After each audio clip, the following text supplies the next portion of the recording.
Hello everyone. I might not really be talking much for the earlier part of the stream. My camera is on, as you can see.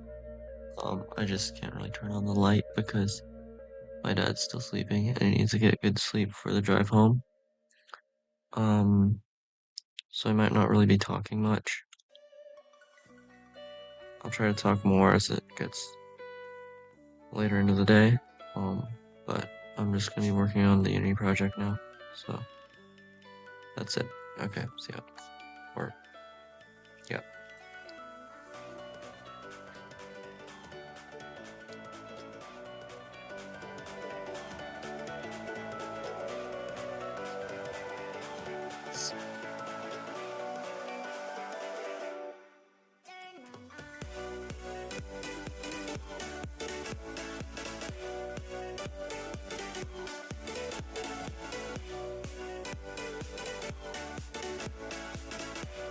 Yo, I need some tissues. What am I talking about?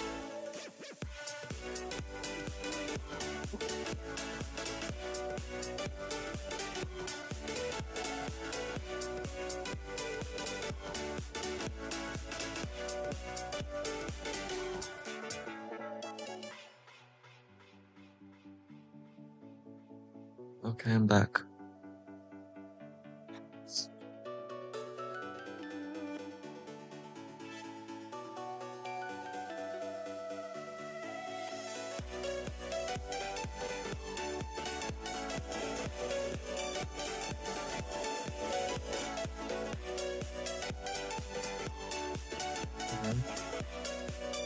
Everything seems to be running smoothly.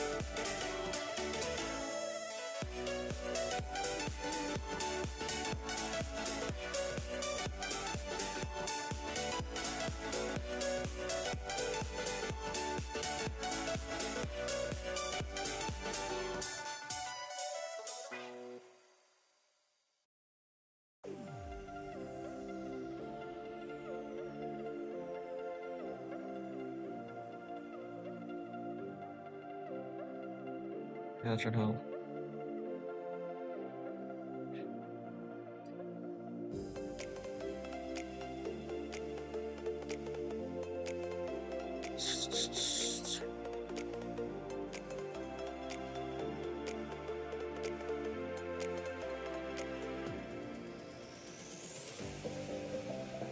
I think I need to use the Unity docs for this one.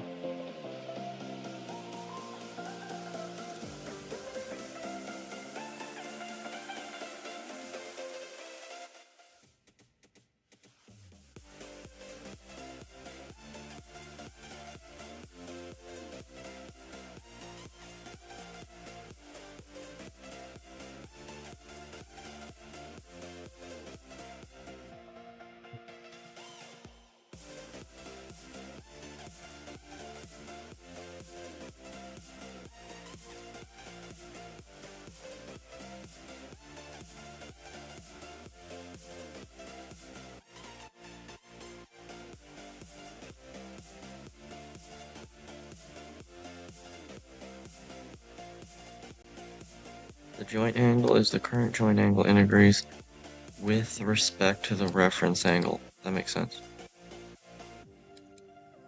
Joint speed.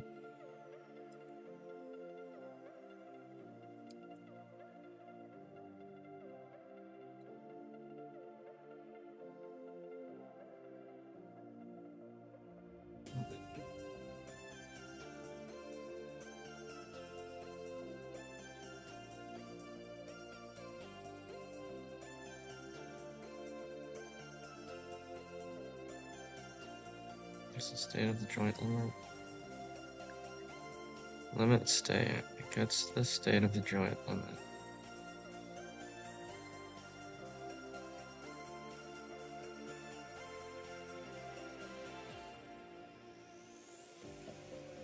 Right, this refer. Okay.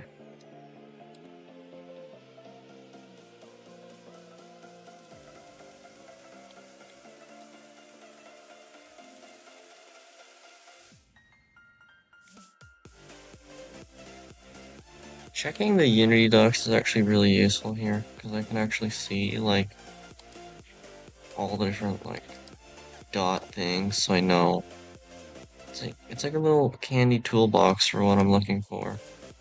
It shows me all different tools. That's really useful.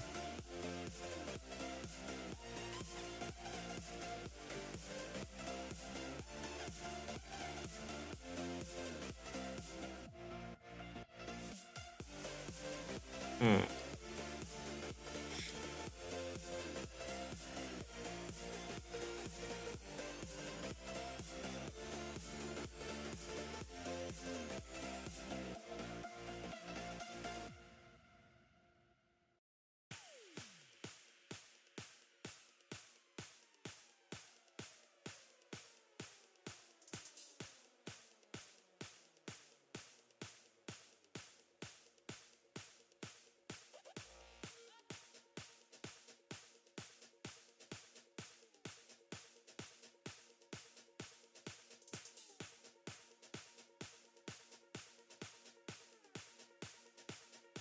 There's a lot of different things here.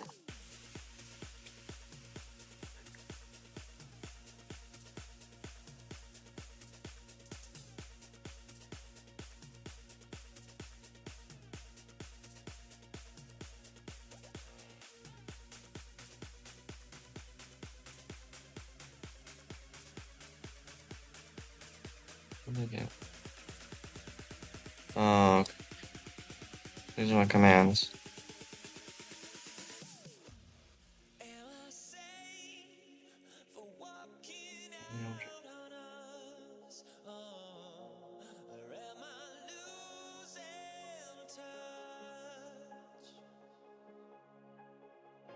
Too many games, now all our chips are lost.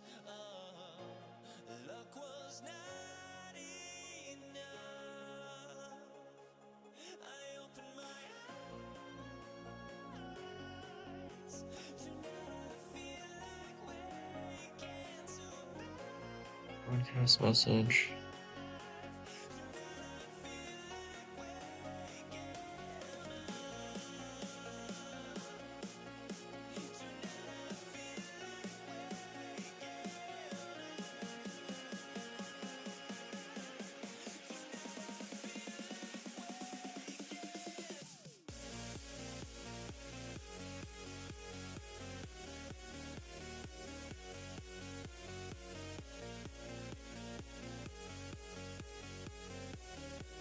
Ah, right.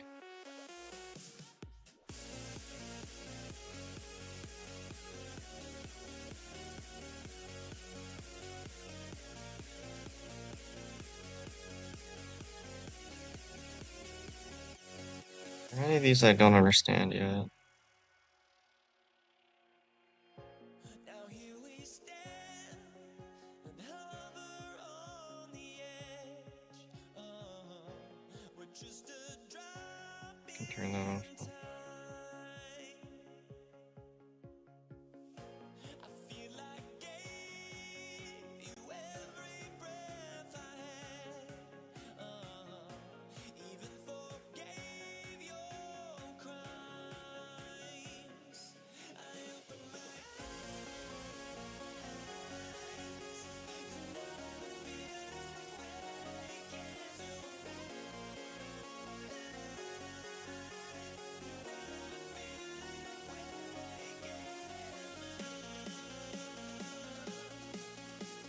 I feel like, wait, these are in like everything though. Okay, these ones are class specific.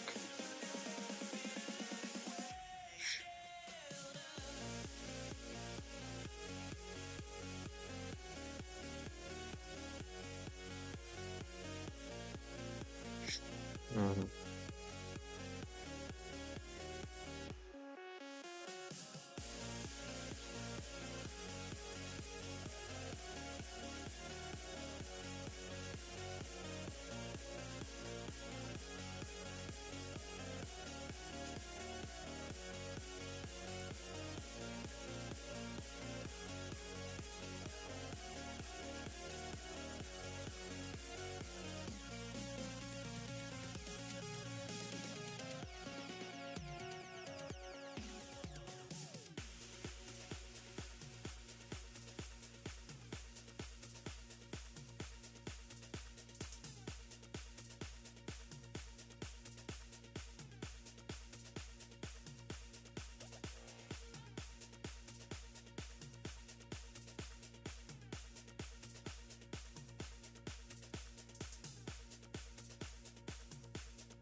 Okay, so they must be using these ones here. Just for now.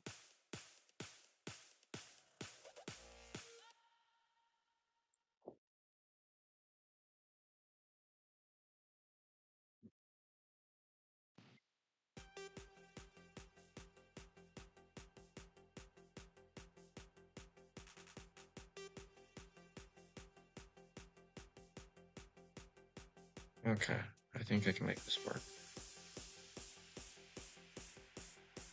Finally. Oh my gosh.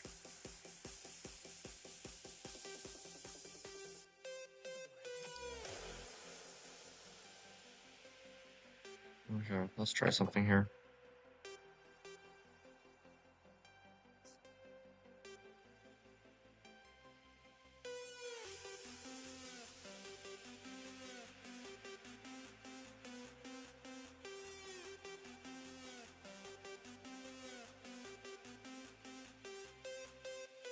First thing I want to do is I want to compress all these.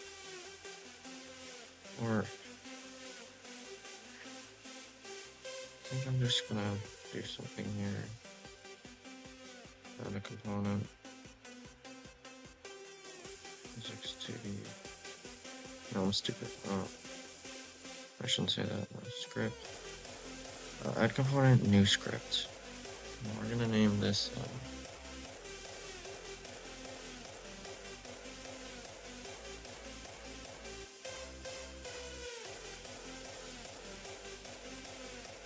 So first thing we're gonna do is we're gonna make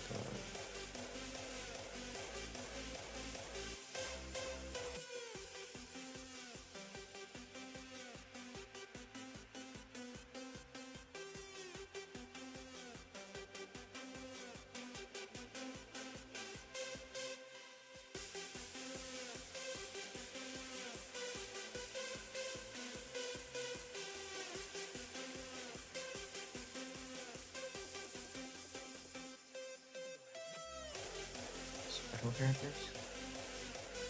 Um,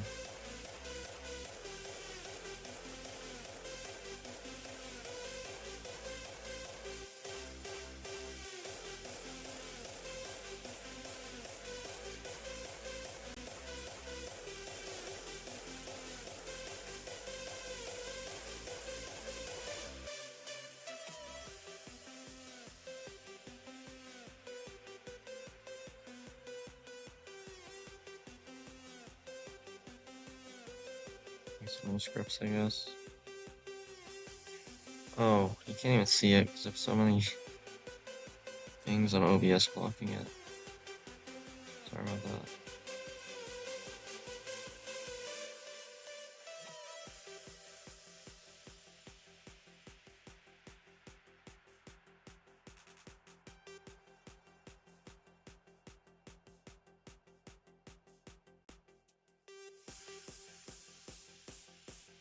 To be honest, the reason I don't really have many things written up on the big text box up there is because I didn't really do anything yesterday. Kind of just chilled. I don't know.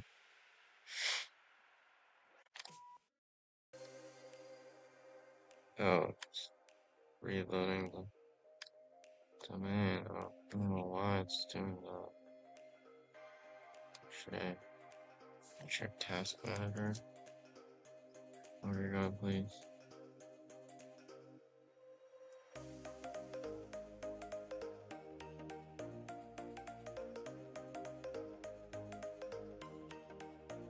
Okay, my memory is pretty high. That's probably bad.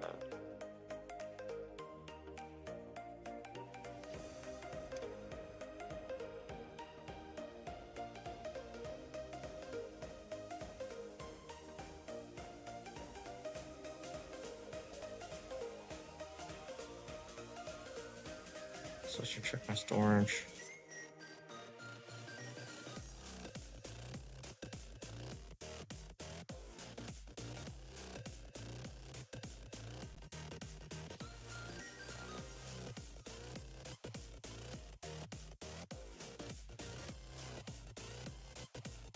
Oh, shit.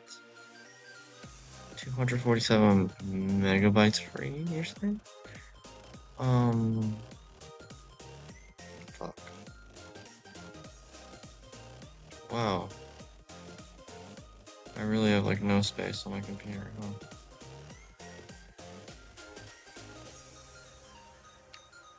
And other I can delete.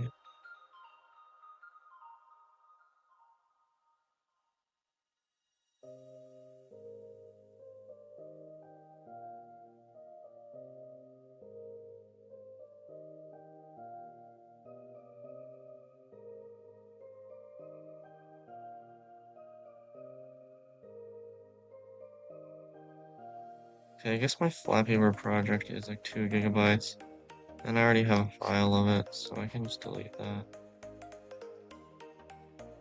It's taking up 2 gigabytes.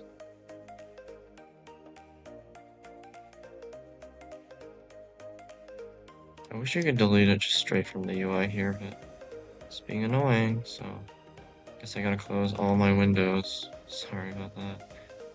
I'll be back up in a moment.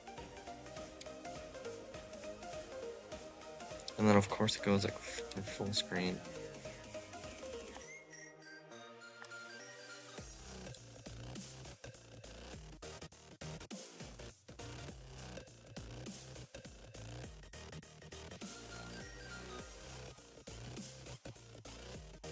Like, how do I even...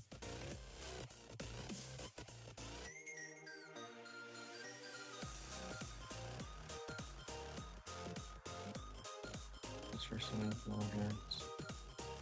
And can I just go drag this in the trash?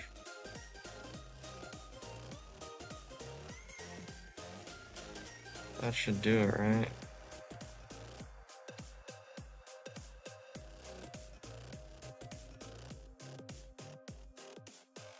I'm just recycling them right now. I'll check my storage. I can't do pixel card drift trace quite yet. Damn, like how much?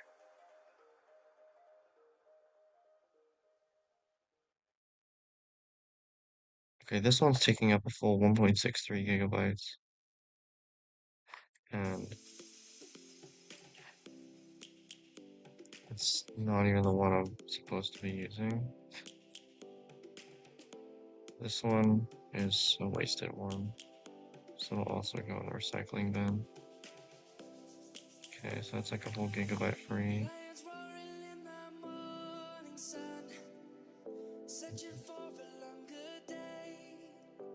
There's this other section on the storage in Windows, and it's actually really useful. It shows me all the stuff that there's absolutely not using. That's taking up space.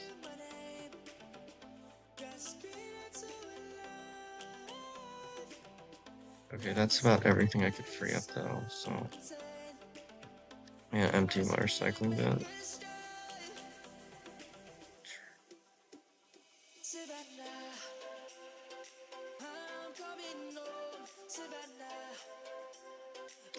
I bet I can open up all my windows again.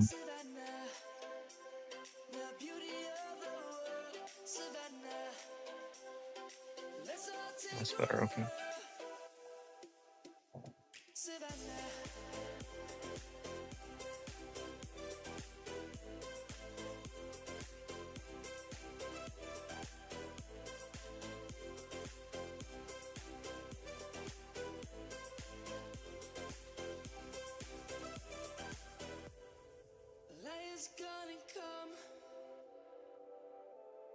The birds have just begun.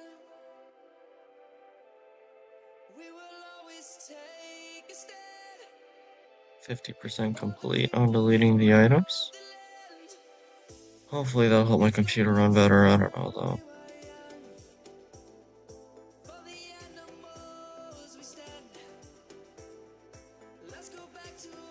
Trees were swung, kids across the lane. 71%. What am I doing? I should be focusing on the project. Or I guess I wanna I'll just wait for it to free up because I gotta make more scripts. Ugh. Let's all take a roll. Savannah, I'm coming home. Savannah, we'll never be alone. Savannah, the beauty of the world. Savannah, let's all take a roll. Okay, so now if I check my storage, I should have a bunch more space, hopefully. Also, today I have off only because, well, also, it is good. It is Martin Luther King Jr. Day today, so happy Martin Luther King Jr. Day. Um,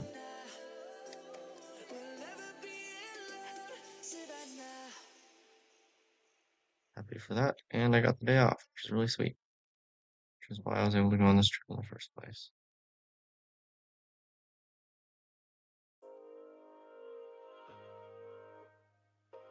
So, thank you, Dr. Martin Luther King.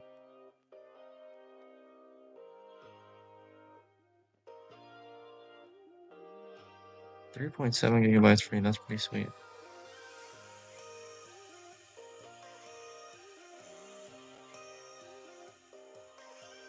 Okay.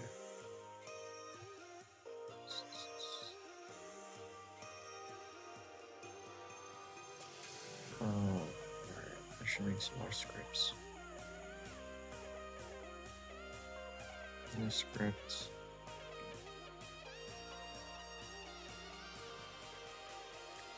G underscore human.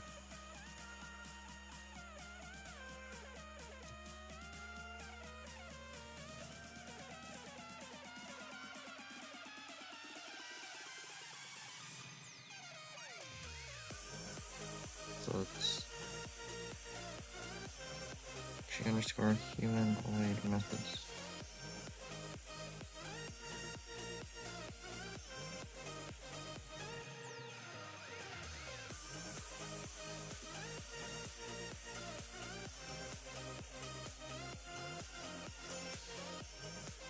I just gotta reload the domain.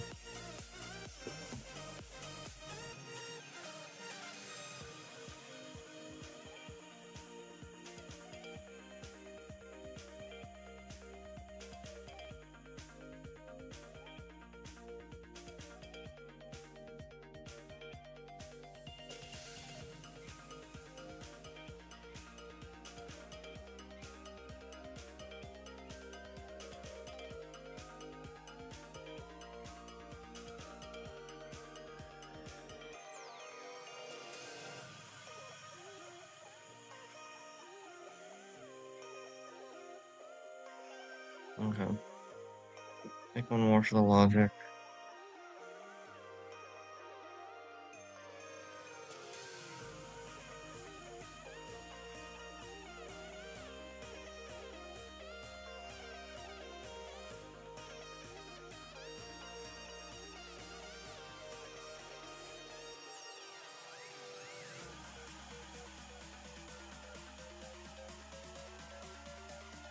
Okay, gotta reload the domain. Yeah.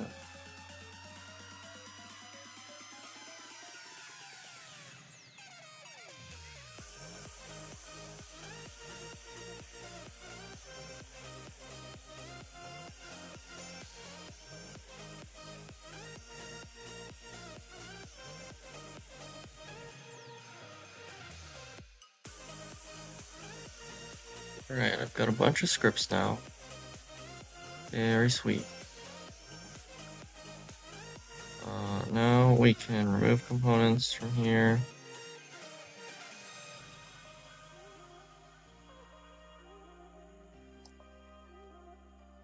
Let's open up logic script.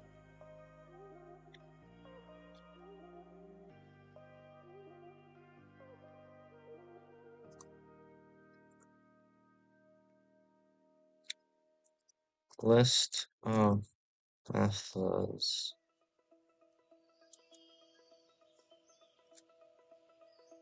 This is object script.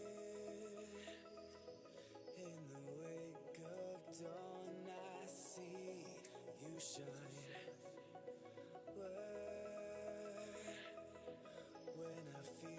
Okay.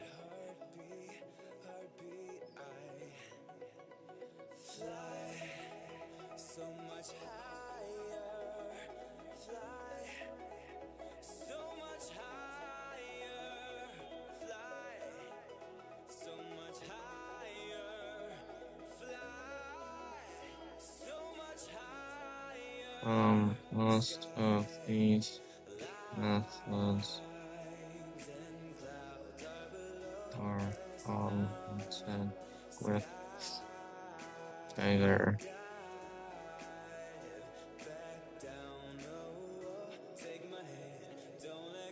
single use or data on data.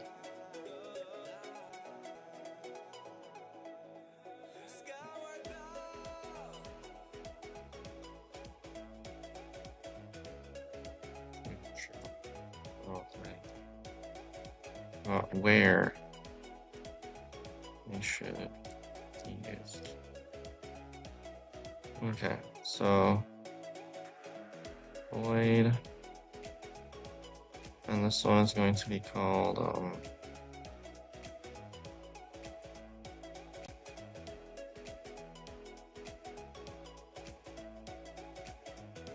let's just call this like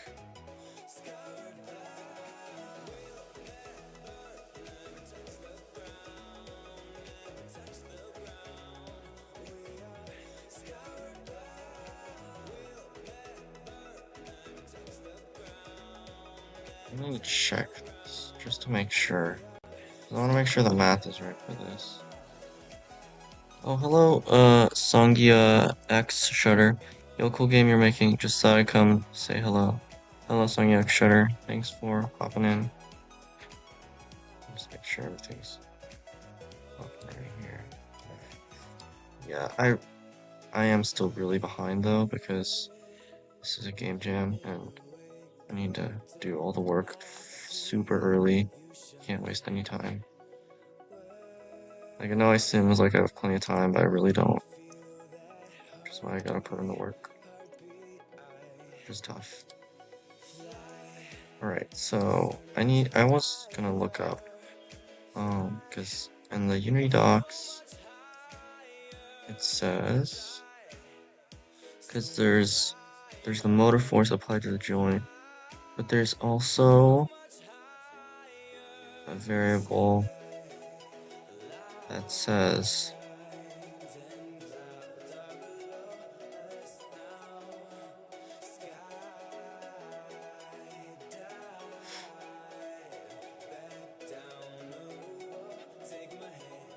well, let's look up what is reaction force in Unity. In Unity reaction force, the force exerted by a joint or physical stream.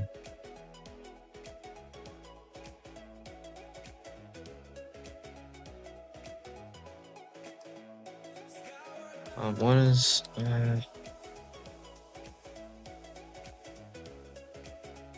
okay. When a joint tries to constrain a rigid body 2D, it may need to apply force to do so. This is known as the reaction force.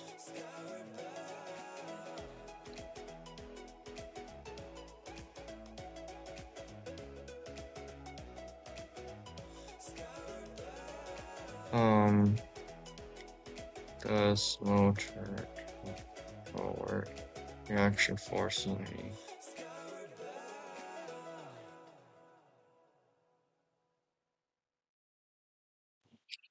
Um,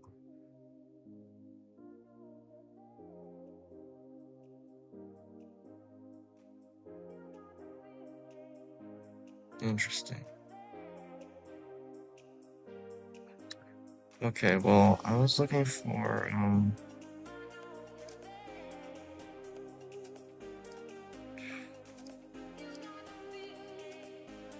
because okay, I have a general idea of how I want to make the joints work here, so they're more muscly.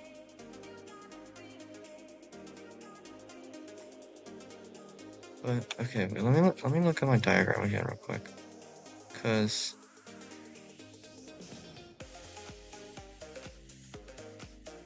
wait. Okay.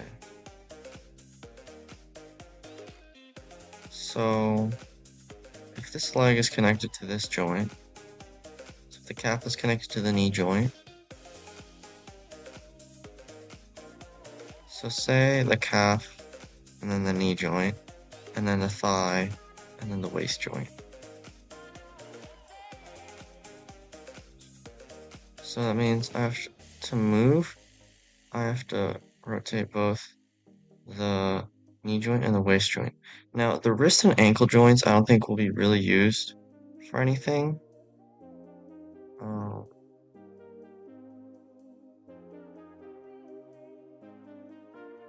yeah, not yet. But the knee and waist joints, and also elbow and shoulder joints. I think those are going to be the ones that are going to do the moving for. So for the legs, it'll be for moving around. For the arms, it'll be for attacking. Now, the thing is, the issue with this is if I want the character to fight, I have to just make a ton of methods and then a giant flowchart for how it does combat, because that's really the only way I can make it have a mind. Otherwise, I'd have to do like an AI thing, and I don't want to do that because it takes time to generate an AI model. And I don't mean like ChatGPT AI, I mean like homemade DIY slime and glitter AI, where you just do a bunch of, you just do, what's it called again? It's like something learning. Anyway, it's like making your own ChatGPT at home through Unity. Or not ChatGPT, but like weird thing. Um,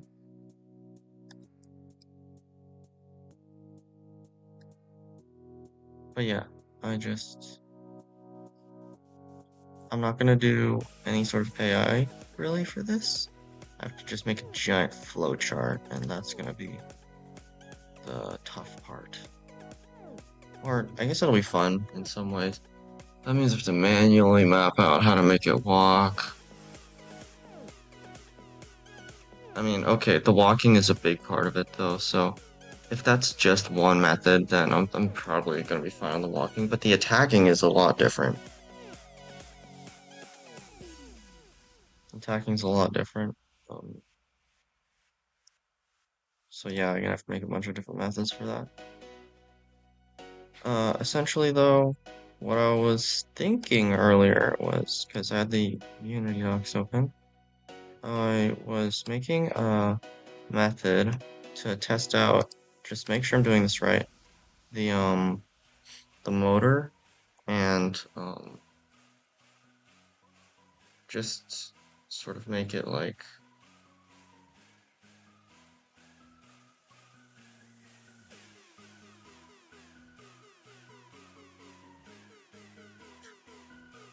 there's also there's also the brake force and stuff like that.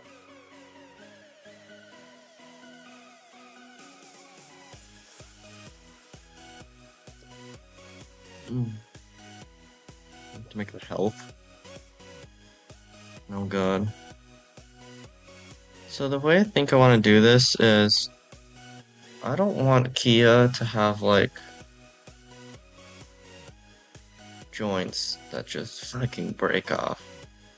I want the enemies to have like joints that break off because that's fun. And like you can like slice off their arms and stuff. But if you're getting your arm sliced off, I don't think that's very fun. I think it should be like a clutch kind of thing where it's like you don't get like these like negative penalties.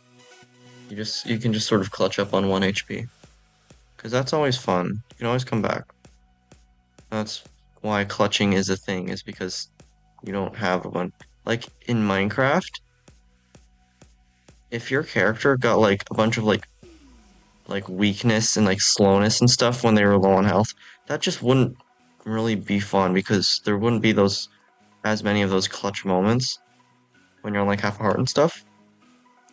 So it's it's like I'm leaning more toward fun philosophically than realism and logic, if that makes sense. So we're just gonna be using basic HP for the character, and then the enemies you can slice their arms off and stuff. So, but it's that, so yeah, I'm not gonna really, I don't think I'll be using break force and break torque, and break action for Kiyaa, but I will be using them for the enemies, I think. But essentially right now, I just here. Okay, so we need to do.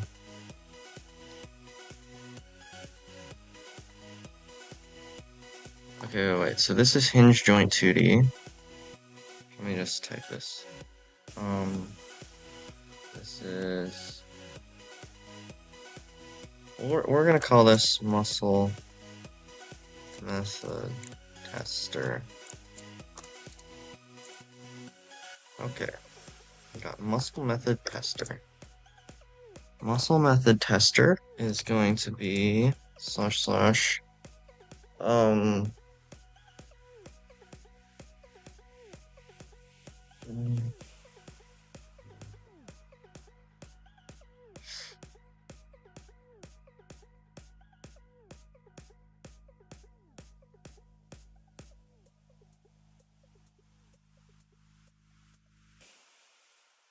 slash slash on update.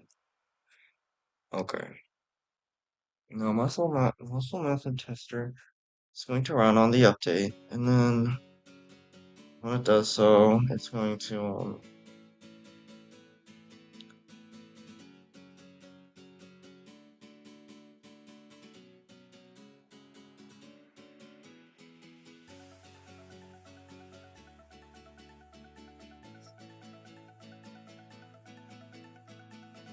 muscle method tester runs on the update, and then it'll correct the rotation.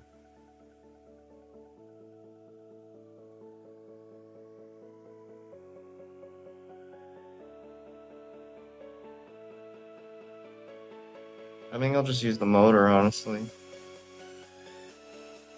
I don't really feel like doing math here. Like, I think the motor is just easier to use here. Like, it's literally just a built-in system to update it. I'll just use the motor. So essentially, what I first want to do here is I'm kind of lazy, so I want to do the hinge joint 2D. Hinge joint 2D dot, and then I think I want to set use motor to true. Use motor for. Hello? Can I not use that method?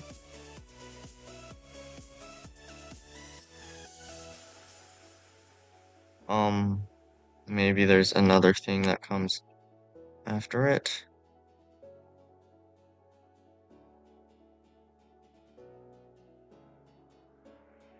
Ooh, it even shows in the Unity docs where the classes are inherited from. That's cool.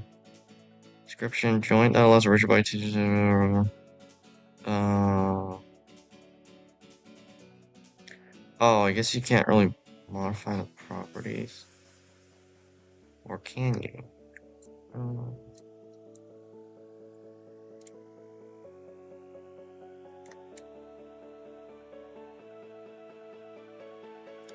Like, I don't... hello? Like, why can't I do that?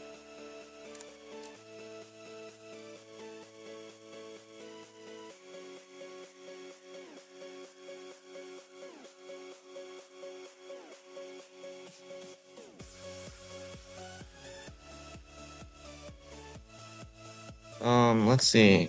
How to change joints motor in code Unity.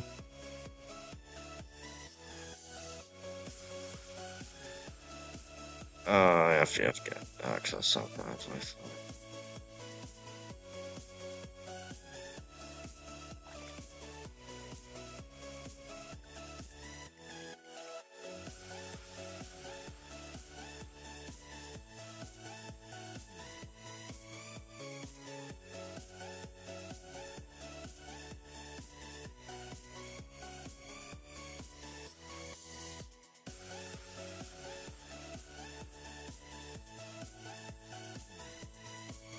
Okay, so I think I can still reference it without actually needing to fill in the slot because because it's not in the update method. That's the thing. So I don't think it'll give me an error since it's held within its own method. But I can test it out. So essentially I have to refer to a hinge joint and then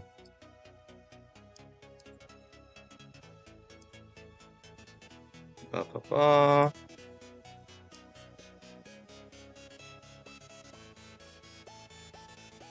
What?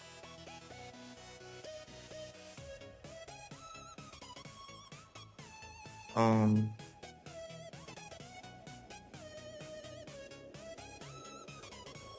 um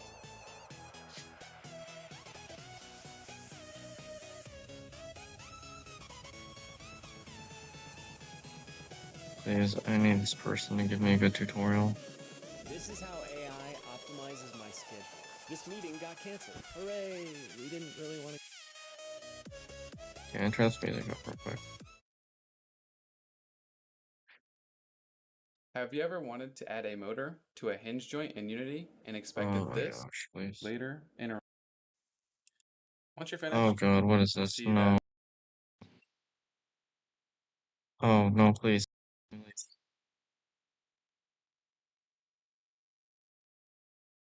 Changing hinge joint 2D motor speed scripts.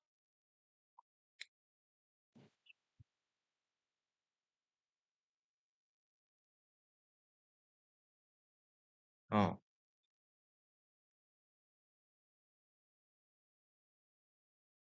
is the script hinge joint 2D, joint motor 2D, public float, public float. Um, public float.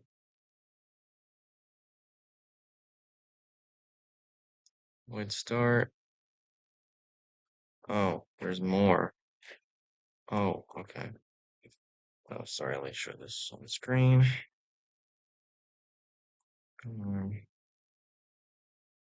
Show this here on Reddit. Oh, whoops, wrong one. There we go. Okay.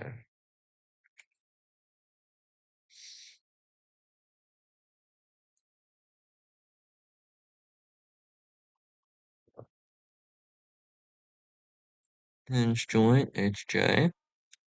So you define the variables, or you declare the variables here, and you instantiate them here. Hinge joint, which is from here, equals get component hinge joint 2D.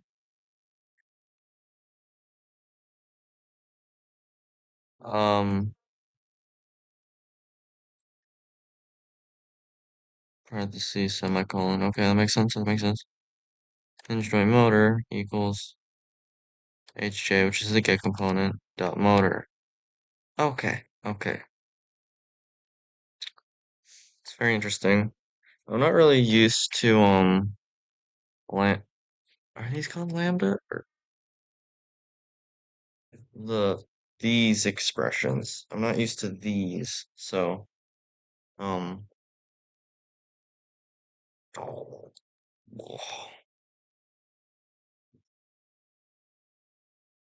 avoid update. Run swing over and over again. And then the swing method says Oh boy. If input dot get mouse button.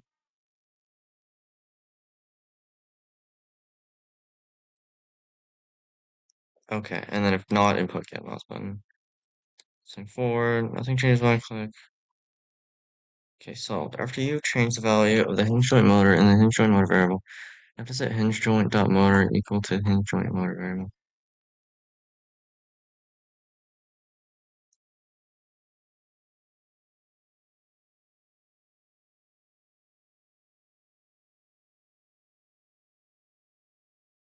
Right, because this hinge joint 2D that you declare in here is not the same hinge joint 2D as the actual hinge joint 2D that it's using, which is why you have to set it equal. That's what I think it is.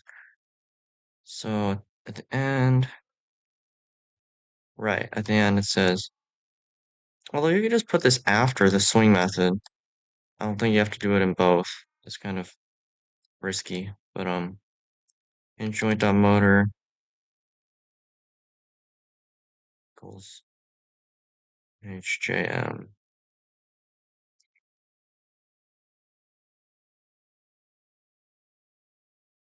Private joint motor 2D HJM. Oh my gosh. What the fuck? Oh, damn, I'm hungry. We have breakfast in a bit. Don't we have sushi? Oh, we do. That's right. That's right there. We'll just eat it now? Or there. In here? Okay. Crazy.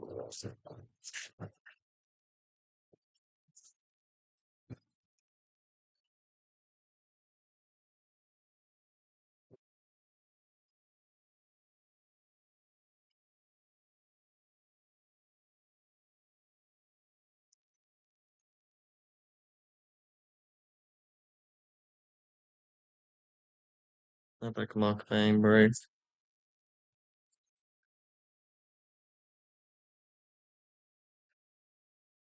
I'm so hungry, you have no idea. Oh, finally. I'll have all the weird stuff first, and then I'll finish with the good sushi. What was weird stuff?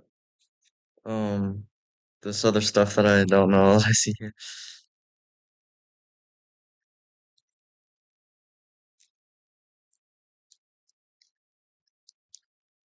Okay. I've got this. Goodness. Oh, my skivity Riz chat. Let's do this one first. Do this basic bitch. Sushi here.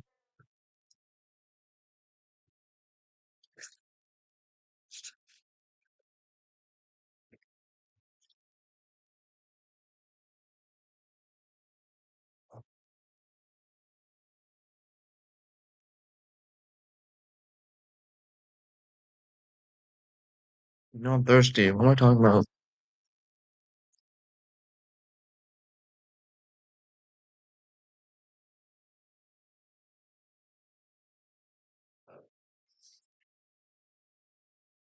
It does have caffeine. Okay. I don't know how much though. Okay, so Pepsi has caffeine apparently. I don't know how much caffeine it has. But this morning. I need a little something to kick me up. Mm, um, whatever this one is. It's a weird one. They're all weird, but this extra weird one.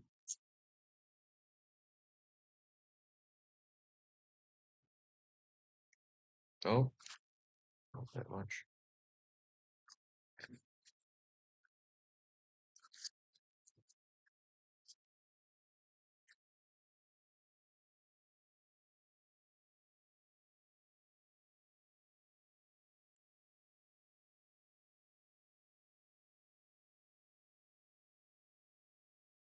I have this on screen, right? Yeah.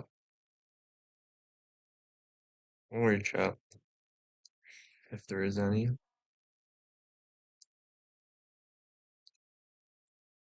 We've gotten 2 views so far.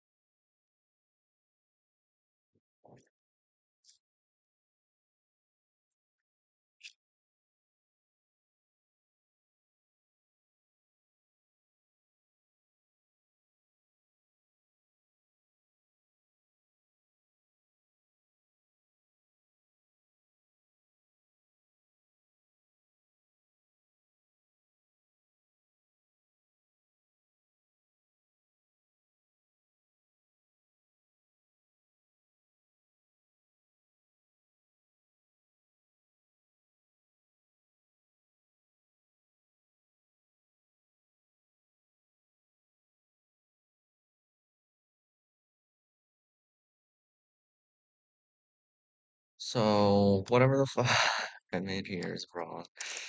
Um, in this example I'm getting from Reddit, it does declare these 2 variables. Uh, man, what am I? Okay, so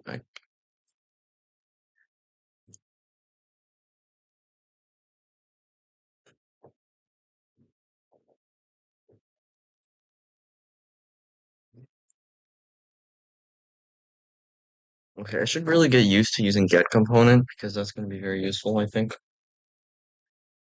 Um, how to use get component Unity.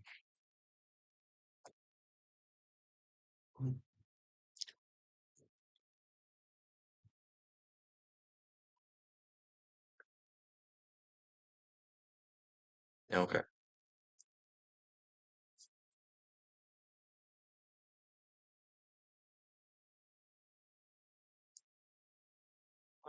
Description retrieves the reference to components back time.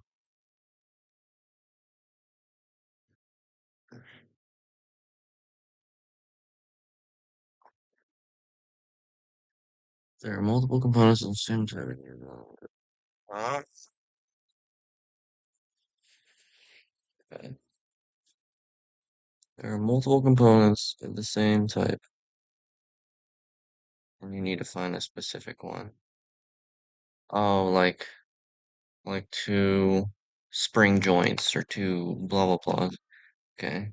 Use or like 2 rigid or can you use multiple rigid bodies? I think that break the physics engine, so I don't think you can use multiple rigid bodies. I think that'd be way too weird.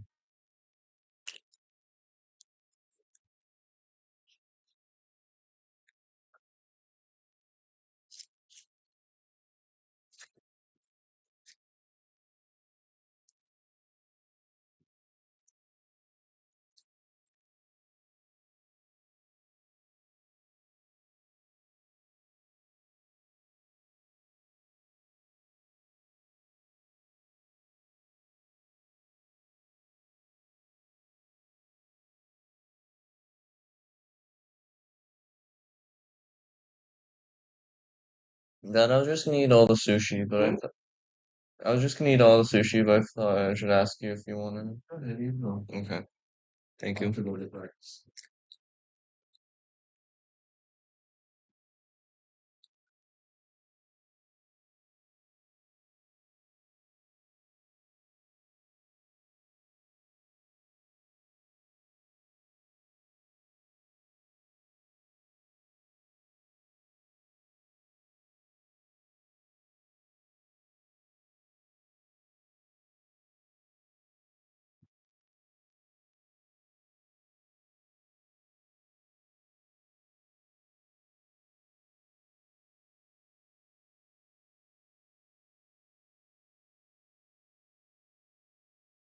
This one has wasabi on the bottom.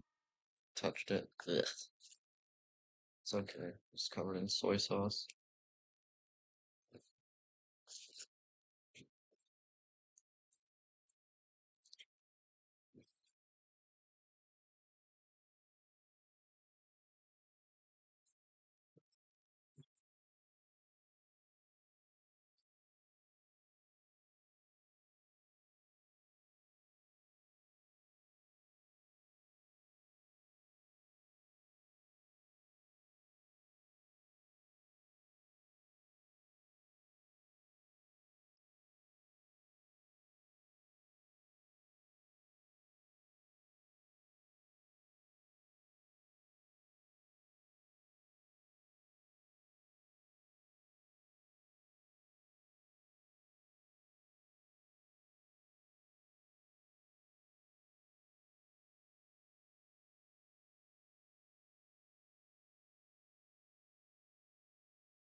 Oh yeah, this is great because I heard fish is good for like brain growth. So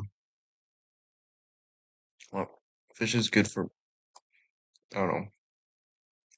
Let's look it up. Is eating fish good for your brain? Because it contains omega-3 fatty acids, which are important for brain development and function. Okay,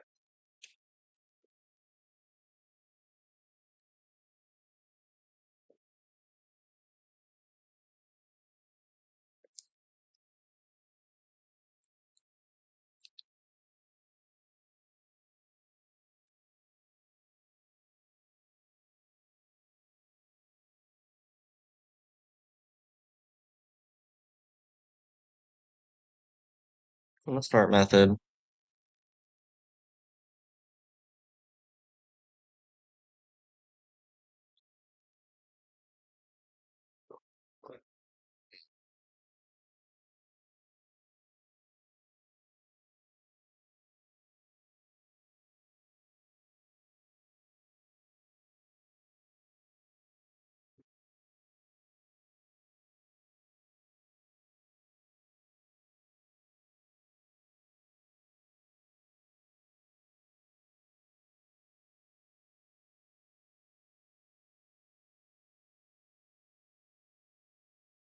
Last one to finish it off. Unagi. All right.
All right.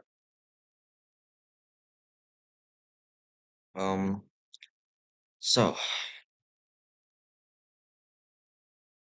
let's just follow the instructions here. We're gonna declare a couple variables, and then we're gonna use math. In the method, because these are just using the variables from before, and we can encapsulate, is that the right word, Dad? Yep. When you put something in a method or a class or whatever, when you put something inside a certain scope, do you call that like encapsulation?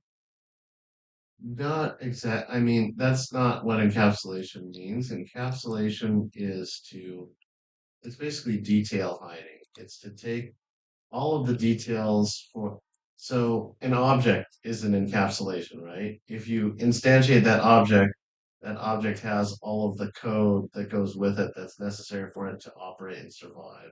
Hmm. And encapsulation in general, wait, hold on, let me just look up the exact. I just want to know what it's called when you put it inside a certain scope.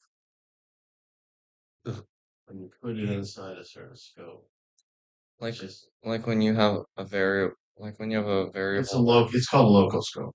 Local. oh, okay.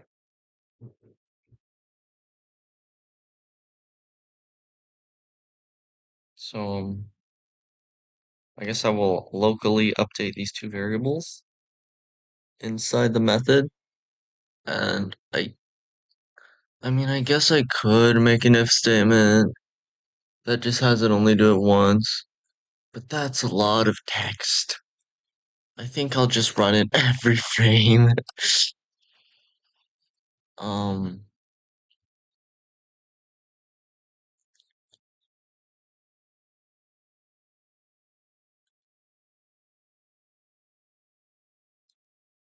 and then I'll just update H or that. Okay.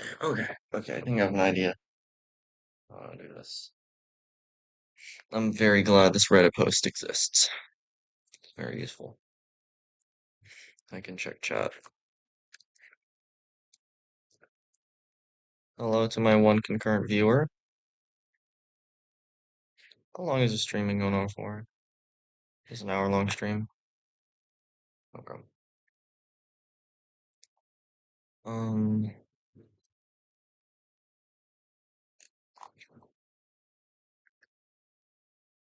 oh my gosh. Okay. Okay.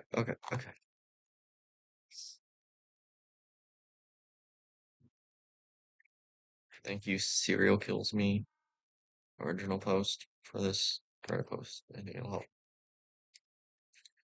Okay. So,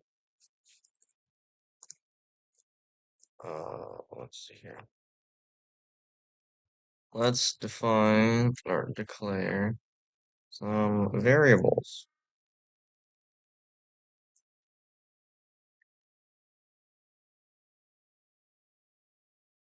Private.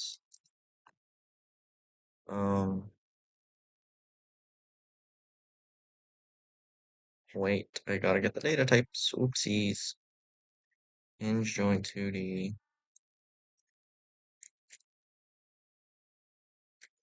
I'll name it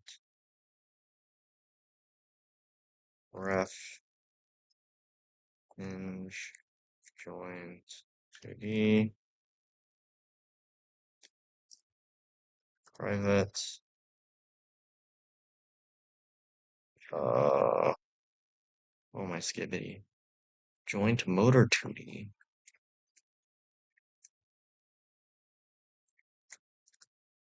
Ref joint motor 2D. And then I guess just becoming unknowable variables.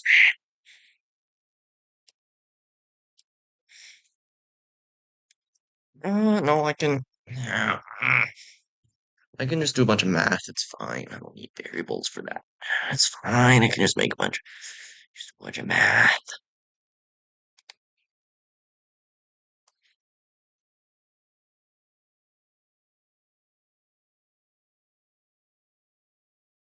Wow, I guess I can do that. You know what? I'll make the equation first, and then I'll swap out the values for a variable. How about that? Or even if it's even necessary, I'll do it that way.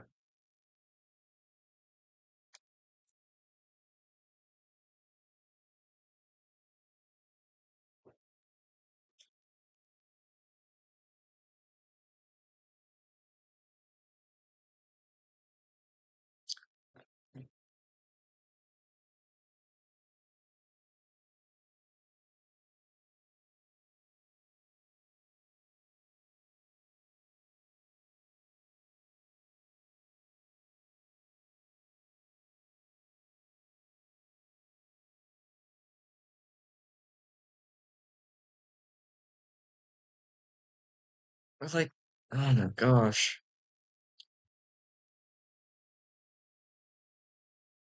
Oh no. Oh no, there's different kinds of movement. Oh, there's like because I can make some if like I can make something move at a consistent speed, or I can make it ease in or ease out or ease in and out. And like that's not like even a built-in thing. That's just how kind of animation works a lot of the time. So if I wanted, I can make it like ease in and out and stuff. That'd be really funky. I think for now though, I think it'd be easiest to use a linear expression or linear function for making the joints just sort of go back into place. But I can do easing in and easing out eventually.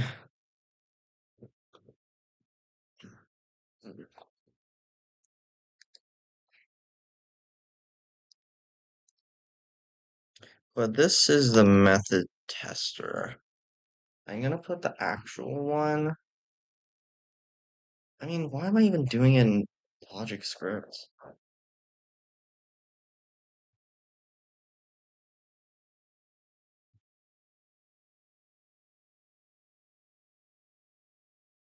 And this does use hinge joints, right? Yeah, it does.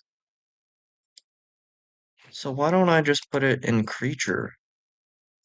I'm gonna do that. Uh, ba, ba, ba.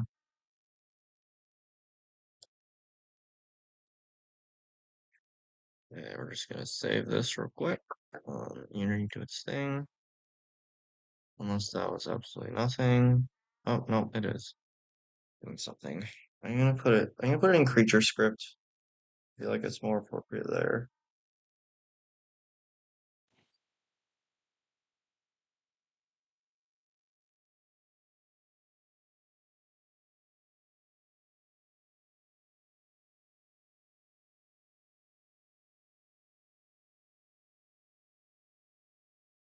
See, because now I'm sort of starting to build a framework, like a, yeah, I'm starting to build a framework for how I'm navigating all the organizational stuff in my game. So you got creature script. Can I rename this? Creature, logic.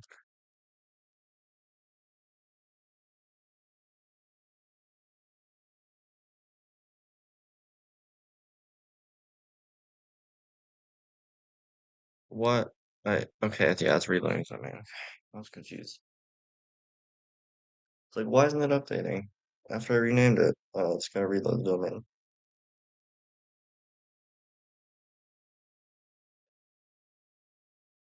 I was just like lagging. It's nice and bright out.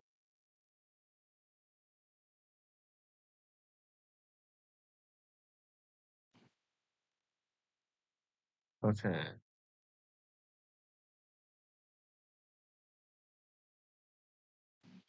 Bro, why is it reloading domain again?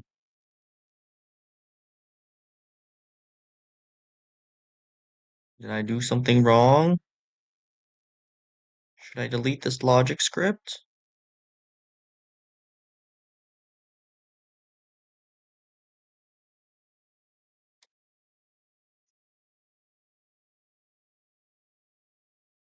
Bro, I swear, if this has to reload the domain every time. Yo, what is happening? I'm just gonna delete it and make a new one. Why? I'll go to OBS real quick. Pull this up so y'all can see.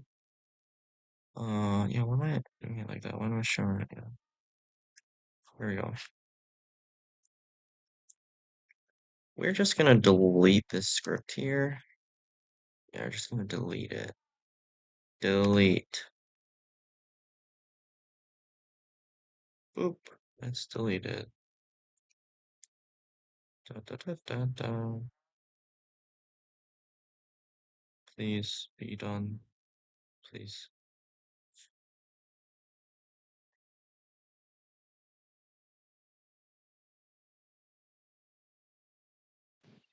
Okay. Now we make a new script. Add component, new script, G underscore creature logic script. Create an ad. Now it's doing something. Now when I click on it, it's the command.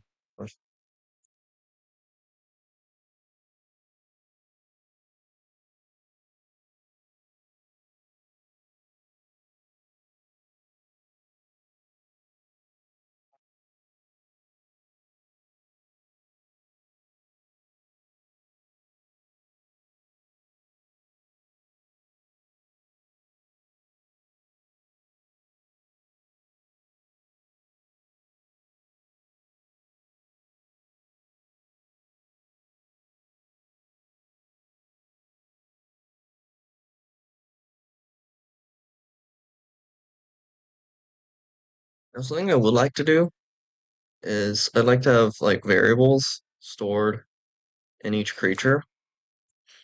That like because like if an animation gets canceled, I want to still record the process of that animation and the animation's type, so like it can resume it. Like if it's in the middle of an attack and then you switch weapons, and then and it's like in the middle of like an ease in and then I want it to pick up where it left off on that ease in animation. That makes sense. Or maybe I don't even have to do that because I mean the animation just gets canceled, so I don't know. I gotta take a bathroom break though, I think. Um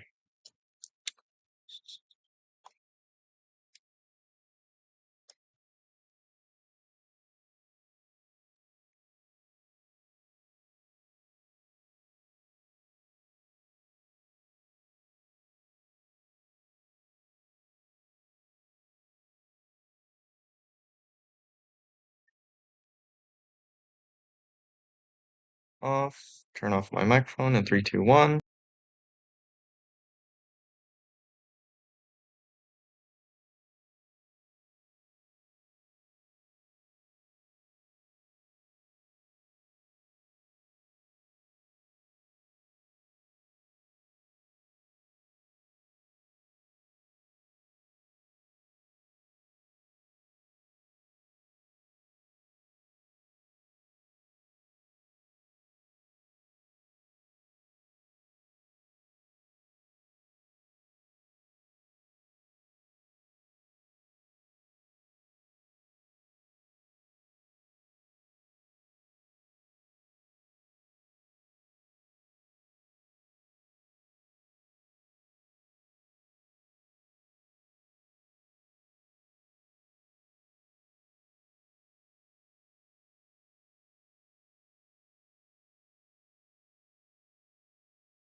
Okay, I'm back.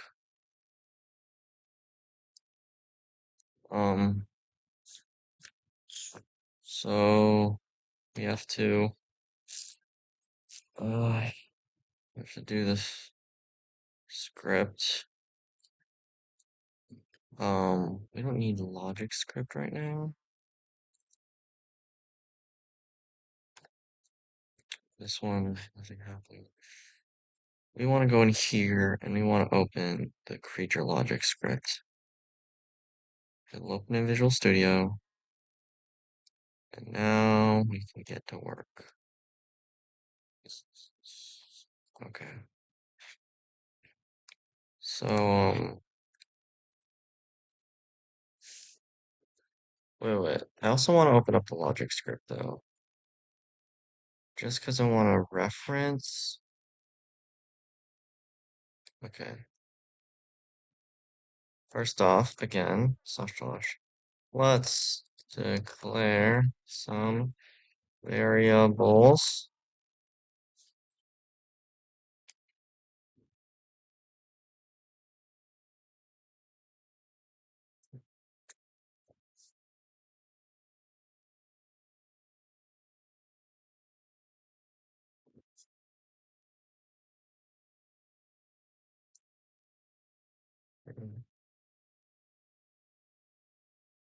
Enter logic.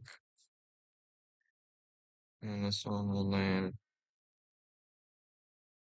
generic logic.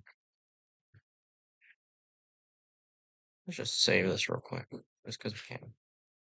And I'll let Unity update and do its thing. Yep, it's updating, okay. Now in creature logic script, we've got some variables.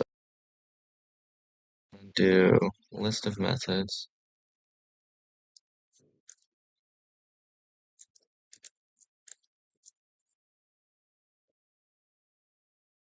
Because this is the creature logic script.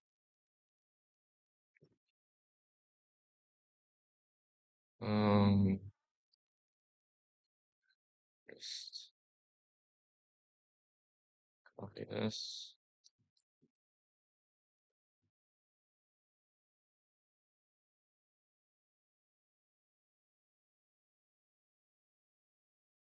Okay.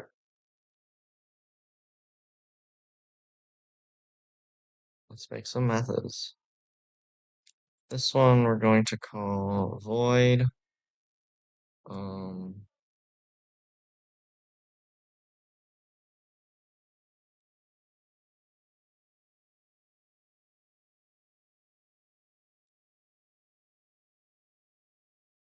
don't know what I want to call. I should try the music.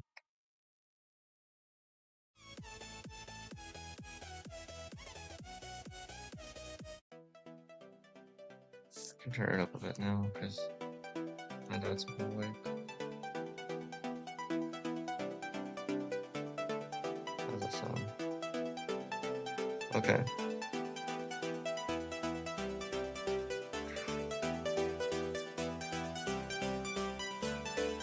We've got. Oh.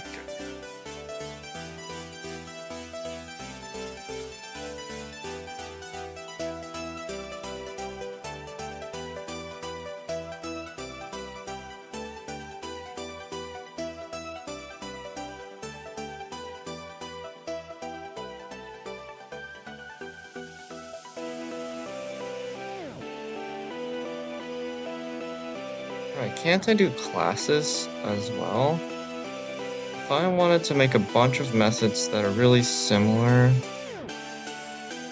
I should check out bro code again. I'll turn the music down a bit here because it seems a bit loud for you. But yeah, I should look up bro code. Pirate Software cheated in Outer Wilds. Okay, buddy, I'm just participating in the game jam, alright? So I have no affiliation with the drama at all. I'm just trying to win, alright?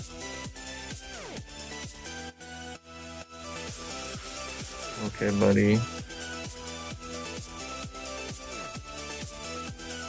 I'm just here for the jam.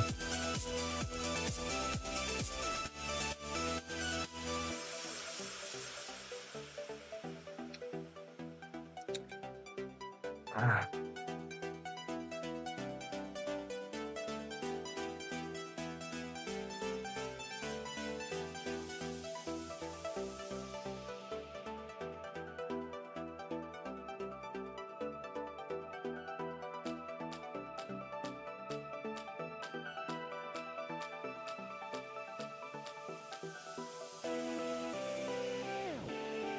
Okay, so what was I looking for? Let me make sure OBS is working properly. I was looking for. Fuck, my memory's bad.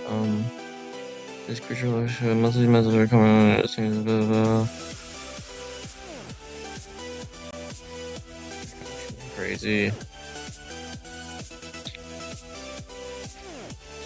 was gonna check something.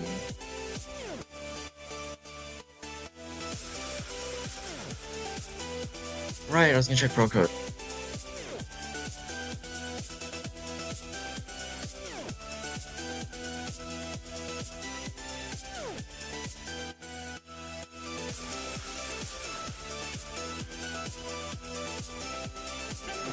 Is it possible?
Yo, why is Spotify not showing it?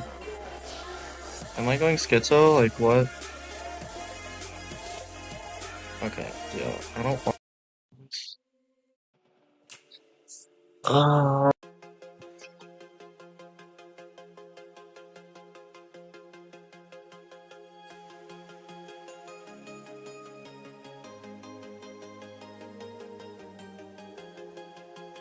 Dude, this is so stupid. Like, I'm getting comments about, like, stupid pirate software drama. And, like, dude, I'm just participating in the jam. Like, I'm sorry this got recommended on your For You page because it has the words pirate software in it, alright?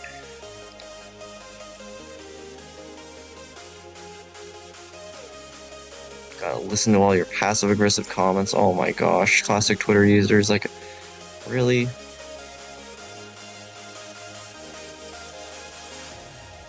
I guess I'm just trying to make a fun video game. Like, what's people's problem?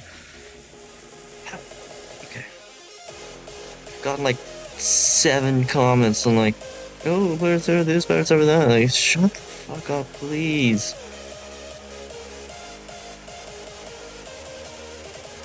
I've been live streaming this stuff for like the past how many days now? How many days has it been? What has it been like? It's been like 2 weeks already. 2 weeks of straight live streams. And the drama started when? Like, half a week ago? Like, really?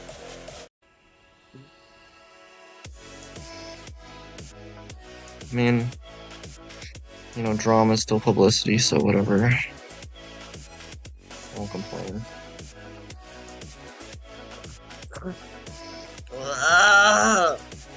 Okay. List of methods because the creature logic script. Most of these methods are connected to a single user update showing.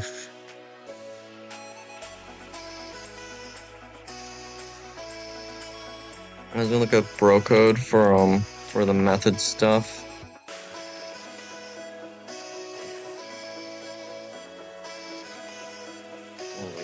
Yeah, methods doesn't happen until video 23. I'll pop this up on screen so y'all can see. It used to be large, pro large. Okay.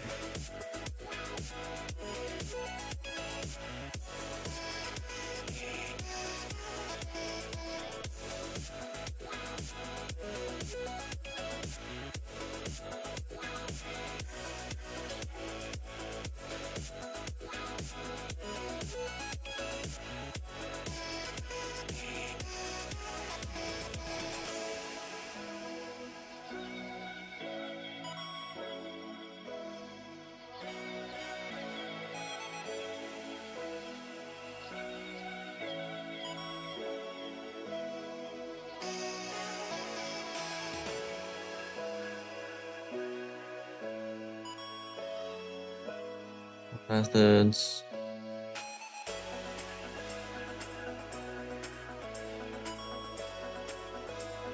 Return. Oh, maybe it's method overloading. Let's go, bros. Pause this music real quick.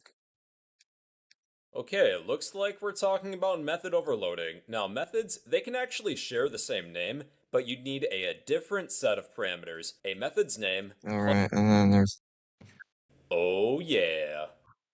Parameters can take a variable number of arguments if we use the params keyword, and the parameter type must be a single dimensional array. What's the benefit of this? Let me explain. So let's say that we have an online store. We have a method to checkout where we will basically sum up a customer's prices and return a total, and we'll tell the customer, you have to pay this total. What if the person checking out has a variable number of items that they would like to buy? Well, we would have to set up a bunch of different methods, like what if they only buy one item? Well, there's a checkout method that accepts one argument, another checkout method that accepts two arguments, then three, and then we continue on and on and on. So yeah, don't do this. A better solution would be to use this params keyword, where we only need a single method, and this one single method can accept a varying number of arguments. We don't need like several copies of the same method then. So to use the params keyword, precede our data type with the word params. Then after the data type, follow this with a set of square brackets. Now this parameter A is now an array. I'm going to name this as something a little more descriptive like prices because we're working with prices.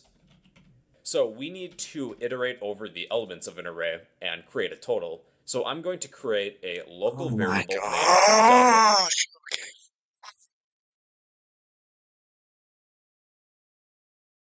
like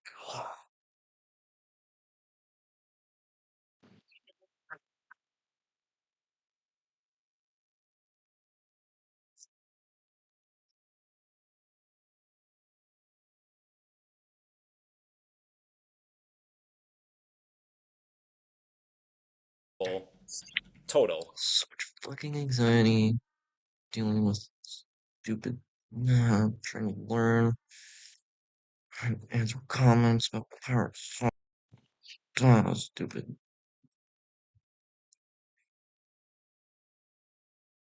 And at least I'm getting comments on my videos or my VODs.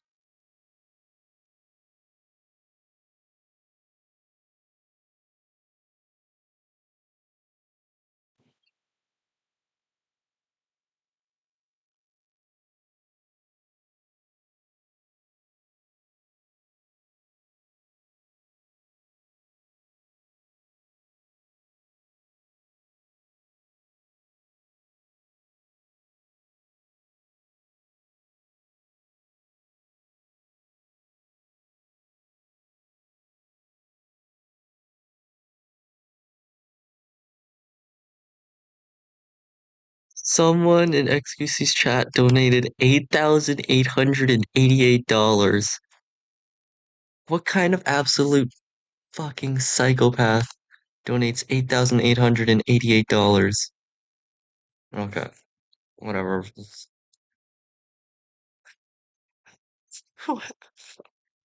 Okay. We will, variable number of Okay. Wait, it's an array or is it a list? Because doesn't an array have a fixed number of terms?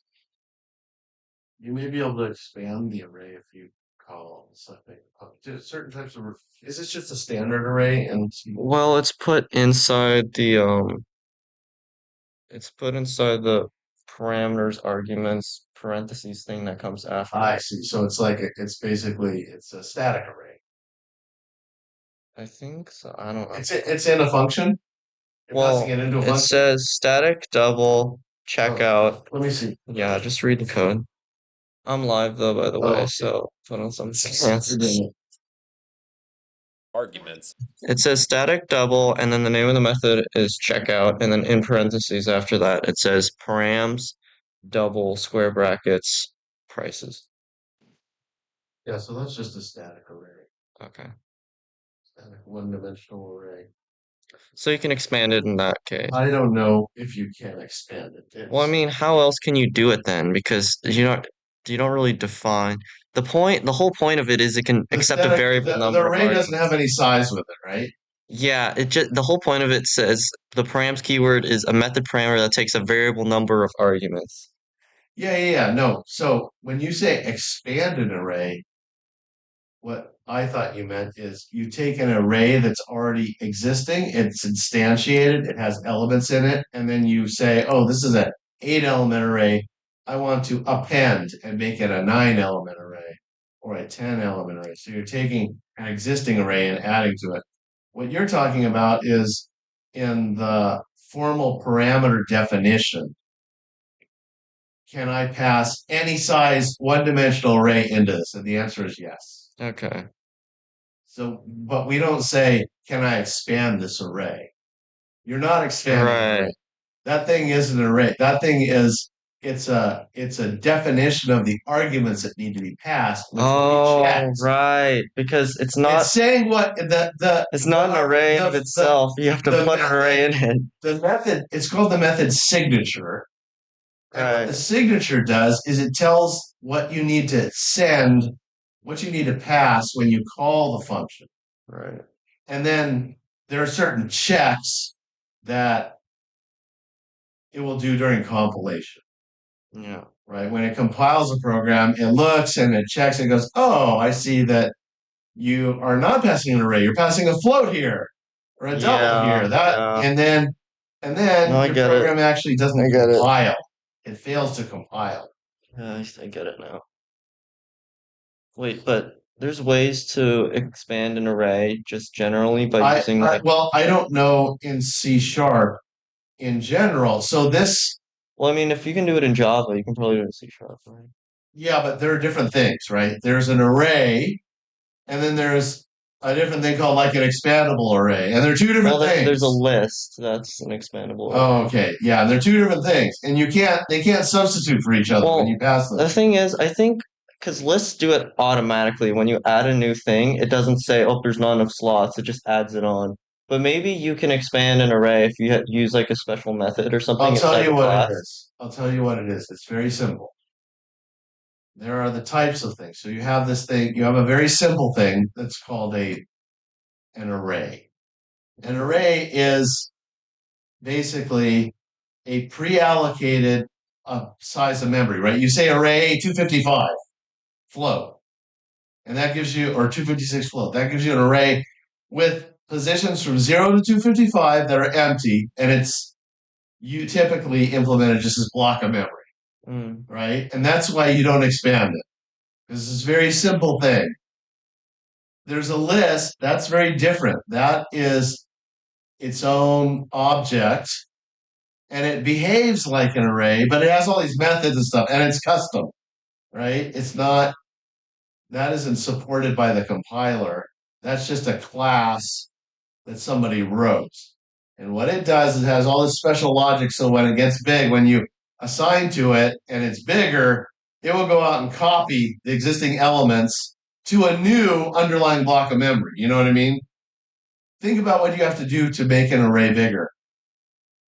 An array is typically implemented as just a block of memory, contiguous memory, and every say 32 bytes is a double, right? So imagine an array of 10. That's going to be 320 bytes, and every 10 bytes or every 32 bytes is one double. And it knows how to index into that because of that assumption, because of that simple way it's structured. So that's how typically when you say array in a programming language, it's always like that. So generally, an array takes up less memory than a list does. It does, right? Because there's less house. Well, but not necessarily that much, right? Because it depends on the implementation. Because if you need a list, and I think mean, about it this like way, a one-to-one. list typically when you say list, a list does not have random access. What do I mean by random access? You can say, give me the seventh element, and it will jump immediately to that. With a list, you have to go next, next, next, next, next. You know what I mean? Yeah. So there's this thing that you need to study called data structures. The topic of data structures tells you about the underlying implementation and all of the different operations that are allowed with each of these very basic, what they call data structures. That's the old term for it. And there are lists, there are arrays, there are queues, there are stacks, there are trees, there are binary trees, there are balanced binary trees, there are red-black trees. There's all these different things that people have studied how to do efficiently. And each one of those quote-unquote data structures, which nowadays would be called a class.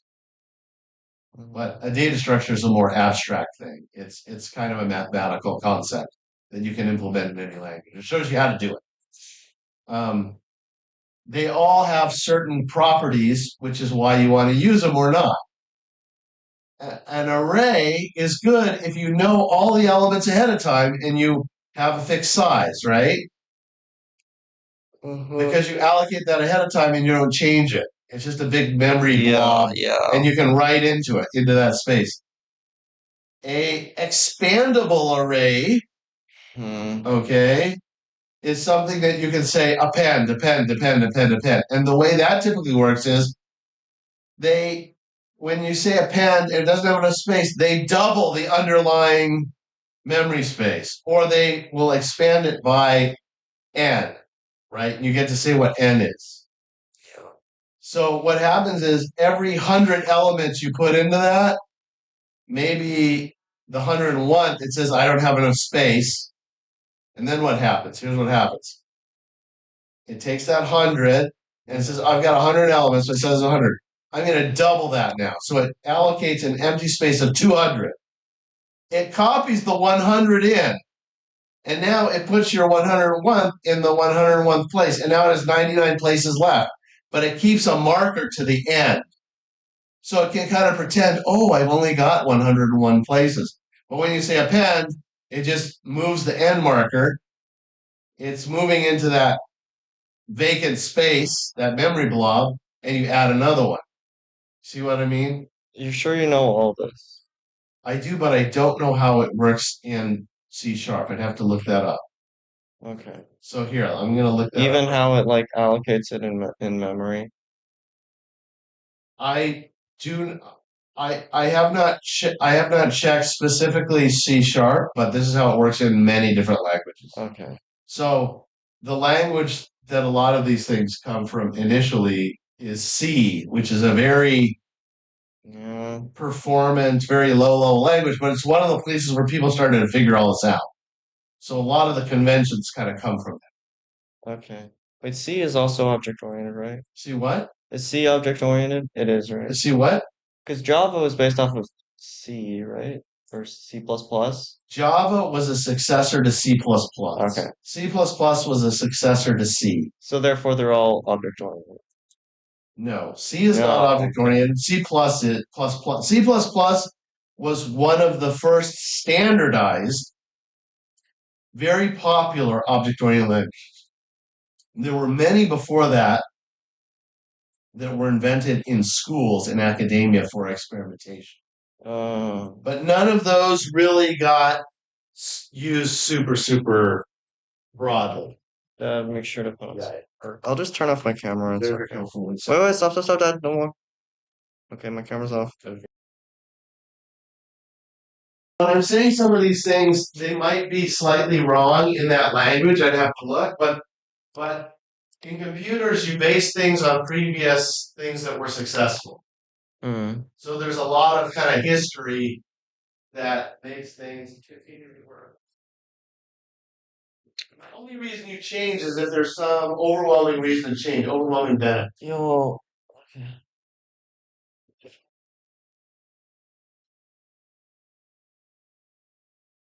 Well, I completely lost track of the topic at hand.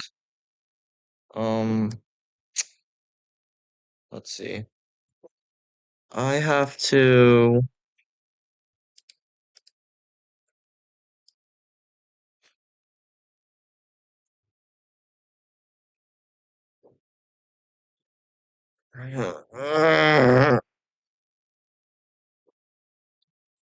I wanted to make multiple methods. Oh, wait, can't I just pass in a certain. I don't even need the params keyword because I'm only passing in a. I can just pass in a few variables to determine, like, or.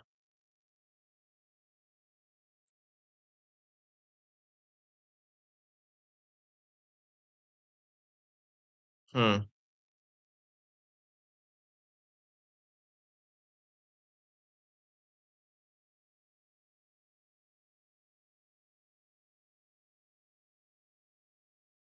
I could just have, like, I could have an integer as. Let me just look up so I'm clear. Arguments versus parameters. C sharp. Parameter is a variable listed inside the parentheses. An argument is actual value is sent in. Okay, good. Now that I know that, the params make sense. So, I only need one parameter. I only need one parameter. My shoot, my Yeah, I still don't have my camera on because Yeah, I had a feeling that you hadn't put them on yet. So just What's please put them on. Oh, yeah, so I don't want to be streaming my. Okay, Streaming dude, my ass off. please don't say anything. Let me talk to Alex. Find out. Yes. Okay, can you do it? Can you do it in the other room though? Because my mic is definitely gonna pick up on it. Let me get mine. So I only need one parameter, and I can just pass in a single integer just as the parameter for the method. That way, it'll give me an error when I don't pass it, reminding me, and it'll be like, oh, I gotta put in the argument for the parameter. So then I can put in a number, and then the number will determine what it sets the variables to inside the method. Your compiler. So when you try to compile the program, it'll say, "Oh, this line you tried to call this function." Wait. It compiles it multiple times. Compiles it multiple times, right? Because it's got to compile it in Visual Studio and it's got to compile it in Unity. So sometimes it'll show no errors in Visual Studio and it'll run it in Unity and it'll give me a compiler error. Oh, really? I Yeah, didn't know that. So, because it's compiling. That's interesting. because it's a two-platform thing, yeah. Okay. So when does it detect certain? So it'd be good to understand when it detects certain errors and why. Well, I think it checks it through Visual Studio first and it's like all good. Or actually, I don't even know that. What is it compiling? It's compiling into Unity, and so when it compiles to Unity, it compiles to this middle Well, code, right? here's the thing. It's very interesting how it works. But it's very intuitive and easy. Mhm. Basically, Unity just stores the C sharp file in the project. So it when you save it in Visual Studio, it just copies that code over into the C sharp file you have in Unity, and then it just keeps it in Unity so it's a one platform. Okay, so I see. So I'll turn on my so camera. when you take a C sharp file, a source file, which is just text, it'll save that. But that's not compiled yet. And Visual Studio hasn't compiled that even. Hmm. Not necessarily, right? So it sounds like the Unity platform invokes the C sharp code. Well, we should find out. Here, I'll go find out. It's easy. These things nowadays, you can either just Google them or ask ChatGPT. All right, let's finally make this stupid method. Void. Let's just call it muscle move, right? Or but then we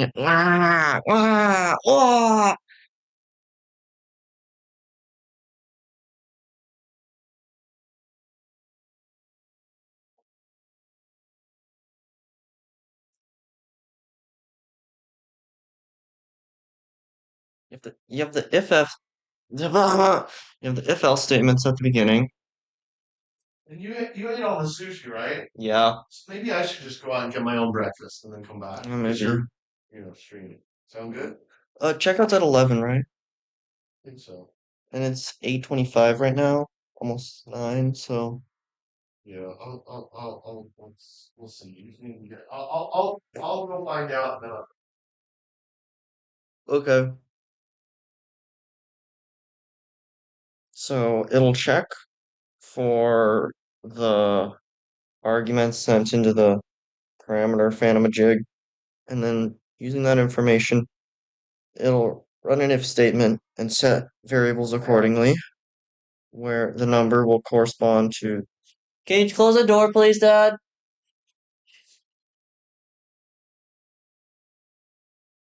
So it'll run it through the if statement and set the variables accordingly, and then using those variables, it will determine like the limits. Oh, and then I have to set the limits. I have to set the limits. Cause like, cause like knee joints have different bending limits than elbow joints, and like so then I have to. Okay, but I can figure that out. I just need the Unity docs here. No, this Unity docs, not that one. Just make sure I'm doing this right. Okay. We have limits and limit state. And so we have to reference, right? It's literally just the same as from the code, except we also because we have hj.motor, although I might not call it hj, but we have hj.motor, which refers to the thing. The hj is the get component of the hinge joint 2D, right? So then I can also do, in this case, for this write code, it would be not only hj.motor, but I would also update the hj dot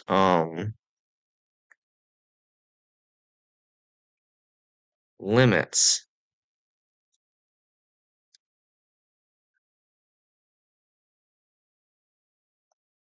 Um,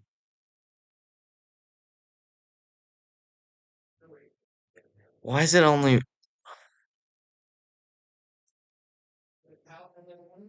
so? Okay, so I think I have to put in two things. That's the only thing that makes sense here, because there's upper limit and a lower limit. So what's just say limits? Because I think it asks for two things. That's what I think. I think it asks for two things. I don't know how though. Maybe it's in the parentheses. Wait, I can check Reddit post. Ah, oh, okay. It'll tell me. It'll tell me when I run it. I just have to start. Just have to start. I just have to start typing. That's all I need to do to organize my thoughts here. Okay. Focus. Fucking focus, cookie.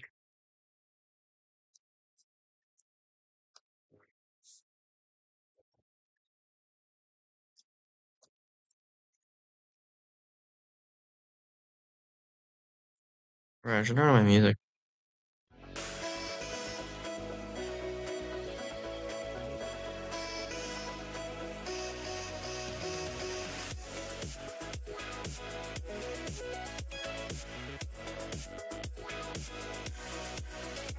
I'm basically just kind of copying the code from Reddit here. Joint motor 2D.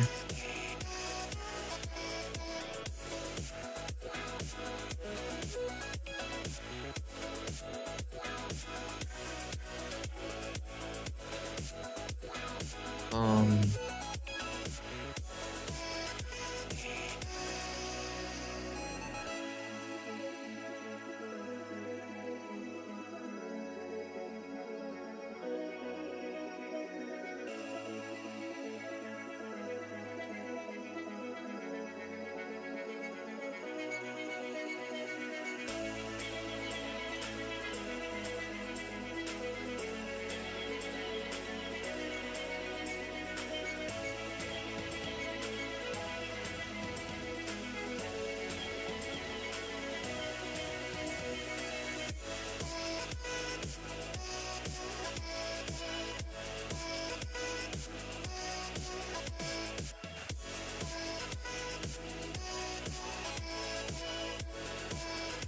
you call it like natural bend or like natural animation. It's like it's really the way it comes. Okay, so I have an answer to Okay. all those questions if you want to. Let me just mute real quick. Okay, so I was right, but I'm using some words incorrectly. So the arrays work just as I explained them. It's very, C# is very Java-like, but it's also very C++-like. Okay, and one of the things they have, and also a little C-like. One of the things they have is you do have the ability to define as a type an array of a certain size. So I can say this function takes an array of doubles of size 10. Usually people don't, right? Because what's the point of doing that? Just, you know, have the just pass the array of doubles. But the problem with passing array of doubles is anyway. So then there's an expandable array. An expandable array is called a list T. That's what it's called. Not a list T. And the reason it has a list T on the end is T is the variable that people typically use when they're defining something called a generic. Do you know what generics are? Yeah. Okay, so list T is a generic. So therefore, you have this cool expandable array, right? You can, if it start out with size 10 and you need another one, you can just append on the end of that and it will grow automatically and it takes care of all. And the way it does that is through doubling expansion. So you can start out with the size 10. When it doubles, it'll be 20. The next doubling will be 40. The problem with that, of course, is at a certain point when you double, it's so big that it's just shutting down and copying and moving memory, right? It'll if you just let this thing get ginormous, it'll cause problems. But you can change what's called the capacity on this because it's an object, right? You can call capacity and say set capacity. I don't know if that's actual name, but you set it, and then the capacity is the amount it grows by. So you could do a double strategy where you let it double early on, and then later you set the capacity once it passes a certain size, something like that, right? Because the reason you're doubling is because you don't always want this thing to be like in the middle of doing memory, imagine the capacity is 1. That'd be awful, right? You throw away the array, have an array of 11, copy everything, throw that array away, make an array of 12, copy everything for one space. So the doubling is to prevent crap like that. So that's the first part. Then the second part is when you're talking about using Visual Studio and Unity together, it's using Unity as your compiler. Usually it's using the C# compiler, which compiles to your intermediate language, your IML, right? So when you use Visual Studio, the errors that you're getting are just the errors that it's showing you in the pre-check. In the debugger. Yeah, which is not, that, to my knowledge, does not use the compiler at all. The compiler is this big, very complicated program that does all of the right. This thing that's doing the checking it's a different thing and it's faster. Um, Although I don't know, it might be the way they've structured the compiler. It actually goes in and calls the compiler in little ways or something. I don't know the answer to that. That's something to check. But anyway, they're different things, right? One thing is you are seeing the errors and you can fix them, but that's that's the only error that Visual Studio is calling because the other thing requires Unity. When you say compile everything, right? Then Unity is going in, taking all your C# files, all your text files, right? It's compiling them by doing a bunch of its stuff, and then it actually invokes your compiler. It calls the normal C# compiler. So Unity does this, uses a C# compiler, plus it's got its own crap that it is, right? That you don't want to see what it does because it's just gnarly, right? All that stuff that it does. So yeah, it makes it easy for you. So that's why when you say it doesn't catch some of the errors, yeah, any error that is not in that automatic pre-check, Yeah, it's not going to find that stuff, right? because Visual Studio isn't inherently designed by intention to be compatible with Unity. But Unity by intention is meant to be compatible with Visual Studio. Because like if it, Well, I mean, because Visual, Unity might not be designed to be compatible with Visual Studio only, but they clearly have designed it in such a way that it can be used in this fashion. I guess. Maybe the first round they did it. Maybe the first round was just, well, there are just different standards and different ways of doing things that if you follow them, things tend to work out, but maybe the first version didn't work out like 100%. There's little annoying things about it. And for Like those, they would have to go in and like design. one thing I noticed that it wouldn't do is like in Visual Studio it was okay with me having like a null value or NaN value, not a number value for for like certain things. But how do you get so For vector NaN is what trees. they start out as undefined? Yeah, kinda. Yeah, so if you have a double, if I instantiate a double, that is, I create a It was double, a float. or if I create a float, it it gets initialized, but it gets initialized with this NaN number, which is not a number. Yeah, so it worked in the thing because like oh it can yeah that can go in a vector three, that's all right, but then Unity is like oh no you can't do that, and then I see. It sounds like Unity is doing extra checks, whereas that thing is not an error in normal C sharp. You can have these NaNs. In Unity, they've decided to check for this because think about it. An NIN in a normal program doesn't do much, right? It might make your numbers explode. But in Unity, since it's visual, your entire scene can go to infinity and you won't see anything, right?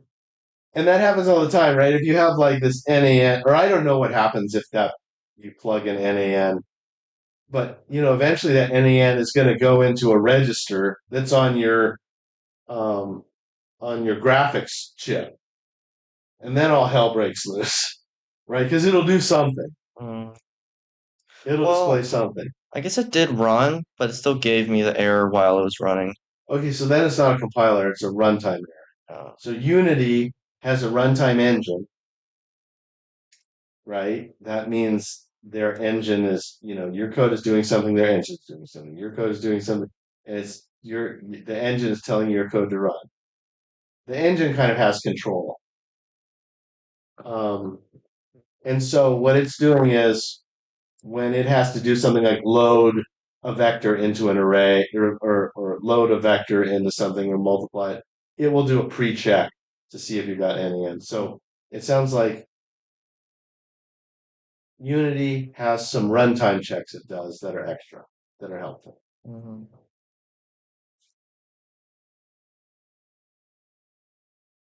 So I want to call it a muscle update. I want to call it like animate because I also have to. So, no, I'll call it muscle update.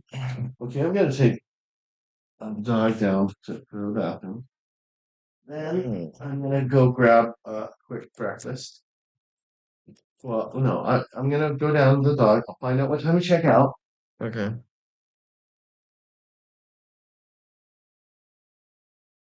I'm just gonna pretty much copy the Reddit code here. Chat. Oh, check. I'll check live stream chat. Oh, understandably, okay.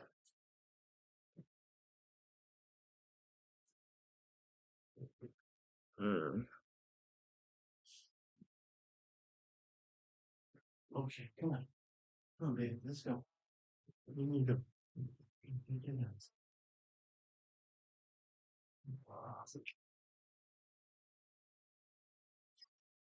Can check my channel real quick, I guess.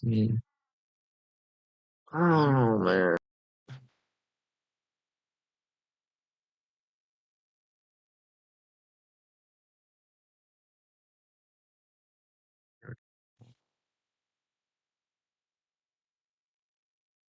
Or when to go to analyze and turn off this view real quick so I won't show too much.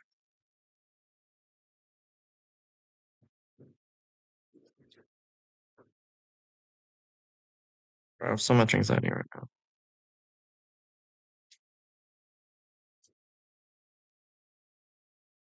Alright, so much anxiety. Let's go to analyze. 1 second.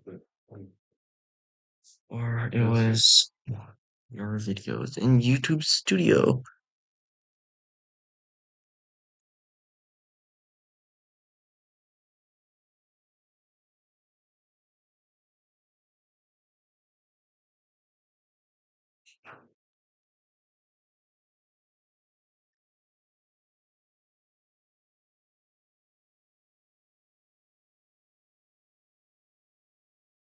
Day 3 of 14. Oh yeah, I think that was the guy who left a dislike. That's stupid. And then this person left a dislike on 2 days left.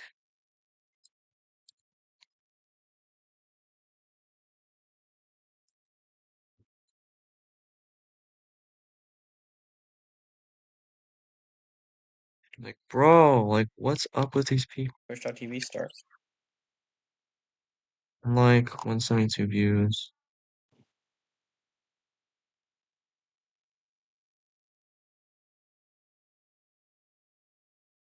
Yeah, like, what is wrong with these people? Like, okay.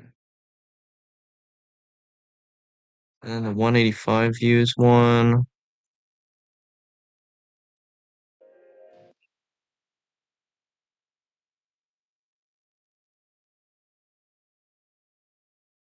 Yeah, I don't know who disliked this one. They're just weirdo. Bro. I don't know, man.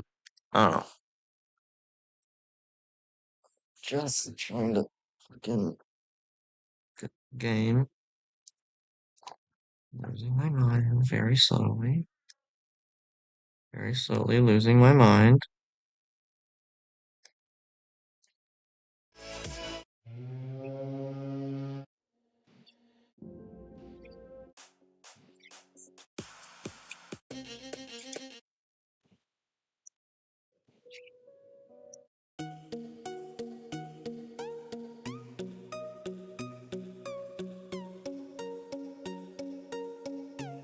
Had it in the code.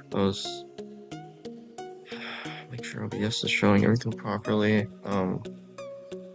Make sure fucking thing. Open up Chrome small. Go to Reddit.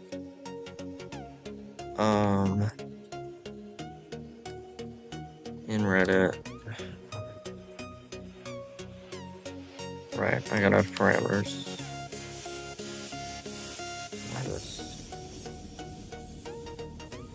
We're gonna call it int.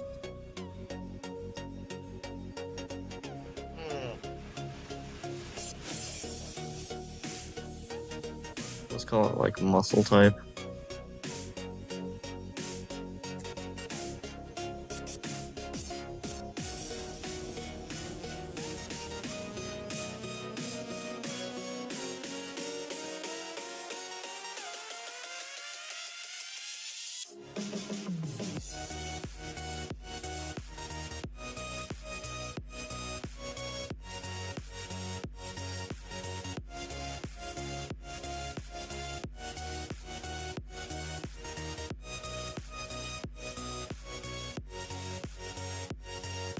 Then I was gonna have a huge if statement, and then so is the if statement, and then I was gonna have it put variables through that, and then I was also gonna leave a comment on this.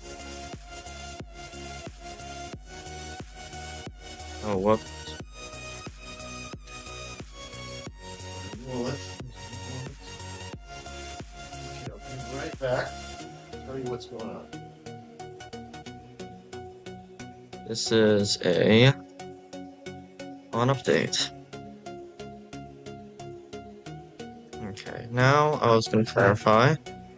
Purpose of this method is to update the muscles. Ah, so much fucking anxiety. I'm sorry.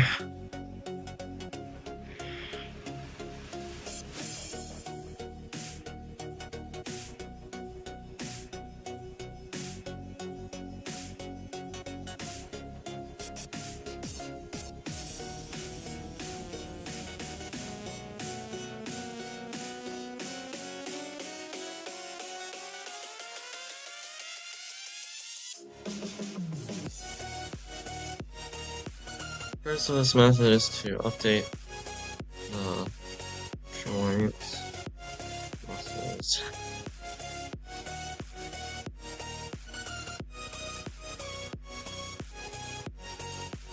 Muscles.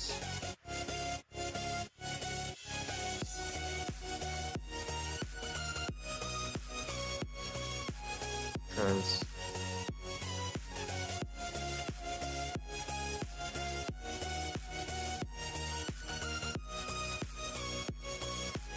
it's fine.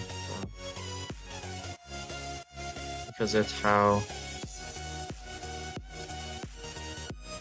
they return to slash hold a position. The purpose of this method is to update the joints to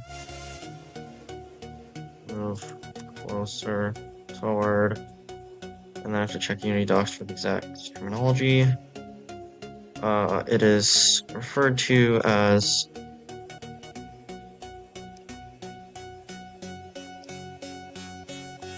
the reference angle is angle in degrees reference.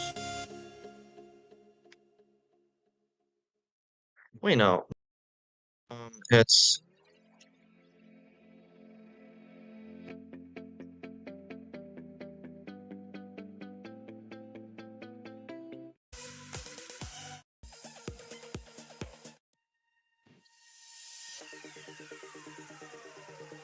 I think it's a joint angle. The current joint angle in degrees with respect to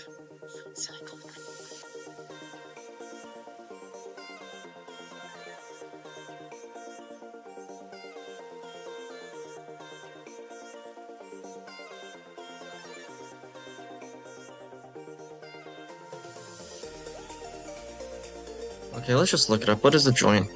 What is the joint angle of a joint unity?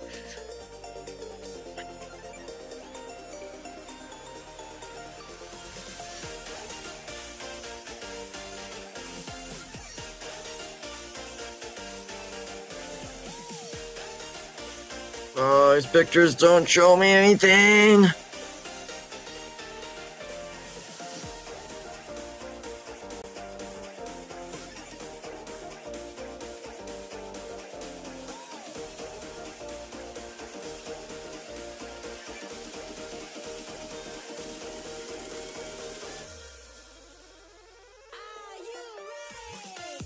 I'll just give it my own name. The purpose of this method is to update the joints to move closer toward 0 degrees from the resting angle.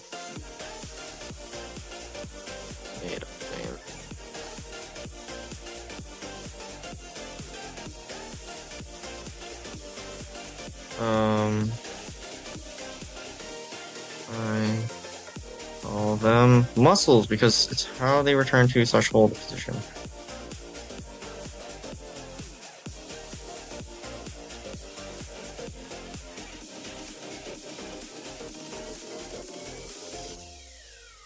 Fuck.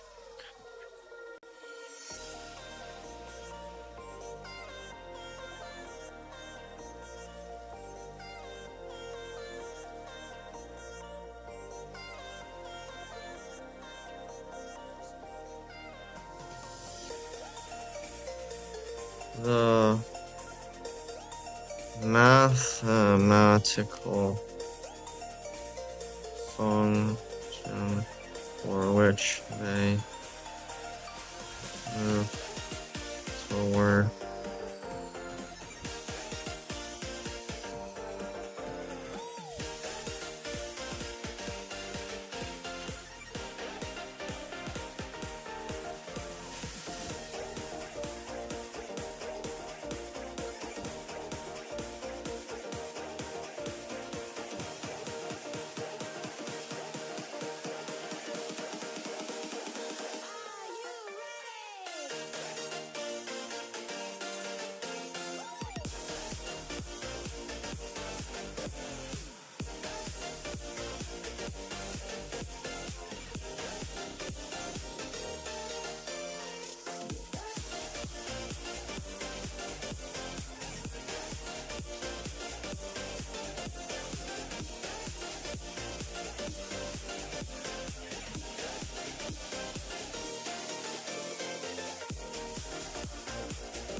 Okay, so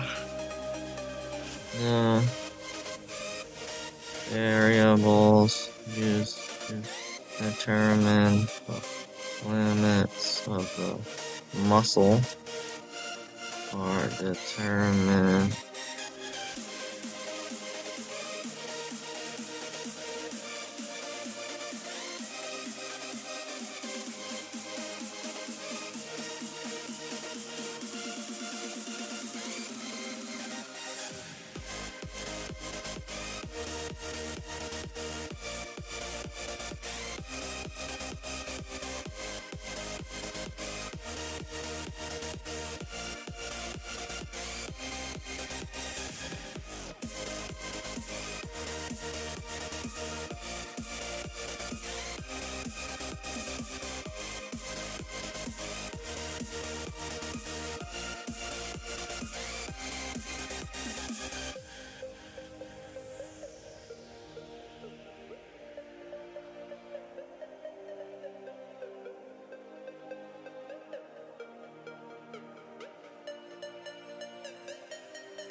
Okay, so now it passes in two variables, the muscle type and the type of movement.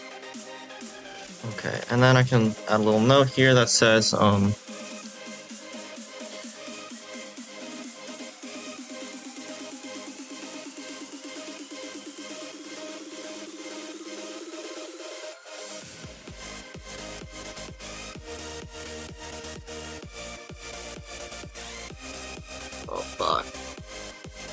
then I have to make a muscle break. That's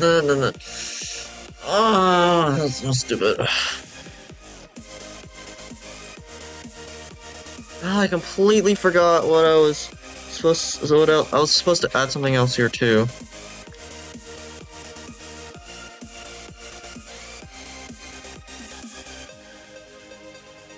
Check my live stream chat. This is like a 2-hour live stream already.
There's a 12. Oh, okay.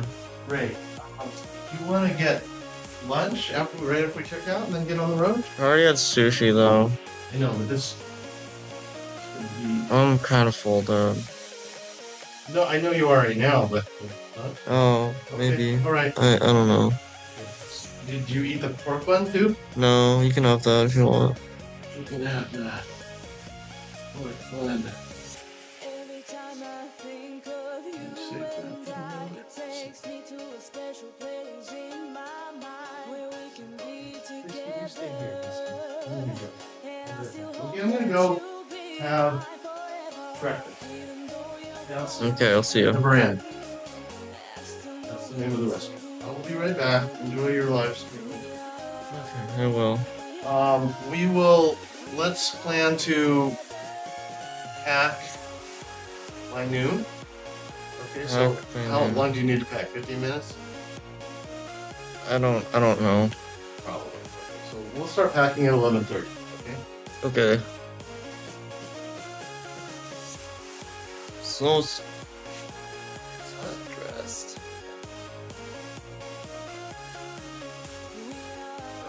Shower. That's Okay.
Hmm.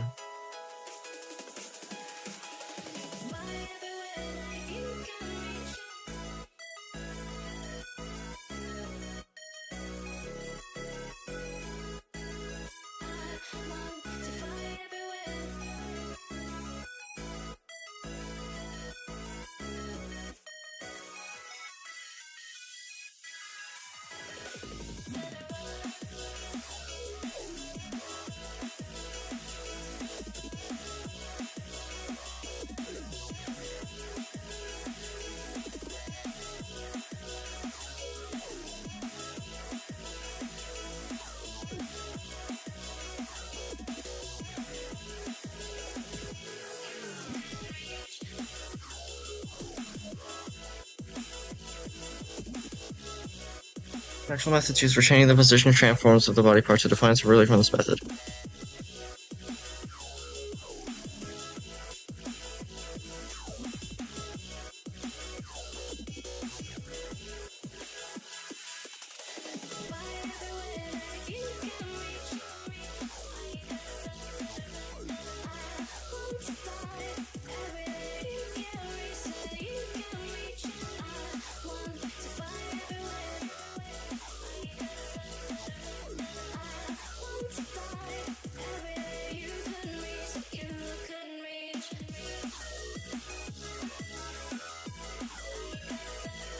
I'm so fucking stressed right now.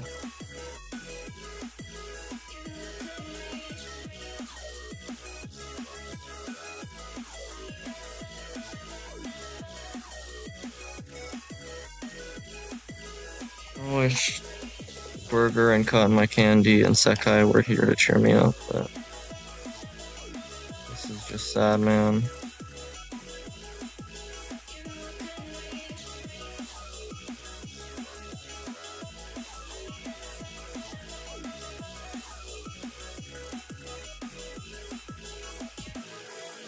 One moment, please.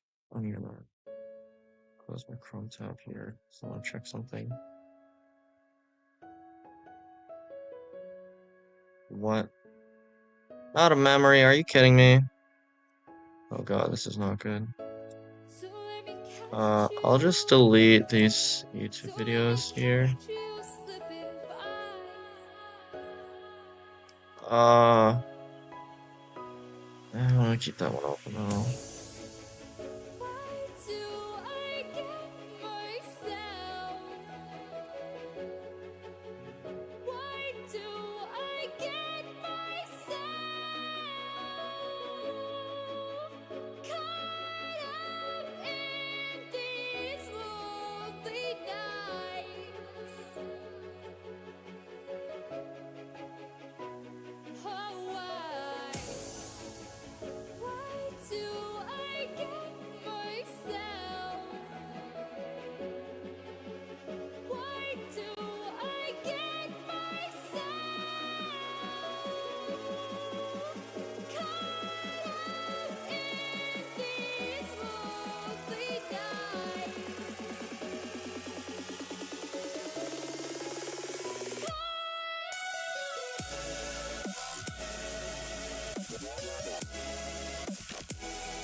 I don't know, man. I think I'm just stressed today.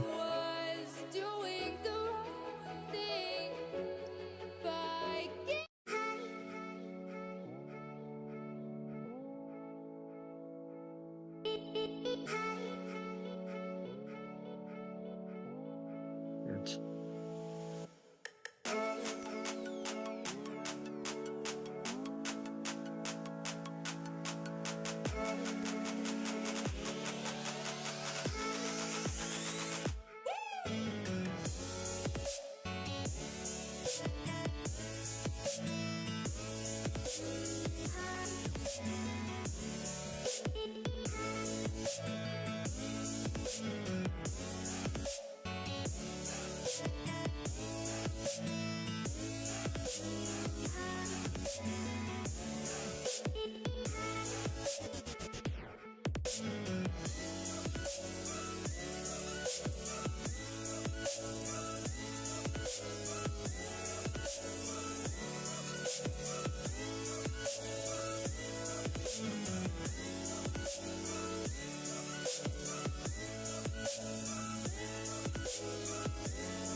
So I think I'll make a method that resets the variables for the ease animation.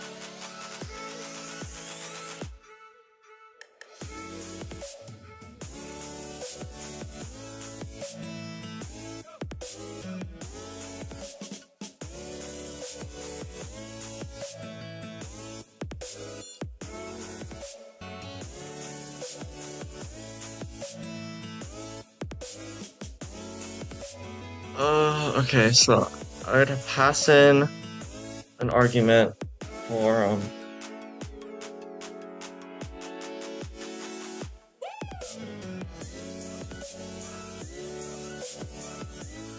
I wouldn't even need to pass an argument. I just take the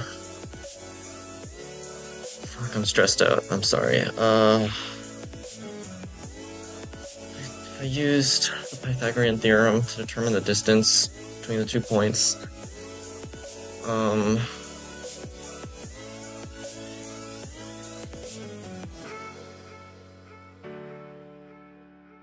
use the Pythagorean theorem to determine the distance between the 2 points.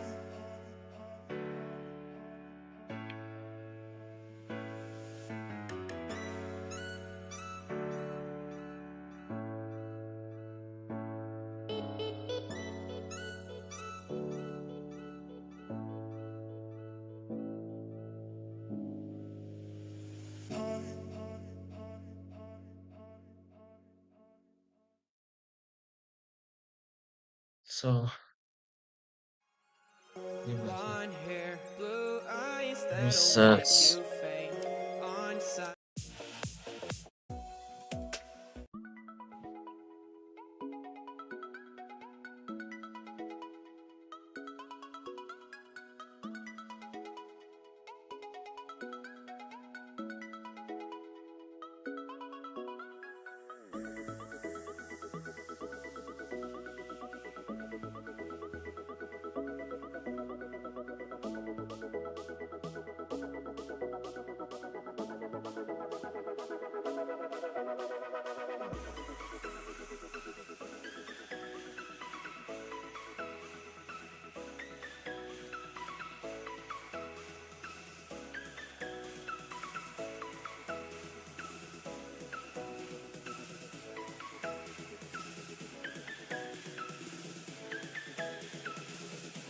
Okay.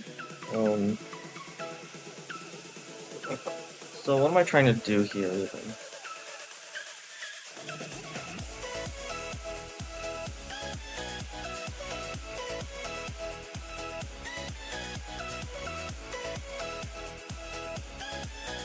Right, I was trying to set a new resting angle.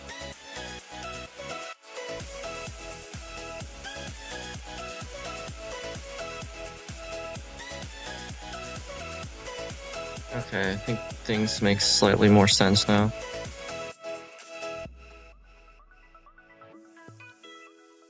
The current joint angle in degrees with respect to the reference angle. So I think we know the exact terminology for now. We don't have to do made-up name now. So now... Yeah, now there's a reference angle property.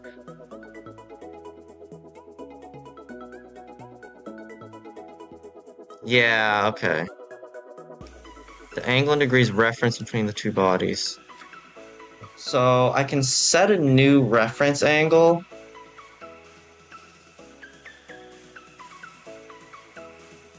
And then using the okay, wait.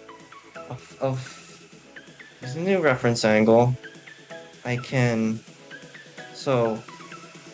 wait, I take the current reference angle. Wait, no, hold on.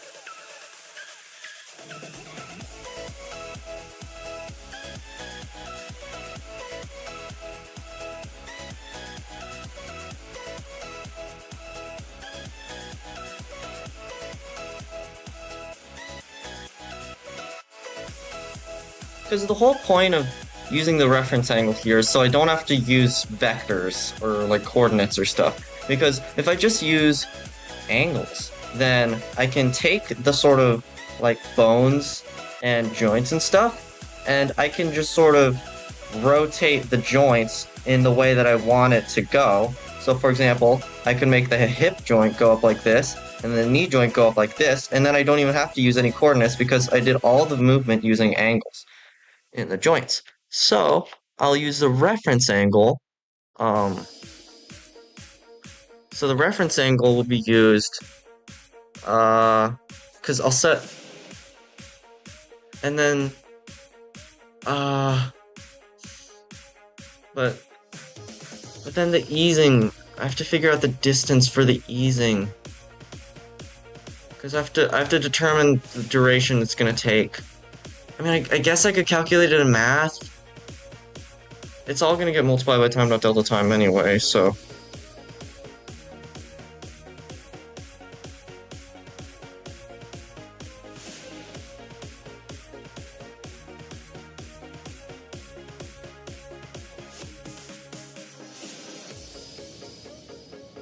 So,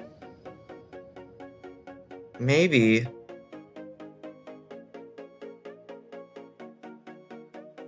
But then I think I could calculate it. I just need to return the amount of updates. I need to return the amount of updates it takes for it to go from the current reference angle to the new reference angle. Which means that I will have to incorporate the function. So you could say f of x, or you could say like, what's the minimum x in f of x until you... What's the minimum f in f of x until the y meets the condition? And then that's the time it takes. Because x is the number of updates, right? If x is the number of updates, and f of x is the function for the type of movement, be it no ease, ease in, ease out, or ease in and out, or ease out and in,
I can make a new method that's ran at the end of it inside this method called like method list underscore and then method list underscore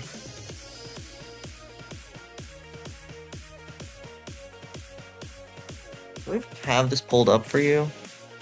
I haven't even been engaging very much with chat here. I'm really sorry. Hello, one concurrent viewer. Wherever you are. I've been real stressed out recently.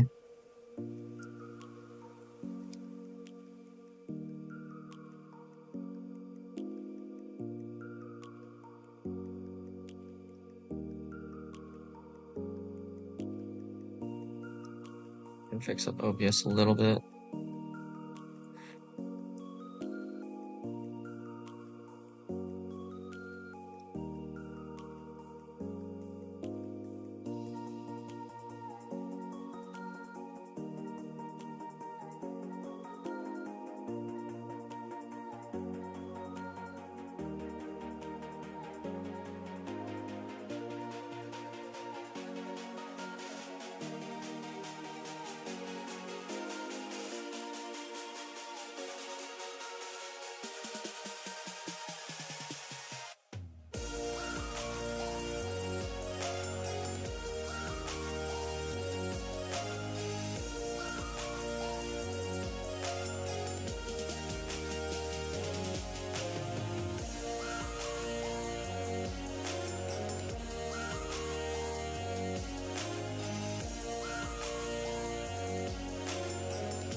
Hello, Cotton and Candy.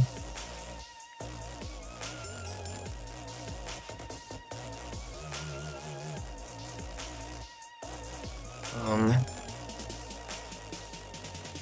a wee bit stressed out today because some annoying people commenting on PirateSoftware when I'm literally just participating in the jam because I've been streaming this for the past like week, 2 weeks, and then the drama started like a week ago, or like half a week ago. I'm trying to make a proper method for making characters move in the game. I think I found out that because if I just pass in a bunch of arguments, into a single method, then it'll just sort of run it the way I want to, I guess. But then I also have to define a bunch of different, like, ways to attack and stuff. So, right now, I'm just trying to get the movement part to work. I've already learned about how joints work. I think I'll be fine on the joints part. I'm just trying to get the method to work now for the joints. And then I can just have, I can just reference the, join update and all the things. Honestly, I might move this from, although this, I guess this is in creature logic script.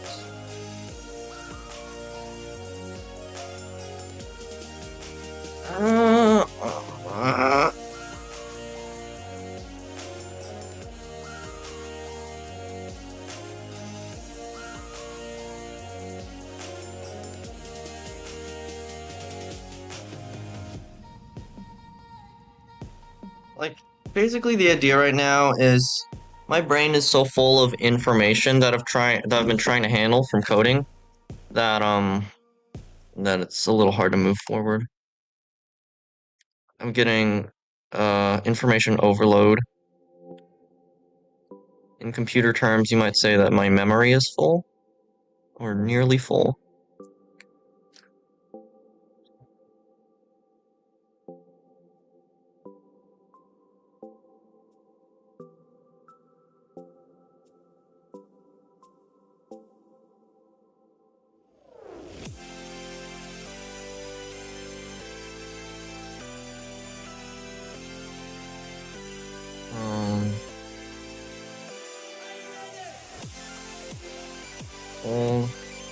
me just write this here. Old reference angle and new reference angle are used to mark the beginning and end of a single joint's ease animation.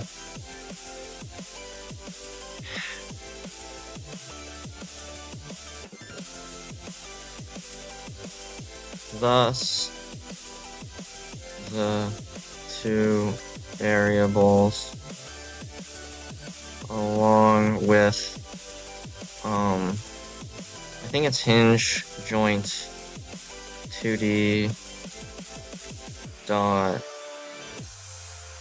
I can check Unity docs again, joint angle,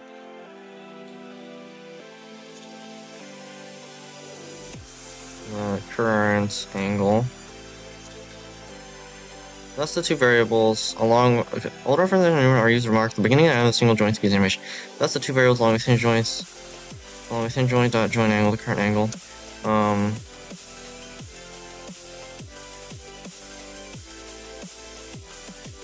can be used to calculate the rotation speed for the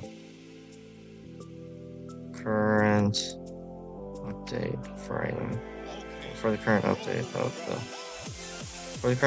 of the variable.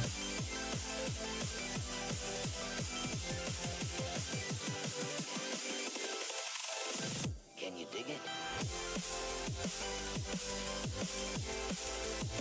Here's something I'm concerned with. If I multiply by time.delta time,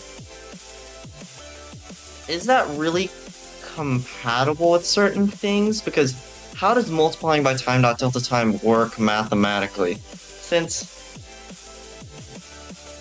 if I'm multiplying by time.delta time and it's a fixed value, but over every update it's supposed to be going exponentially, doesn't that mean that, like, through math or order of operations or whatever it is, that it's going to cause it to be inaccurate? Because, I mean, it won't give me an error, but it'll still be inaccurate because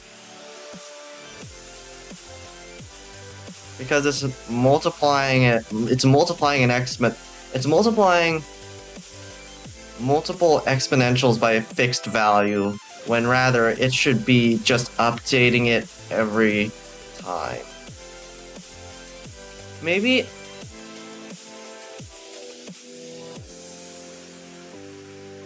no, because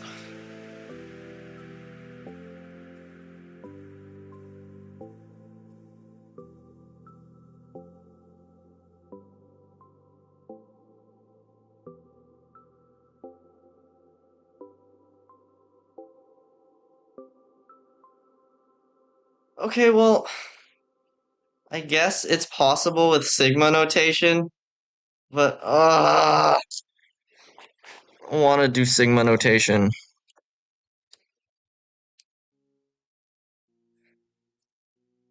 Maybe I should just turn my brain off and take a break.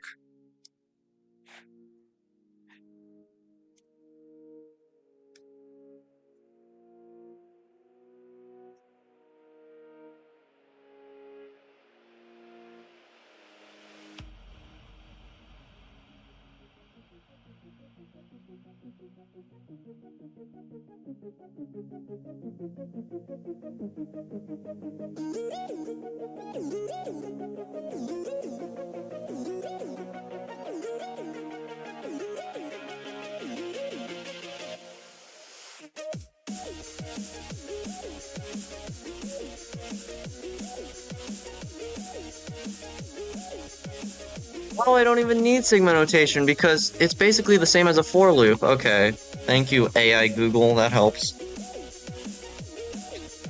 That's very useful. I can just, in the update, instead of multiplying the value by time.delta time, I can multiply the number of loops by time.delta time.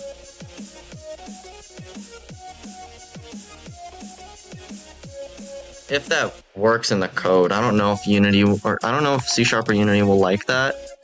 If I multiply the number of loops in the loop by time.delta time, I don't know if it'll like that. But I can still give it a try. So it's compatible to different frame rates.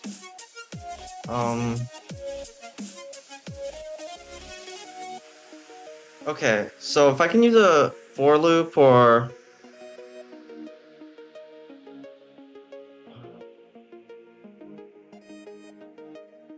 yeah, I think it's called a for loop, not a yeah, because otherwise it'd be for each loop. No, it's just a for loop. So if I could just use a for loop and then make the number of loops multiply. The number of loops could just be 1 multiplied. So just the number of loops could just be time dot delta time. Let me look that up though. Can time dot delta time be used in the number of loops in a for loop C#? No, you cannot directly use time dot time as the number of loops for time left, which is a floating point value. Yeah, just fucking round it. I don't know.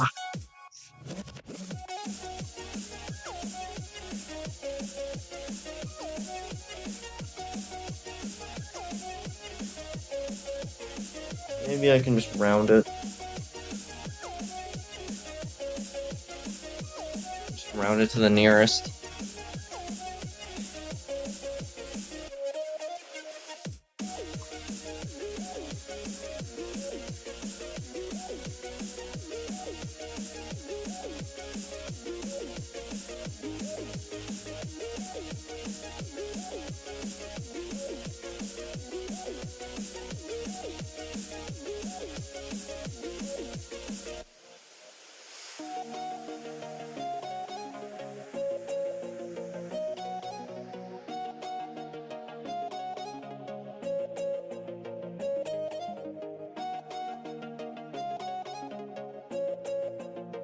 I could use time out.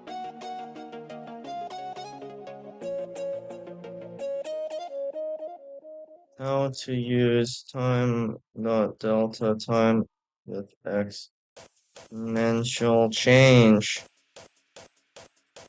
Unity C#.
Important note.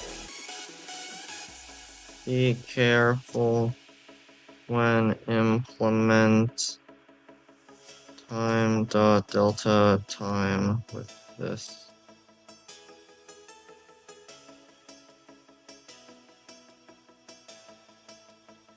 I used to mark the beginning of a single joint's ease dimension. Thus the two variables along with the hinge joint.2D joint angle, the current angle, can be used to calculate the rotation speed for the current update of the variable. Before note, be careful when implementing time until time with this. Okay.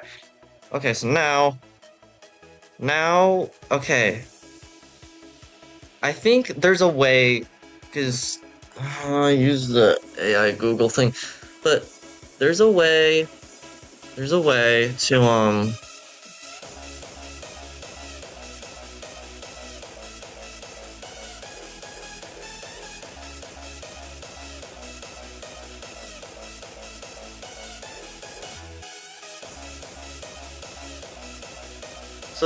to implement time that delta time properly into this, I think. Except the thing is, wait, no, it works, and then old and new reference angle along with hinge joint 2D.join angle can be used to map the beginning and end of the ease animation, and then use hinge joint 2D.join angle to determine where you are in that area. So basically, and then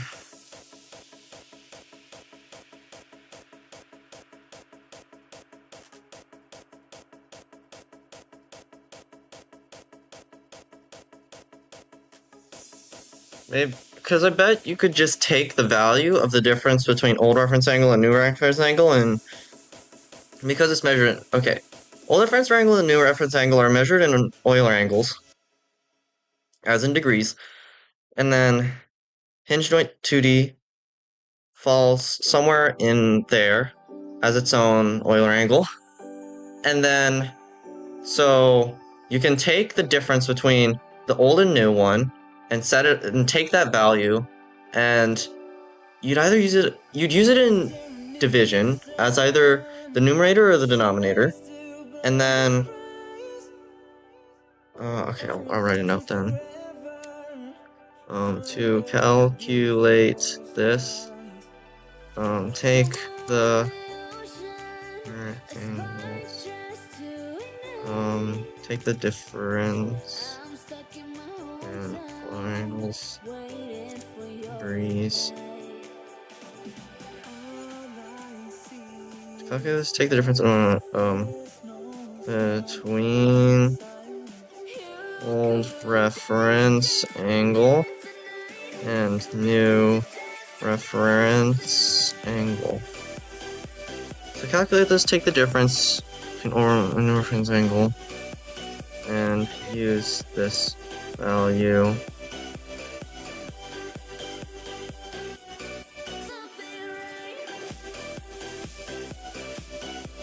Let's look up how to calculate percentages.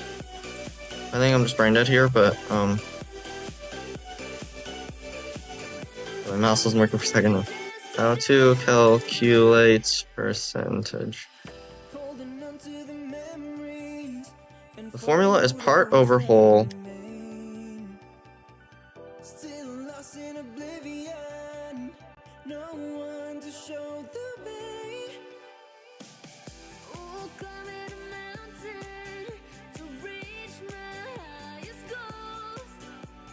Use value as the denominator for percentage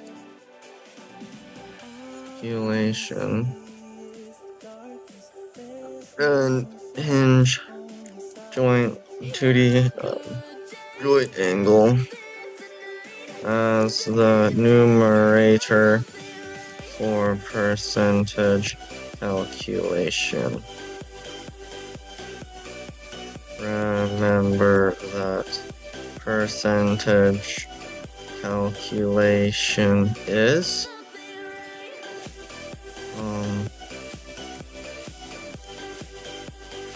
equals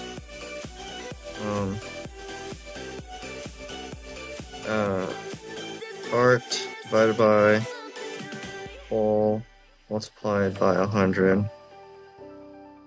100 if you want it to be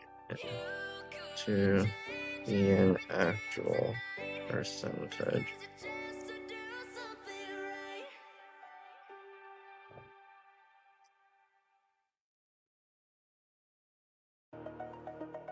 Not 100 if you want it to be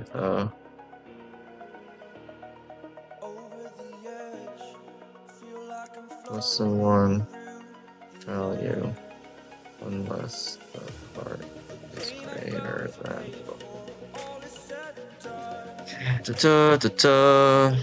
Closed. Okay, let's count this. 1, 2, 1, 2, 1, 2, 3, 2, 1, 0. Okay.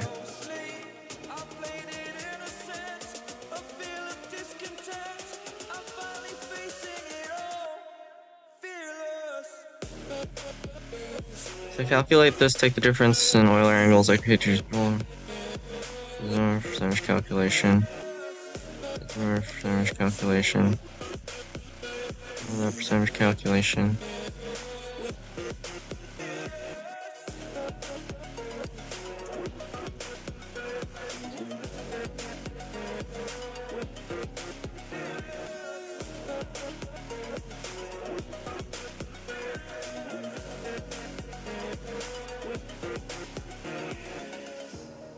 Burning the bridge that keeps us.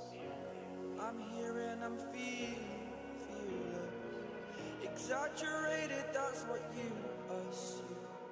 Okay. You can then use this percentage value,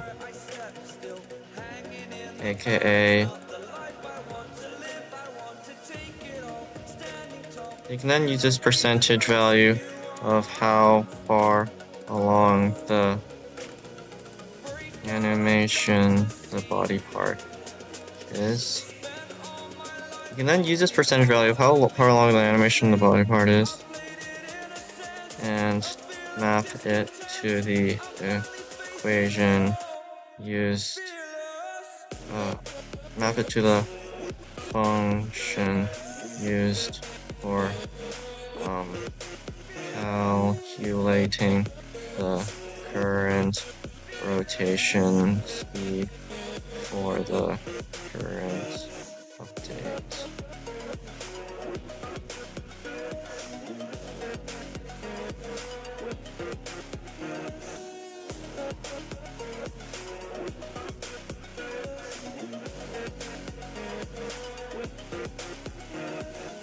Just mark the beginning of a single joint's easy animation.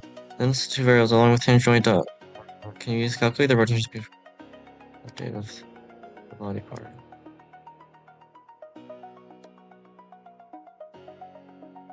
Slash joint.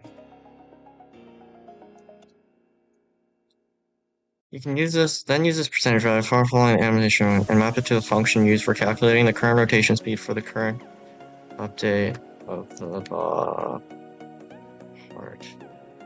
slash joint.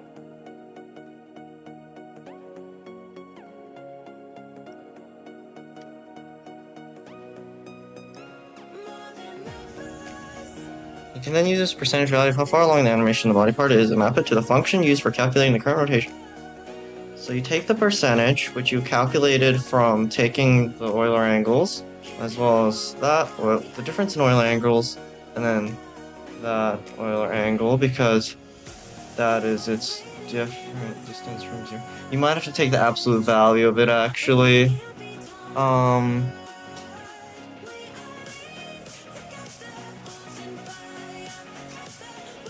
And the absolute value of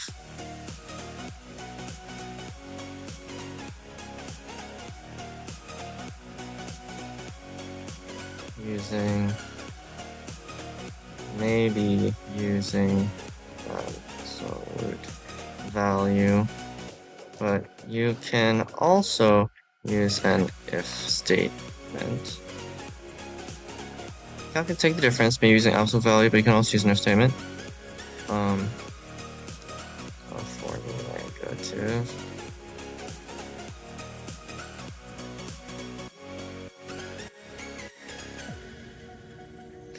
Okay, all references using mark at the beginning of a single joint using less than two variables.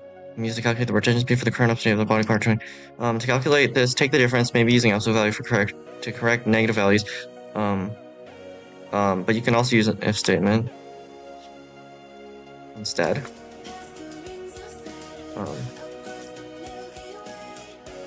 I'm going to move this text.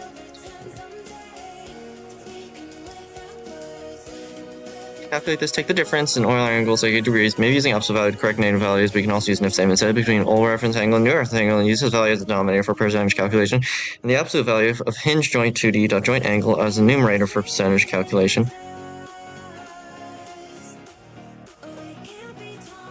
And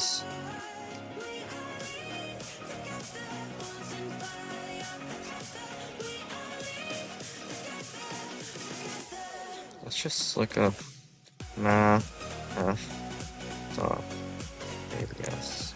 Okay. So you can use maybe using math f dot abs. Absolute value.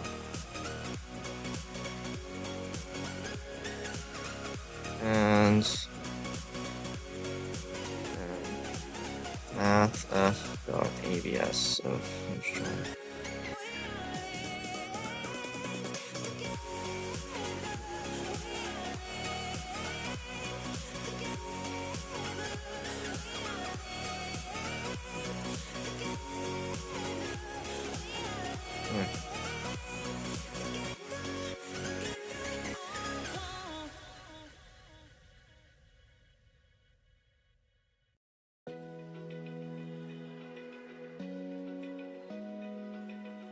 Okay, maybe using absolute value to correct negative values, we can also use and use this value as the denominator for percentage. Absolute value of hinge joint 2D dot joint angle as the numerator for percentage calculation.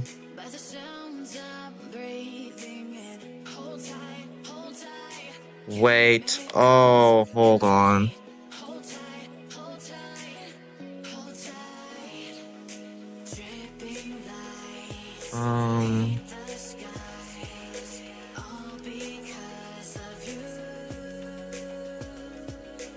And the absolute value of hinge joint 2D joint angle plus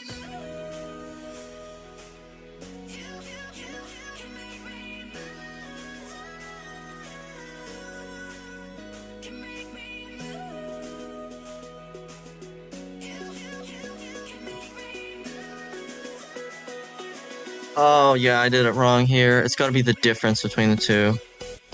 And the difference between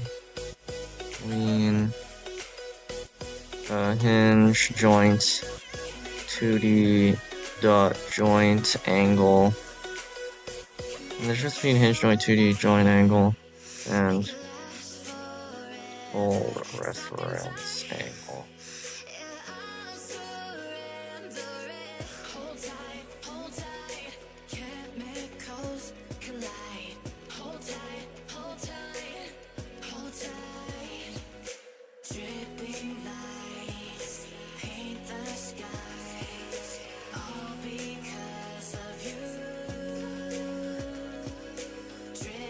Calculate this, take the difference in Euler angles like 8 degrees, maybe they're using the absolute value to correct negative values, but you can also use an if statement instead between old reference angle and new reference angle, and use this value as the denominator for percentage calculation, and probably the absolute value of the difference between hinge joint 2D dot joint angle and old reference angle as the numerator for percentage calculation.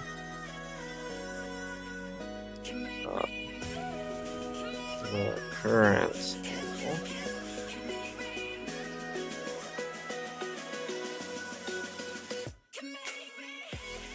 So you take the overall difference and the difference between the marker and the beginning, and then you have that as a ratio which determines the percentage value, and you can use the percentage value to put in the function, which is very convenient. Far along the animation of the body part is, and map it to the function used for calculating the current rotation speed for the current update of the body part slash joint. So then you can just apply the percentage as a multiplier to something in the exponential, and then it all works out. Oh, how lovely.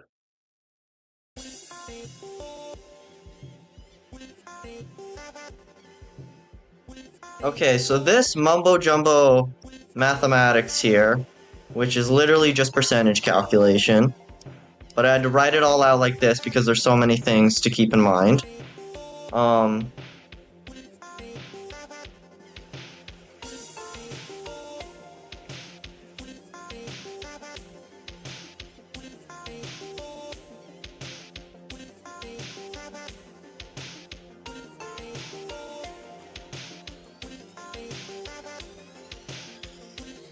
This next part is literally just percentage calculation.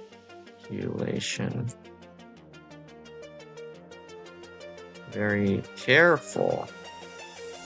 This next part is literally just very careful percentage calculation.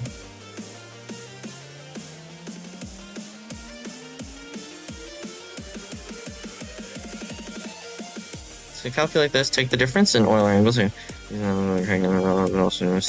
Old reference angle and new reference angle, and use this value as a denominator for percentage calculation, and apply depth of value. The difference between hinge joint and as new percentage calculation.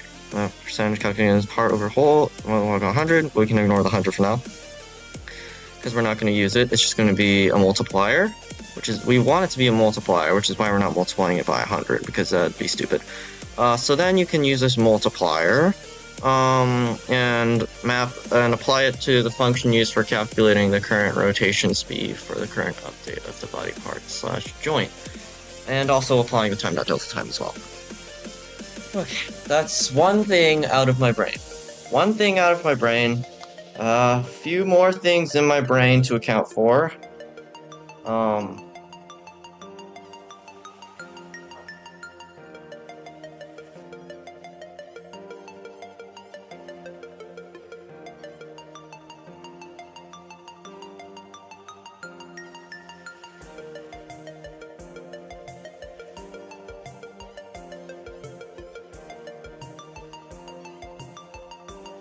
I feel like I have to spend a ton of time on this if I want to get it right, chat.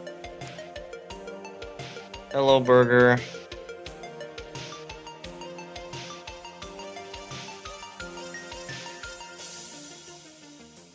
Hello, Burger.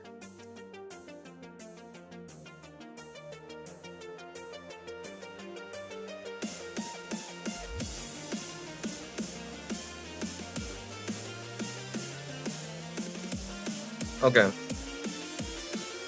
So now that I've written out how to do the percentage calculation, just in my notes here, that's one thing out of my brain and a few more to account for. Let's get into method handling, or whatever the fuck it is.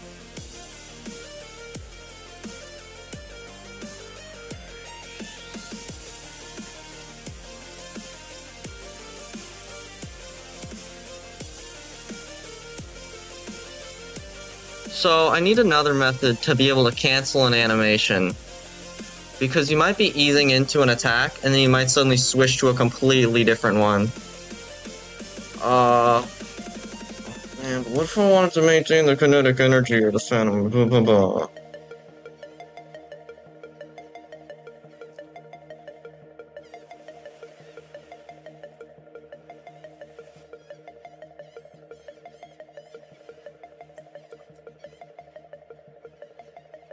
Okay, the thing is, though, that I don't think you even need something that measures, like, carryover for body's movement, because it's literally just so negligible, since we have so much control over the human body that, like, we can literally, like, drive, like, if I was driving a knife into someone's, like, face, you know, and I did it at max speed, I think I'd still have the capability to stop and cancel the animation right at the last second before it hits them, without it carrying over too much. Like, I think the amount of carryover is completely negligible at that point. Just because of how much control we have over the human body.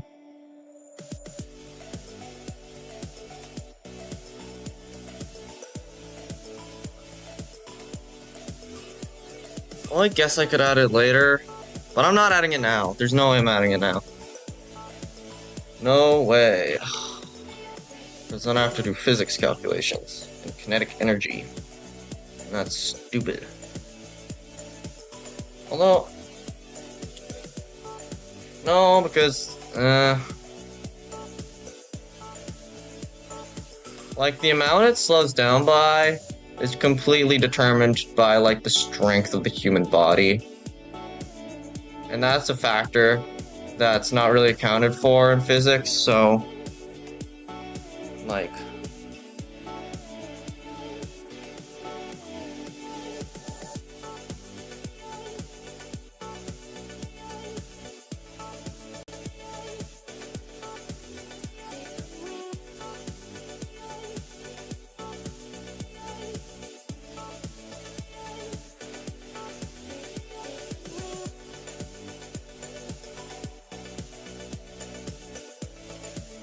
Okay, so I'll leave a little note here.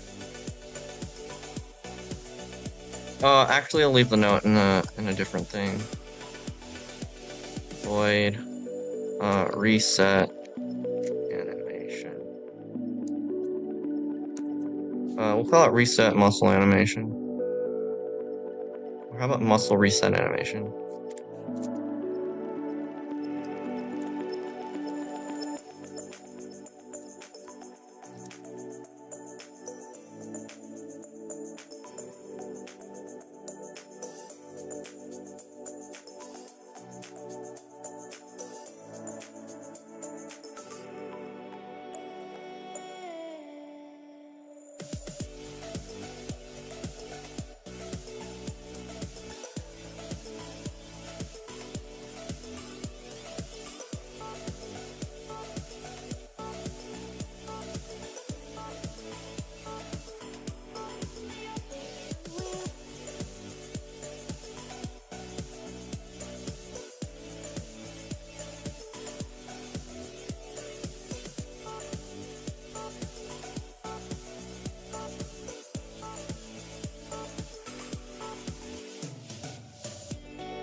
Single.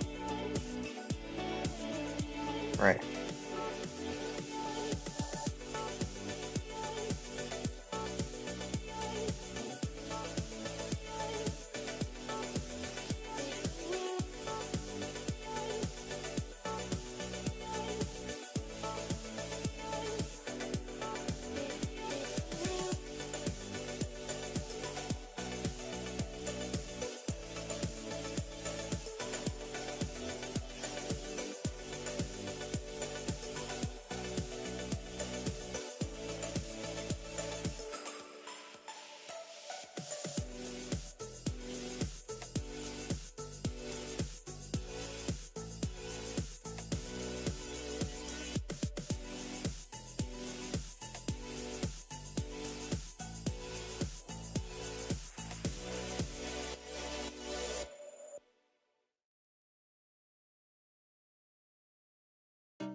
Muscle reset animation, single use reset variables for muscle move update.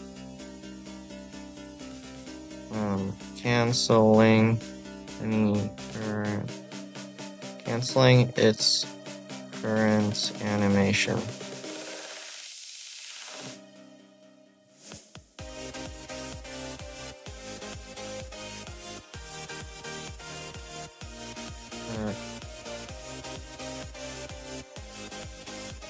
Single use reset variables for muscle movement.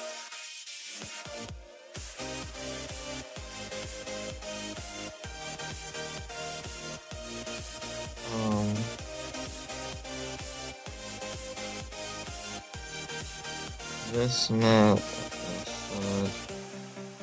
cancels. This method cancels the body part's current animation.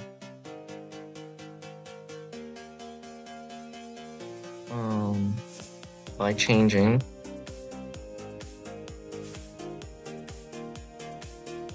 single use to reset variables for muscle move update. This method cancels that body part's current animation by changing values, use type, or by setting new values for single use to reset variables for muscle move update. This method cancels that body part's current animation by setting new values for each type or reference angle and new reference angle. But not muscle type because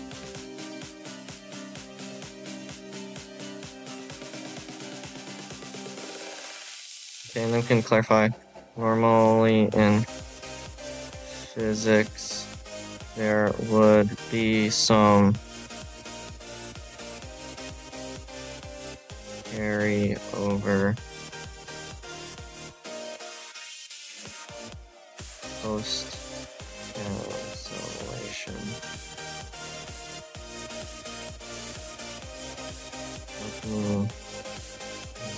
Normally in physics there would be some carryover movement post cancellation.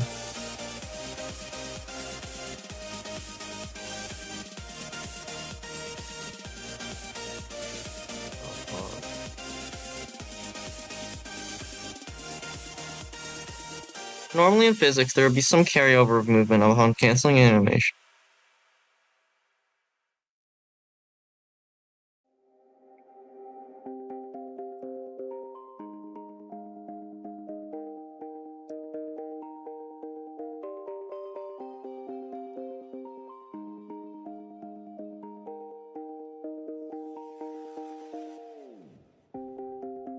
I've been painting every fence I know, every color pleasing to the same.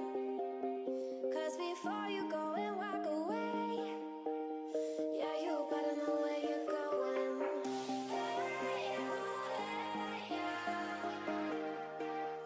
you're a wanderer just like me. Hey, yeah, you better know where you're going.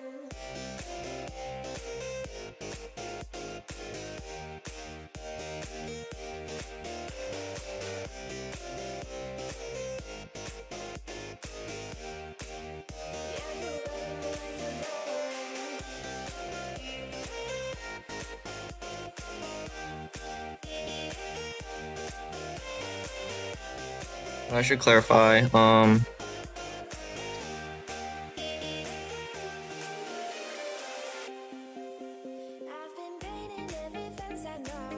this is, hinge join 2D dot motor.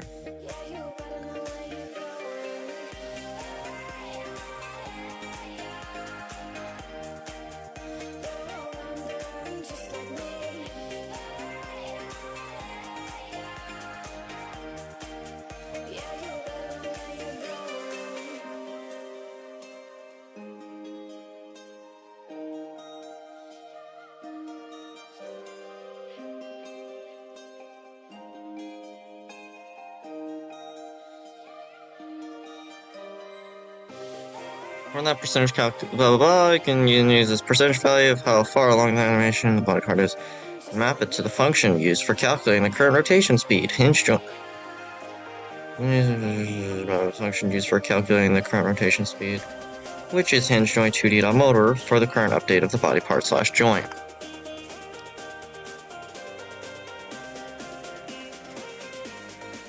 Now, as long as I have the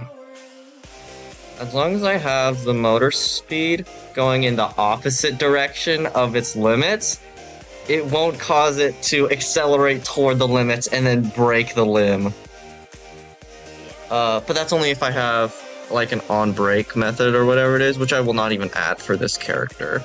But it is still stored in the creature logic script CS. So this does, the break thing will apply to enemies, so I should still keep it in mind. Because you can still hack enemies' limbs off and stuff.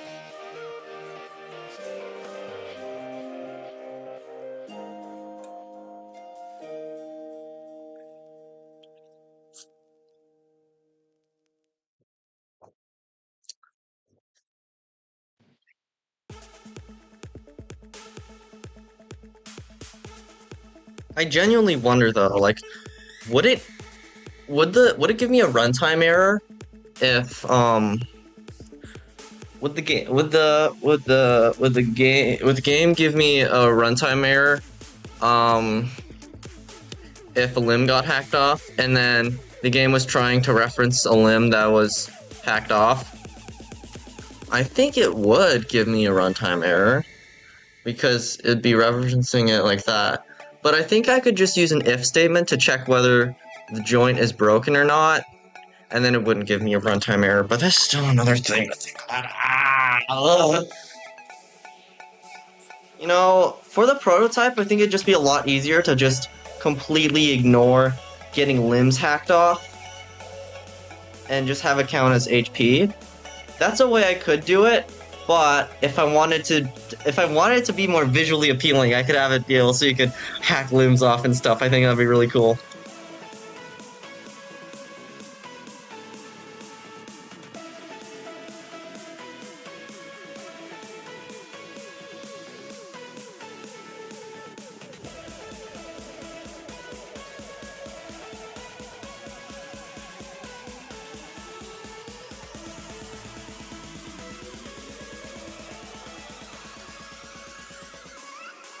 This is the last of my Pepsi. Okay.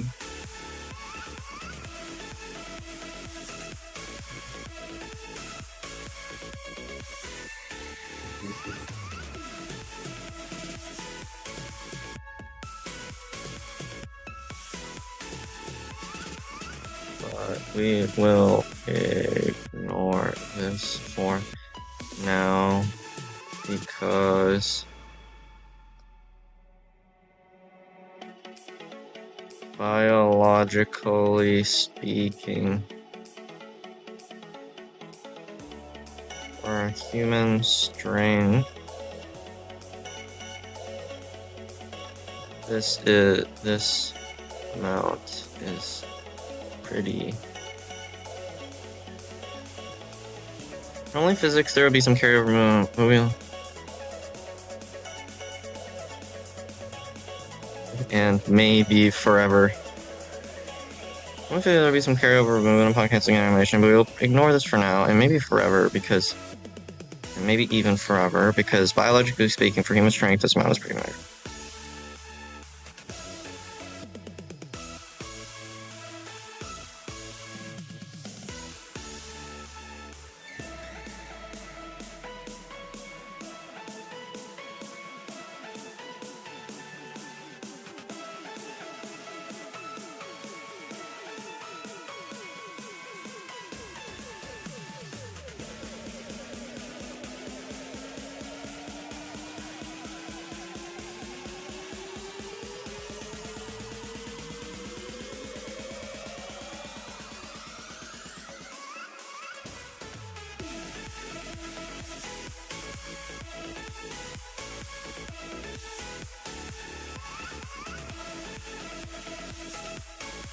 Okay.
Okay.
muscle reset animation underscore 2p, muscle move update underscore 2p.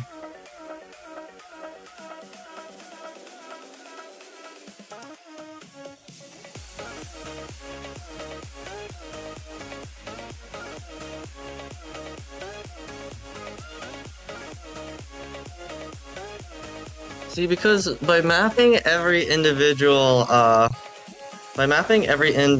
way to do a muscle move update, you can string those together to make different attacks, and then you can use a flowchart to take in the external fact. Oh, I haven't even done the external factors yet, but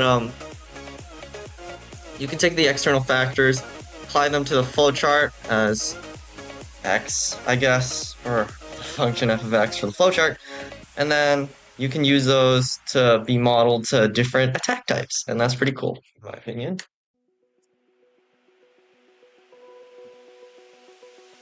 Open eye, feel the waves cut through me, hypnotized by the sounds I'm breathing in. Hold tight, chemicals collide. Hold tight, hold tight, hold tight. Dripping I'm gonna try to account for a few more things and just make sure I'm doing this correctly. Right, this is incorrect. The actual methods used for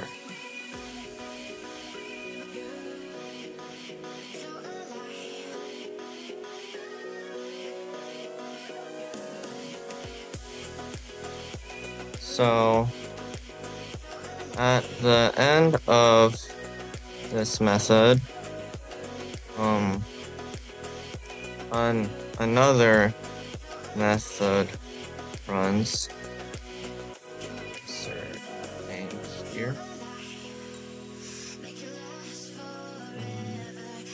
At the end of this method, another method runs, which runs chemicals collide. Hold tight, hold tight, hold tight. Dripping lights paint the skies, all because of you. Dripping lights paint the skies, only you.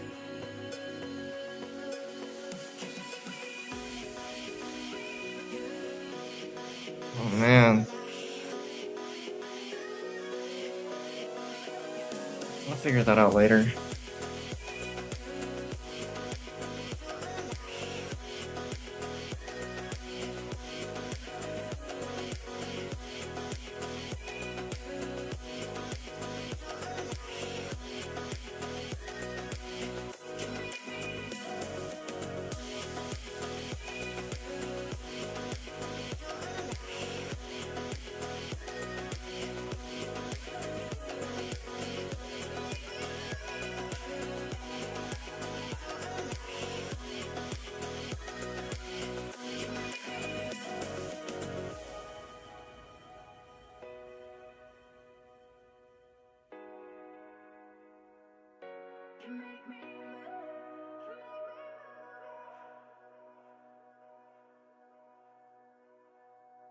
Because my thought is, for the flowchart, it'd be a giant switch case statement, and then for each case, it would check the outside conditions, and then determine the inside conditions, and inside each switch case would be another switch case, or if statement, or blah blah blah.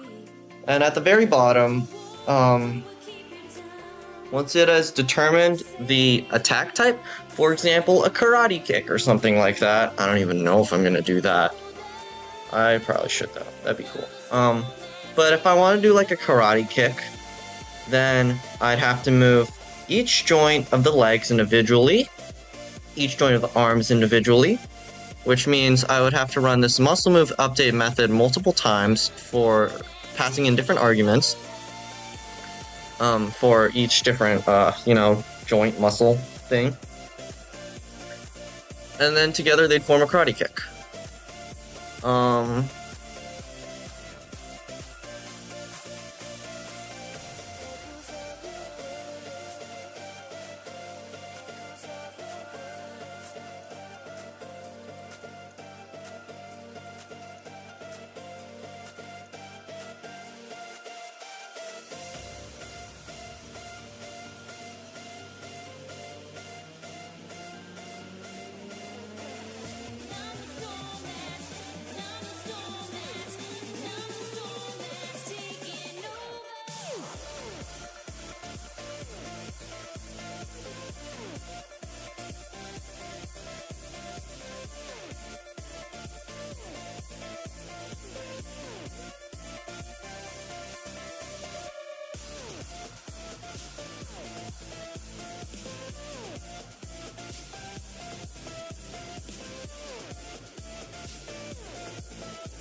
Silhouettes of you used to haunt my dreams. Nightmares laid to rest, no coming back to me. And my walls will keep you down. I am safe without the sound of you around. It's getting colder, and I'm the storm that's taking over.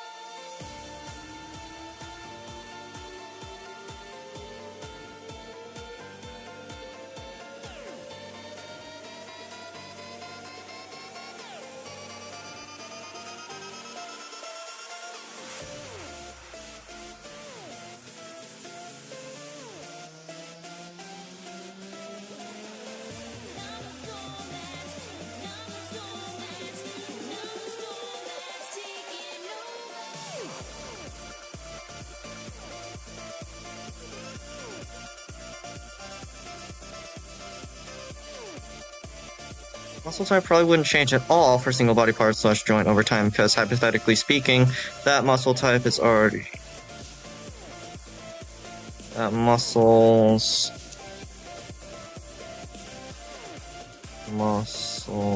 type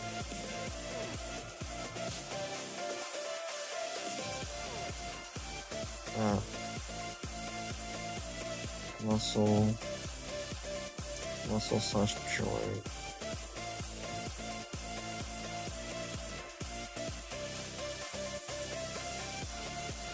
type. Muscle type probably wouldn't change at all for single body part / joint over time, because hypothetically speaking, that muscle / joints type muscle type is already an inherent pseudobiological property of that body part / joint.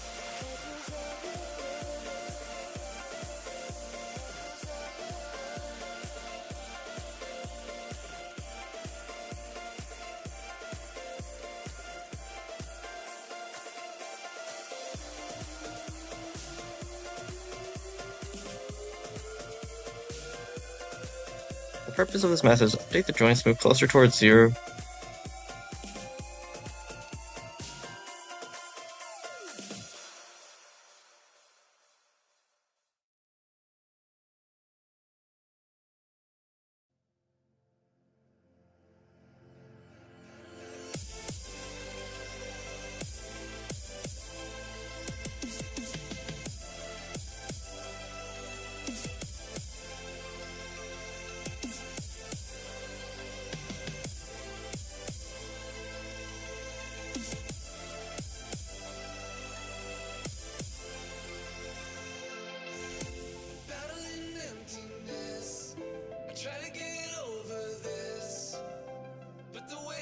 The purpose of this method is to update the joints, move closer towards 0 degrees at a new reference angle, which is obvious.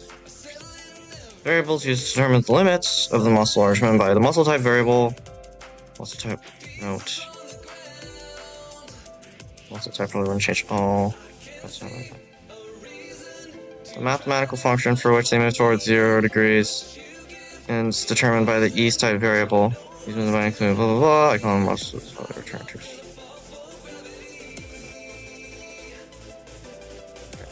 This is in the wrong spot.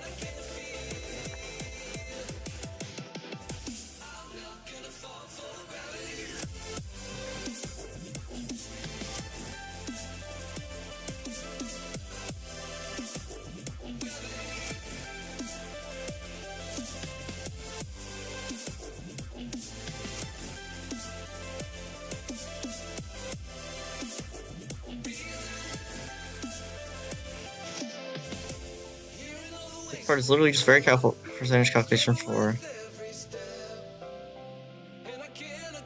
make easing accurate. Next part, literally just very careful percentage calculator to make easing accurate.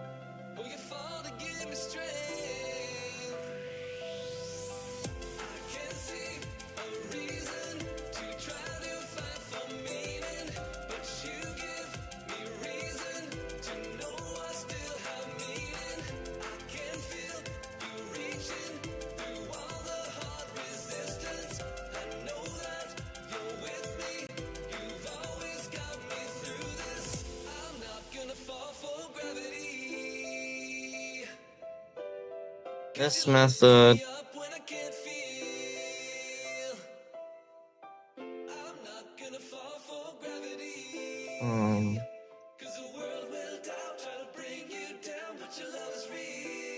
runs every update of the update method and stops doing anything.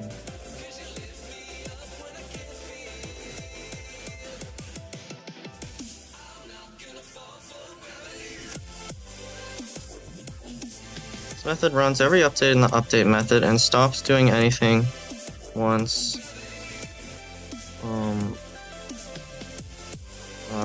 hinge joint 2D dot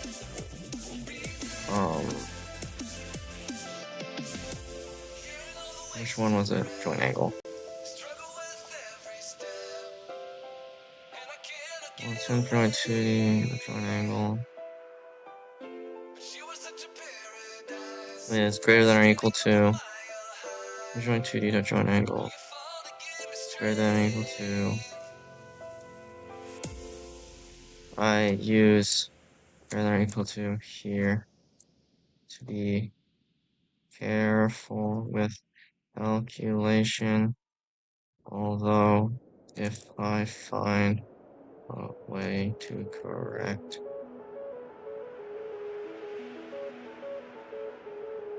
spill over the one update spillover. Okay. I'll put that at the end. And stop doing it once hinge joint 2D to joint angle is greater than or equal to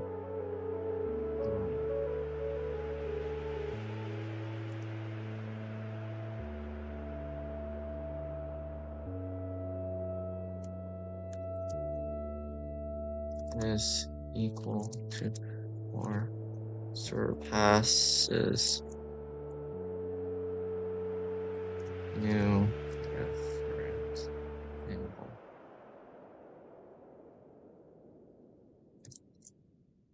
So surpasses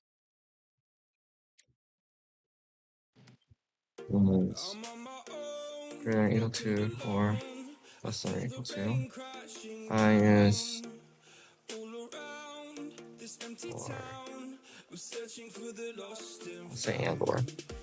I use greater than or equal to and or less than or equal to here to be careful with calculation.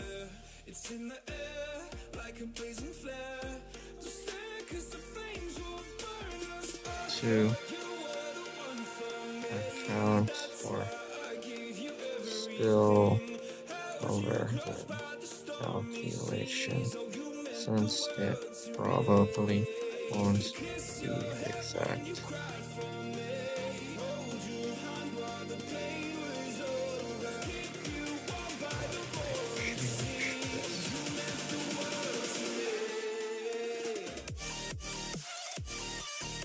This method runs every update in the update method and stops doing anything once hinge joint 2D.joint angle is equal to or surpasses new reference angle.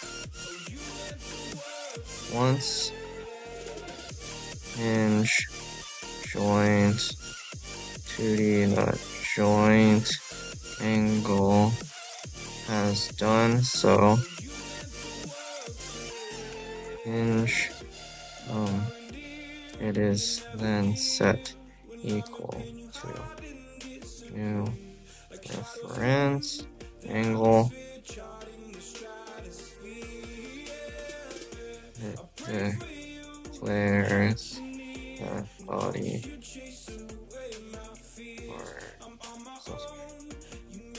muscle / joint animation task as completed via a public boolean probably.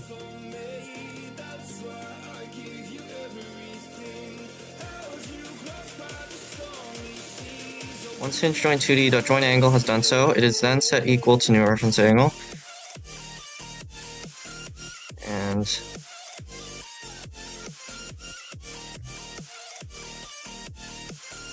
declares that body part / muscle / joint.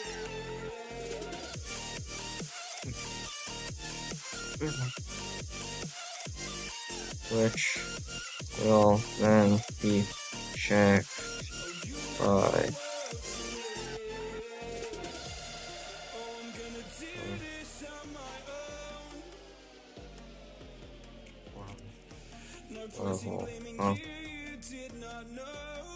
I think this would be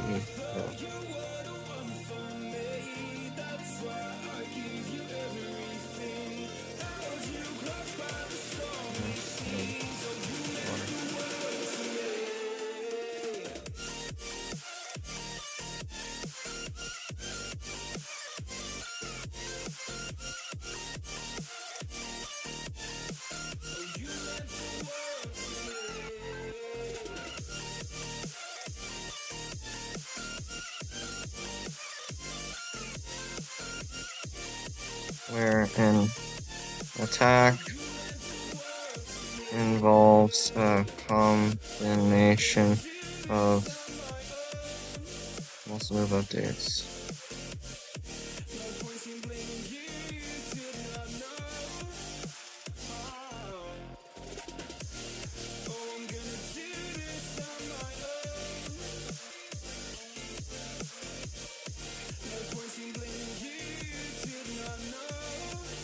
Okay, once hinge joint 2D.joint angle is done so, it is then set equal to new reference angle, and it declares that body part / muscle joint / muscle / joints animation task is completed via a probably public boolean, which will then be checked by the code and will level up. I think this would be the method for the associated attack, or an attack involves a combination of multiple muscle moves, 2Ds.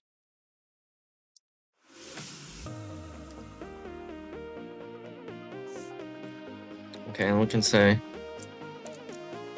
this method, muscle move update underscore 2p, is the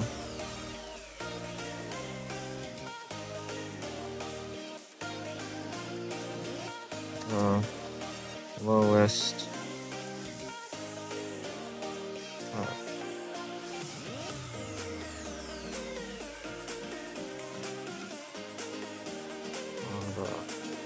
hierarchy and is therefore the building block for all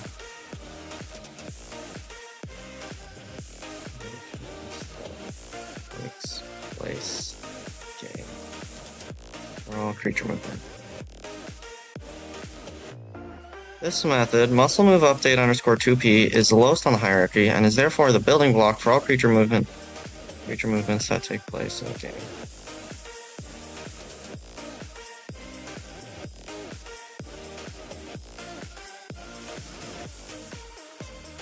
Hey. Yeah. Doing? Good. Method muscle move update underscore 2p will be the lowest on the hierarchy and is therefore the building block for all creature movements that take place in the game.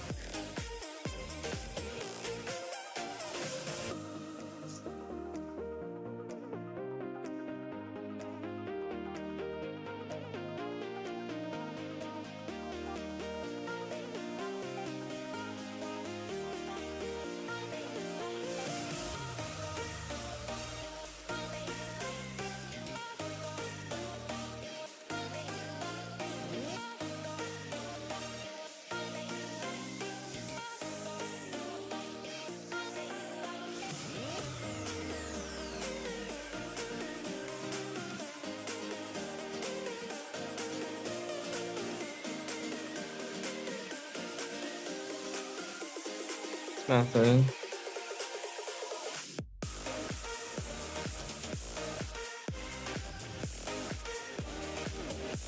must limit motion and also hierarchy zero for the building block for all creature.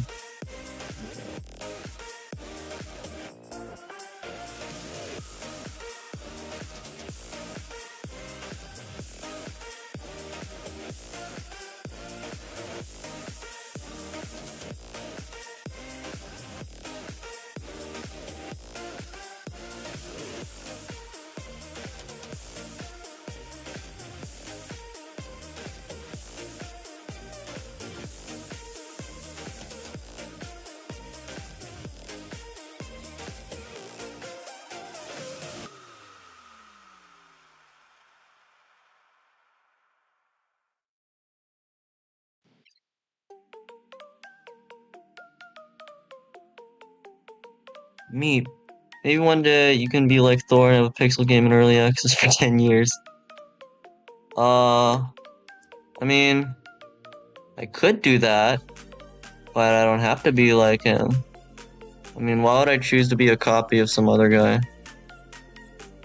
Like, I am my own person, right? Although, to be fair, being a game dev is very high pressure. That's why, like, you know that game dev Danny? I think he quit because it was just too much pressure for him to, like, get content out. So, you know, there's kind of a push and pull to these kinds of things, you know? I feel like people are very unrealistically expectant of game devs to put out work. Although, to be fair, a lot of game devs might also be lazy. So, it's like, I guess it's really just a question of, can you tell whether they're being lazy or not, depending on how much work they're putting in? Because if they're clocking in a ton of hours, then just from the numbers, you can usually tell whether they're like a lazy, quote-unquote, game dev or not. But regardless, I think it's still, people have unrealistic expectations for what game devs should be doing. Which is just kind of sad.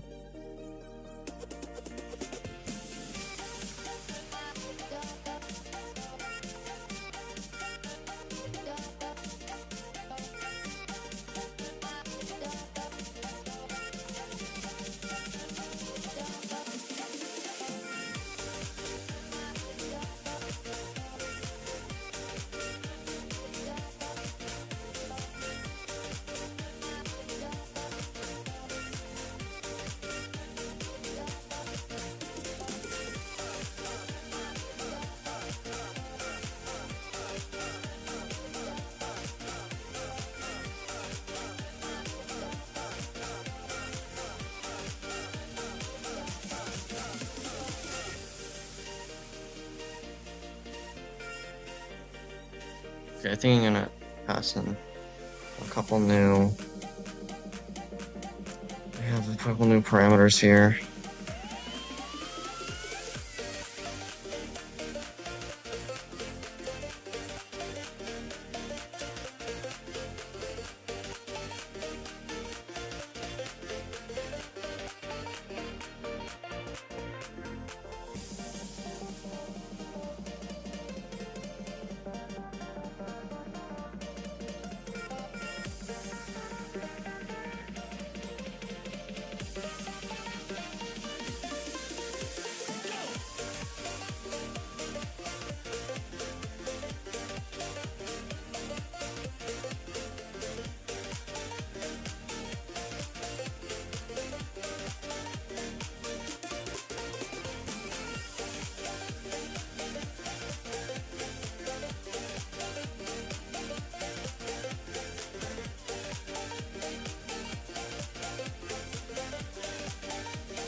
Variables e-speed multiplier and e-speed exp, the multiplier of the exponential, are both used in the mathematical functions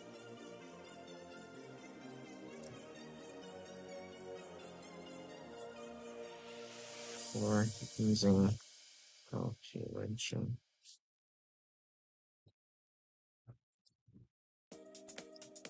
The variables ease speed multiplier and e speed exp the multiplier of exponential. Both used in the mathematical functions for easy calculation.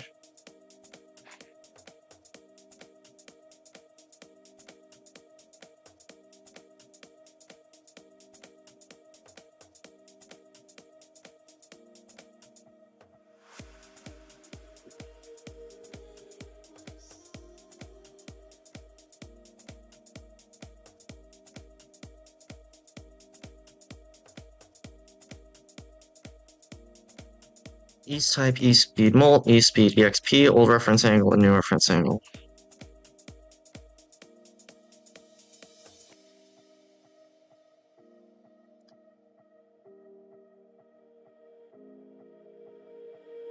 But I never really knew that it was over till the quiet and the echoes speak. I was trying to make sure I've got everything just sort of emptied out of my head here because I had a lot of different ideas and factors that my head was trying to manage with limited memory. And I think I've gotten most of them out onto notes here, but I just want to be very careful with the way I phrase things here because I just want to make sure I've got I don't want to forget anything important. That's my basic fear here.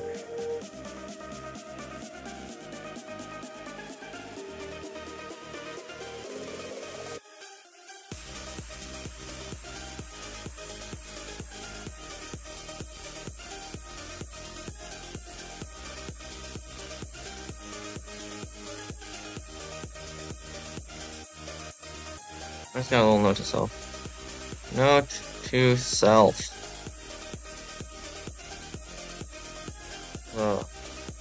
All if statements used in the flow chart for determining attacks, creature attacks based off of external factors. All if statements used in the flowchart for determining change reactions based off external factors should use case statements instead if they exceed a certain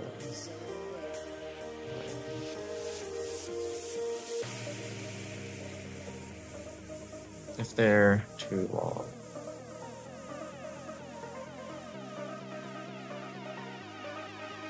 Note to self, all if statements used in the flowchart for determining creature attack based off external factors should use switch case statements.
I mean, I don't really know what else to add here. I think my head is just kind of scrambled at this point. Which is a sign I should take a break because there are no other factors I can think to add on. I mean, I already added like ways to literally mess with ease in, ease out animations, right? Because ease in, ease out, ease in and out, ease out in. I mean, those all use like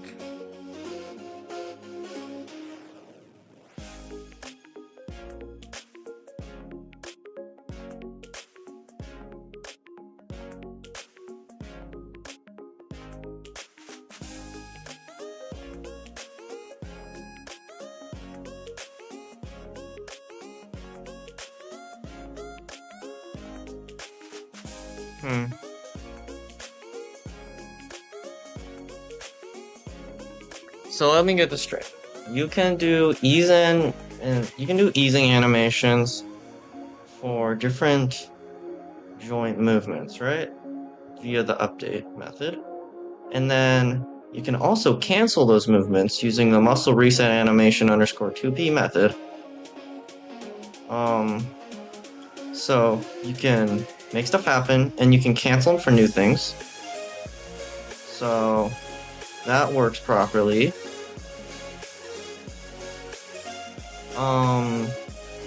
And then, so I mean, that pretty much accounts for all movements at the lowest building block level. So then you can go one level higher, and you can go one level higher and you can say, okay, so now what you call attacks are a combination of different muscle move updates stored in different body parts. And then when the body parts are done executing each of theirs, each body part changes their Boolean value. Each body part changes their Boolean value.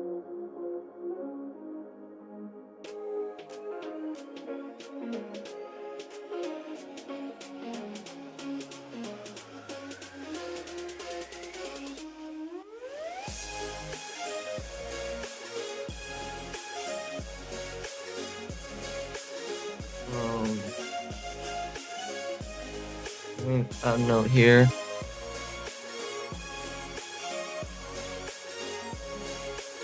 Remember to reset. Oh wait. Oh, it's to find a different scope.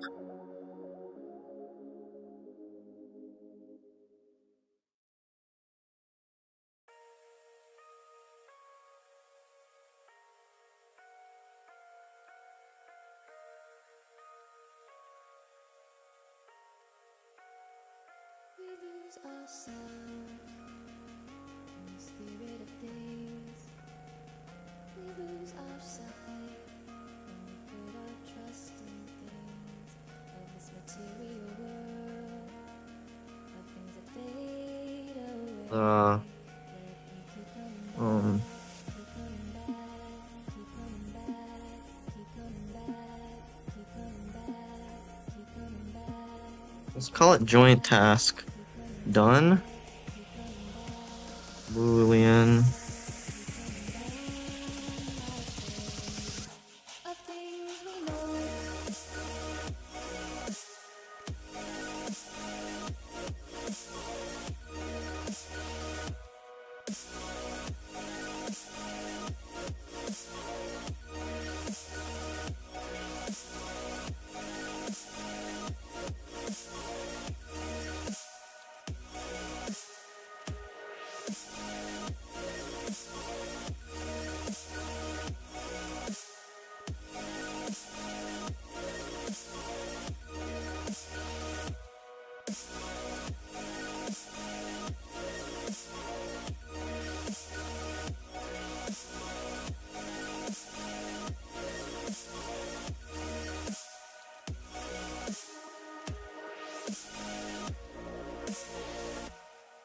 Declare that body part as completed via Boolean, probably public Boolean, not exclusive this method scope called joint task done.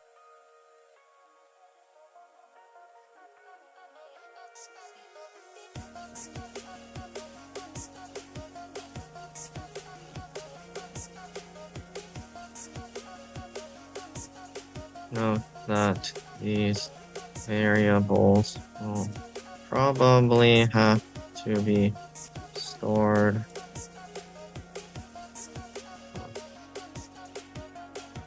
somewhere. These variable. In the spirit of things, we lose our sight when we put our trust in things. Are not the same as what are my answers?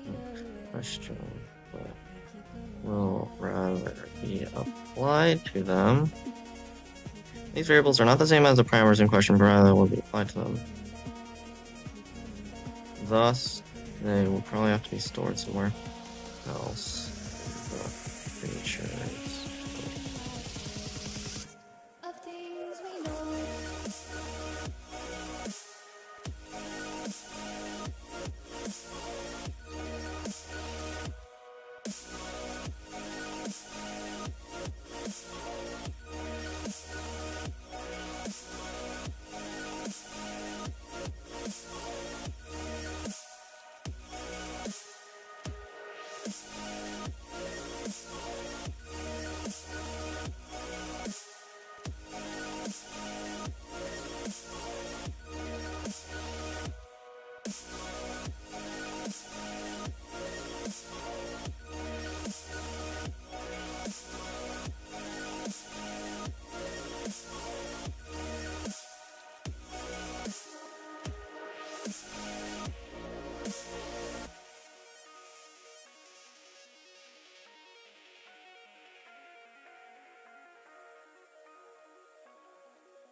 No, big variable.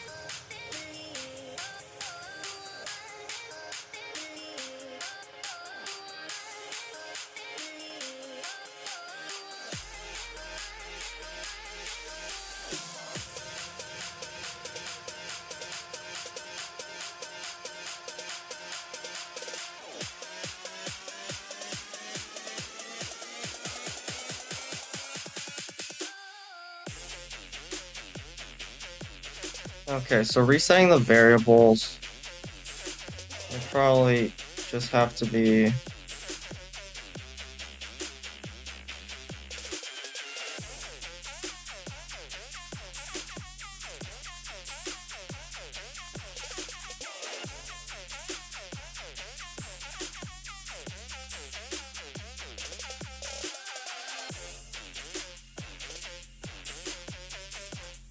oh, this is tough. I found another little bug in my logic.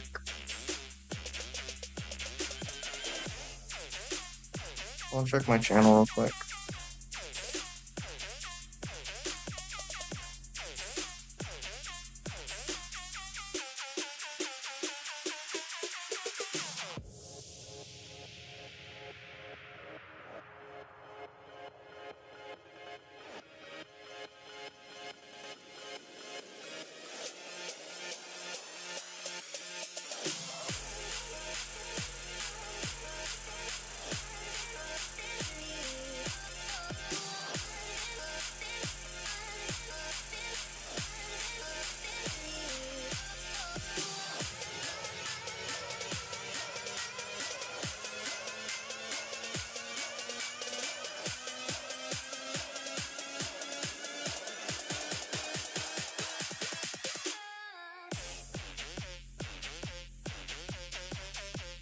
Alright, that's what I was gonna check.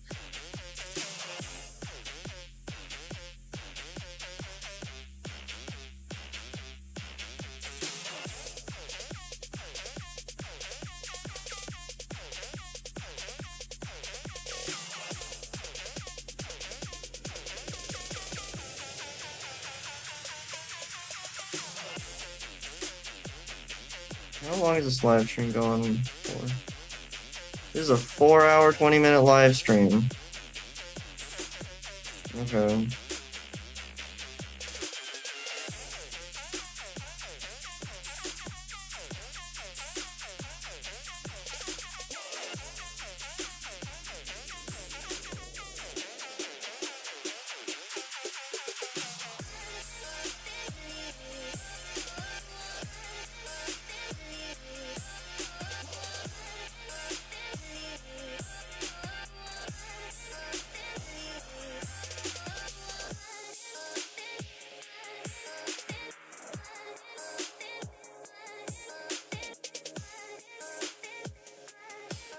Think about that later. I mean, I haven't really made any actual code at all, ever. In fact, let's just comment this. I don't want to risk any, like, bugs.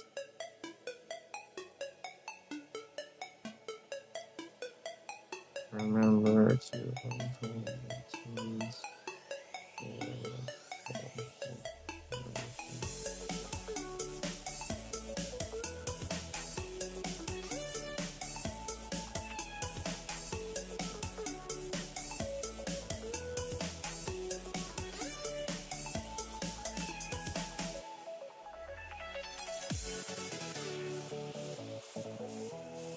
Dad, I have a question. What? I have a question. Yep. So, if you pass an argument into a method, right? Yes. And then the method runs another method inside of it, does that method inside of it have access to those arguments? Yes, of course, because the scope is encapsulated, right? Okay. It's like nested. I was just making sure. Well, so yeah, it's like they can't. Yeah, so it whatever you pass, you have to pass it. It doesn't just get access to it, right? So you have a function, and that function has the parameters that are part of the function signature. And when you call the function and pass in the exact variables, the enclosing scope of the function now has those values accessed as those parameters, right? It copies the parameters. And if I want to, I can call another function inside of it, but I have to still pass it the same way. Oh, so you have to put more parameters inside? The only way you want these variables to get into the middle of the function is passed in the parameters of the function. Yeah. That's the way you communicate with functions. You put the parameters inside the function signature, and it passes it in. There's other ways to do it, which are bad ways. Like you can have global variables. A global variable can be accessed by anything, but you don't know where it's coming from, and that's the problem. So when you think of a function, think, yes, there are other ways to get information from the outside of the function to its enclosing scope. But the only way you want to use is those things you pass in the function signature. Does that make sense? In the method signature. Just to be clear on the syntax, though. Yeah. So you have method and then parameters, right? You want me to just type it out for you? Wait, no. You have the method and then the parameters, right? Yes. But then another method in it, and then you have some parameters to communicate these parameters to those parameters. Exactly. Okay, so you can't exclude that second part. No, of course not. So okay. Just think of it this way. There's only one rule you need to remember. To get information from the program at large into a function, the way you do it is you pass it in what are called the formal parameters to the function. Okay. And that's how we communicate stuff into the function. Okay. Right? I mean, what is it? It's like input-output. You have the inputs. The inputs go into the function, and the output is the return. The only way to get things into the function is through the inputs, the parameters of the function. That's how we talk to a function. Or why else would you even have that? The reason to have that is so when you look at it, you go, oh, I know exactly what this function needs. It just needs this information, and that's the only information it's acting upon. If you don't have that, you don't know anything about your program. Your program's a fucking mess. Right? Then you can use globals, which globals are one of those things in programming. Sometimes you need it, but very, very rarely when you have no other options, and they're considered really bad because they make your program really hard to maintain, really hard to understand. Now, you can always, when you need more data in your function, let's say you got this giant, oh my god, I got like 18 fucking parameters on this thing. Well, that's the time to consider, well, maybe some of those should have been an object to begin with. And then you're passing only one reference to that object and all that information.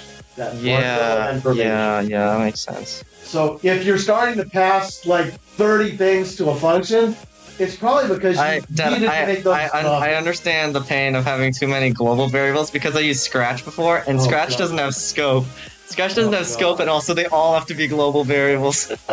So when I call a function, the function I call does not have access to the local variables. You understand that, right? It only has access to what you pass it in. And that's a good thing. That's a good thing because what it does is it makes your program more understandable because you are forcing the data dependencies in very, very limited ways. You don't have this what's called spaghetti code. It all goes in this very, very regulated way, and that regulated way, it has some downsides, but most of all, that organization is all upside. Okay, so I'm gonna leave a little note here. Silly note. I could organize this into another method, which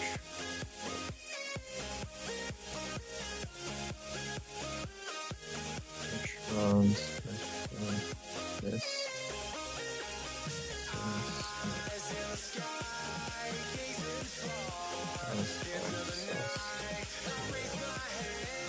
Since it would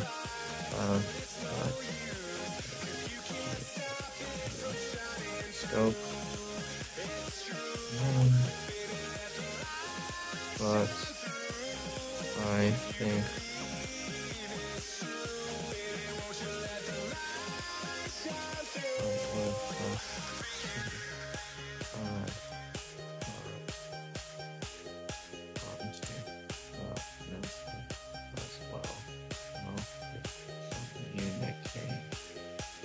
variables.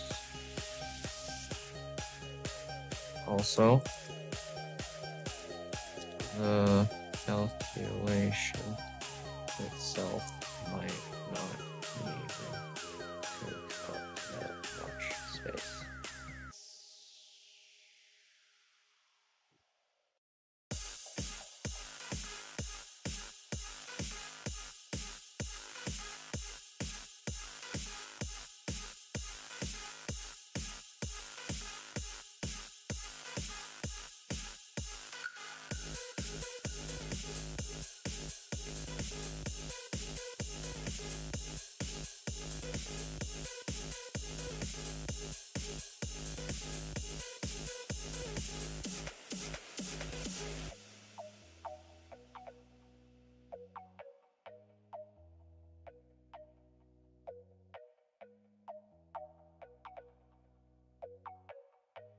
Okay. I've put my thoughts into written form now. So I think I can finally take a break here. Of course, I am absolutely paranoid that none of this is going to work at all, that everything is terrible, and that I'm going to not even have something to submit for the game jam, but that's okay, that's just fine, because I understand that coding is hard. I'm sorry. But I still need to take breaks, so I'm gonna leave it on that note. Once Unity compiles all the scripts into it, since I did so much notes writing in there.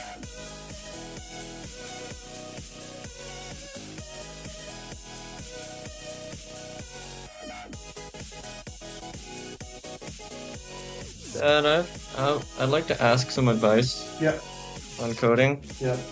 So what I've found kind of helps for me, I think, is I'm like a very scatterbrained person. It's hard for me to retain like a lot of information about certain things going through. So what I like to do is I just like to write out a wall of notes that just sort of tells me everything in a certain thing. Wall of notes still? In the code? Yeah, in the code. So what you want to do is you want to structure your code so your code reads almost like not a book, but like a multi-level kind of book. It's very easy. So think about think about it this way. Think about your application and you write like one sentence about what your application is. What's your application? My application is the Drift Pixel game. Okay, and the Drift Pixel game below that has, if you look at the next level down, there's several things that make up the Drift Pixel game, right? First of all, there's all the objects, right? Like there's your car, there's cars. Probably cars cars and obstacles, let's say. Cars, and track. So there's cars, obstacles, and track. So there's these objects, and they've got that name. And then below that, you've got kind of the stuff that makes up your game. I don't know if you have a game loop or whatever, the main loop, and then there's different things in the main loop that are like, turn-based, like adjust positions for all objects or whatever, right? You kind of have to look at it and break it down that way, top down. And so each name of each method should kind of indicate what it does. So when you look at it, it's kind of like an outline. Yeah. Does that make sense? So think of an outline that can go down multiple levels. And at each level, you just look at kind of one level of the outline. Does that make sense? Yeah. So the level of the outline, that's kind of the level of that method or function, where it is. And so as you go down, you can read more and more. Now, sometimes that's not sufficient. Sometimes you need to have some notes, right? Notes are called comments. They're in-code comments. And so the in-code comments that are common are things like file level comments, which in your case would also be class level contents because you put one class in each file, right?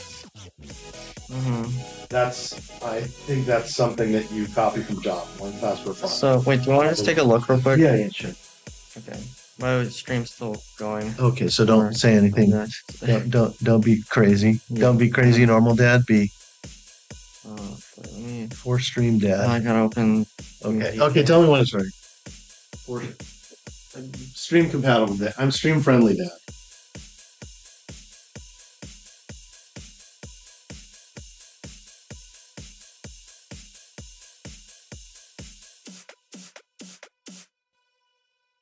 The technique that helps is something that is sometimes joked about, but it's called self-documenting code.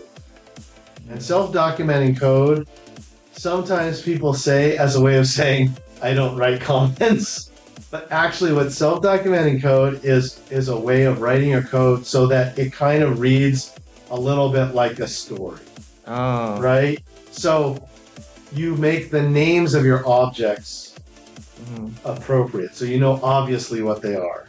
You make the names of your methods appropriate, so you know obviously what is going on. If you have a method that the name would have to be like a paragraph, that's probably a sign that you need to break that up into several smaller functions. Yeah. Right? Or, some functions just by their very nature are so complicated you can't name them. Like main program loop, right? We call that main, or game loop, or whatever, right? You also use certain programming conventions that are common, right? Like all of the names that we use in programming, we use the same name. We call it a list T. We don't call it a bag. You want to see what I did? Okay. Okay, so I have my method, and then I have all these notes.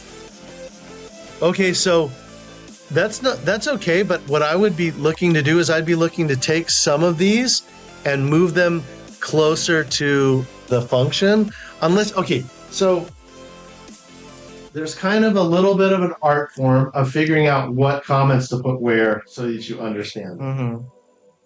There's nothing wrong with putting a bunch of boilerplate in the top like that tells what's going on. But think about it this way. If that's got just like all of the details to everything, people's heads are going to explode, including yours. So there's this test called the vacation test, and it means if you go away on vacation and come back and look at your code and don't understand it, that's the vacation test, right? So you want to do that. You want to go away from your code and come back and see if you can actually understand it. You should be able to come back and just understand it instantly.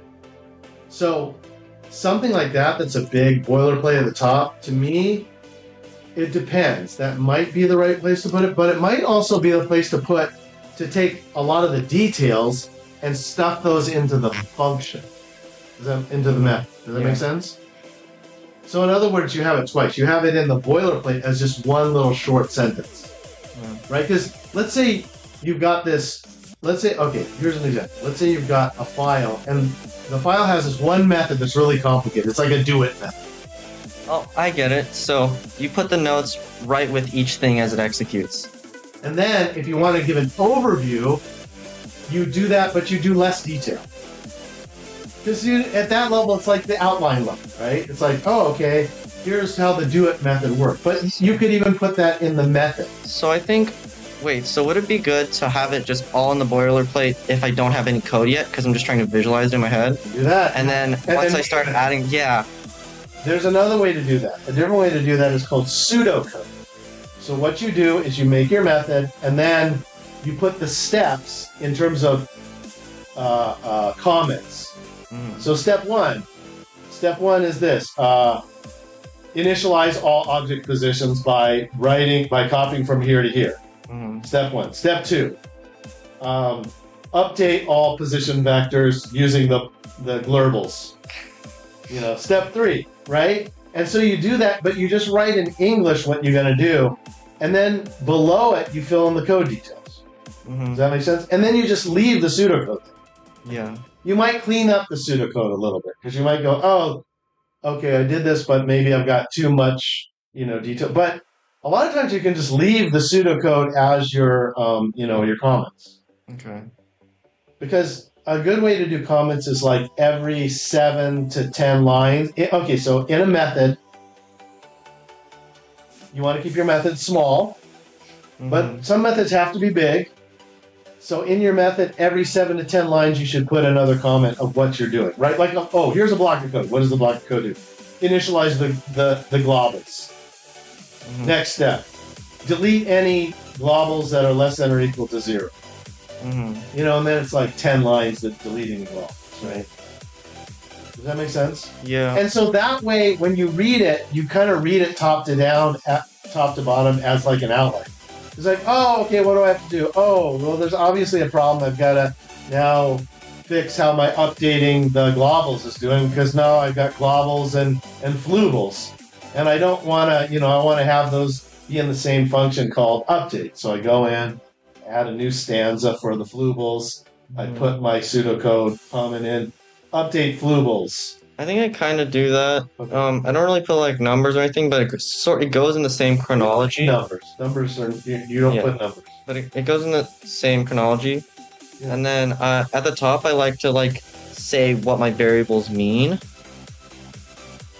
Okay, if you name the variables, you don't have to say what they. If you name I know, but they might be used in many different ways, which is why I just like to. If they're used in too many ways, that's a sign. Okay. So typically your objects should be your state that kind of persists. So when you say variables and objects, when I say think of variables, I'm just thinking of like loop variables and stuff like that. Those have names like I or X, Y, Z. And they only are used in a very small scope, right? The bigger your scope, the longer your name should be, so you can kind of recognize where they are, Does that make sense? Yeah. But you shouldn't. If you have to explain too much, think of, is there a way that I can actually just make the code explain itself? Yeah. Make the code simpler, more self-explanatory. You know what I mean? Like sometimes it's simpler to, instead of doing everything in one loop, to do like multiple loops, right? Where you're changing one thing at a time or whatever.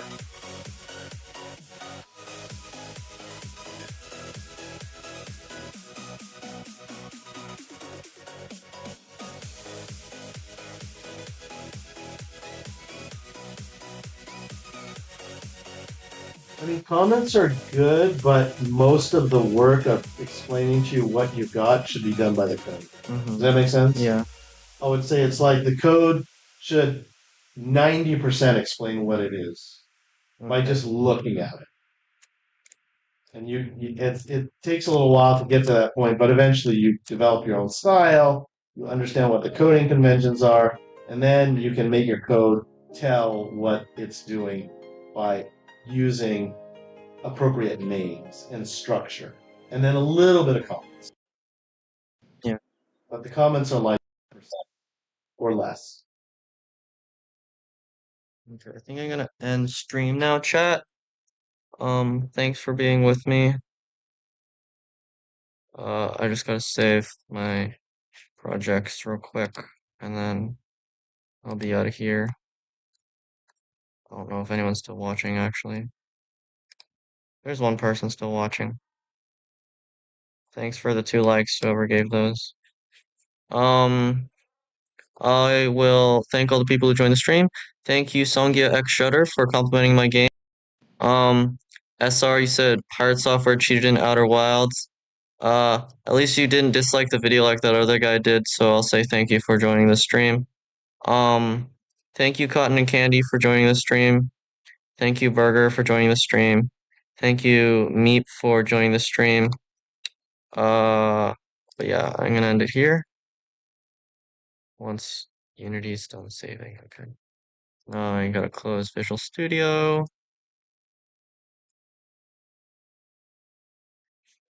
Now I'm gonna save my Unity project. Gonna close my Unity project. I'm just gonna do standard code. Okay. Close this. And I'll close Spotify. And switching off Kick. Switching off Twitch. And YouTube Live is going off in 5, 4, 3, 2,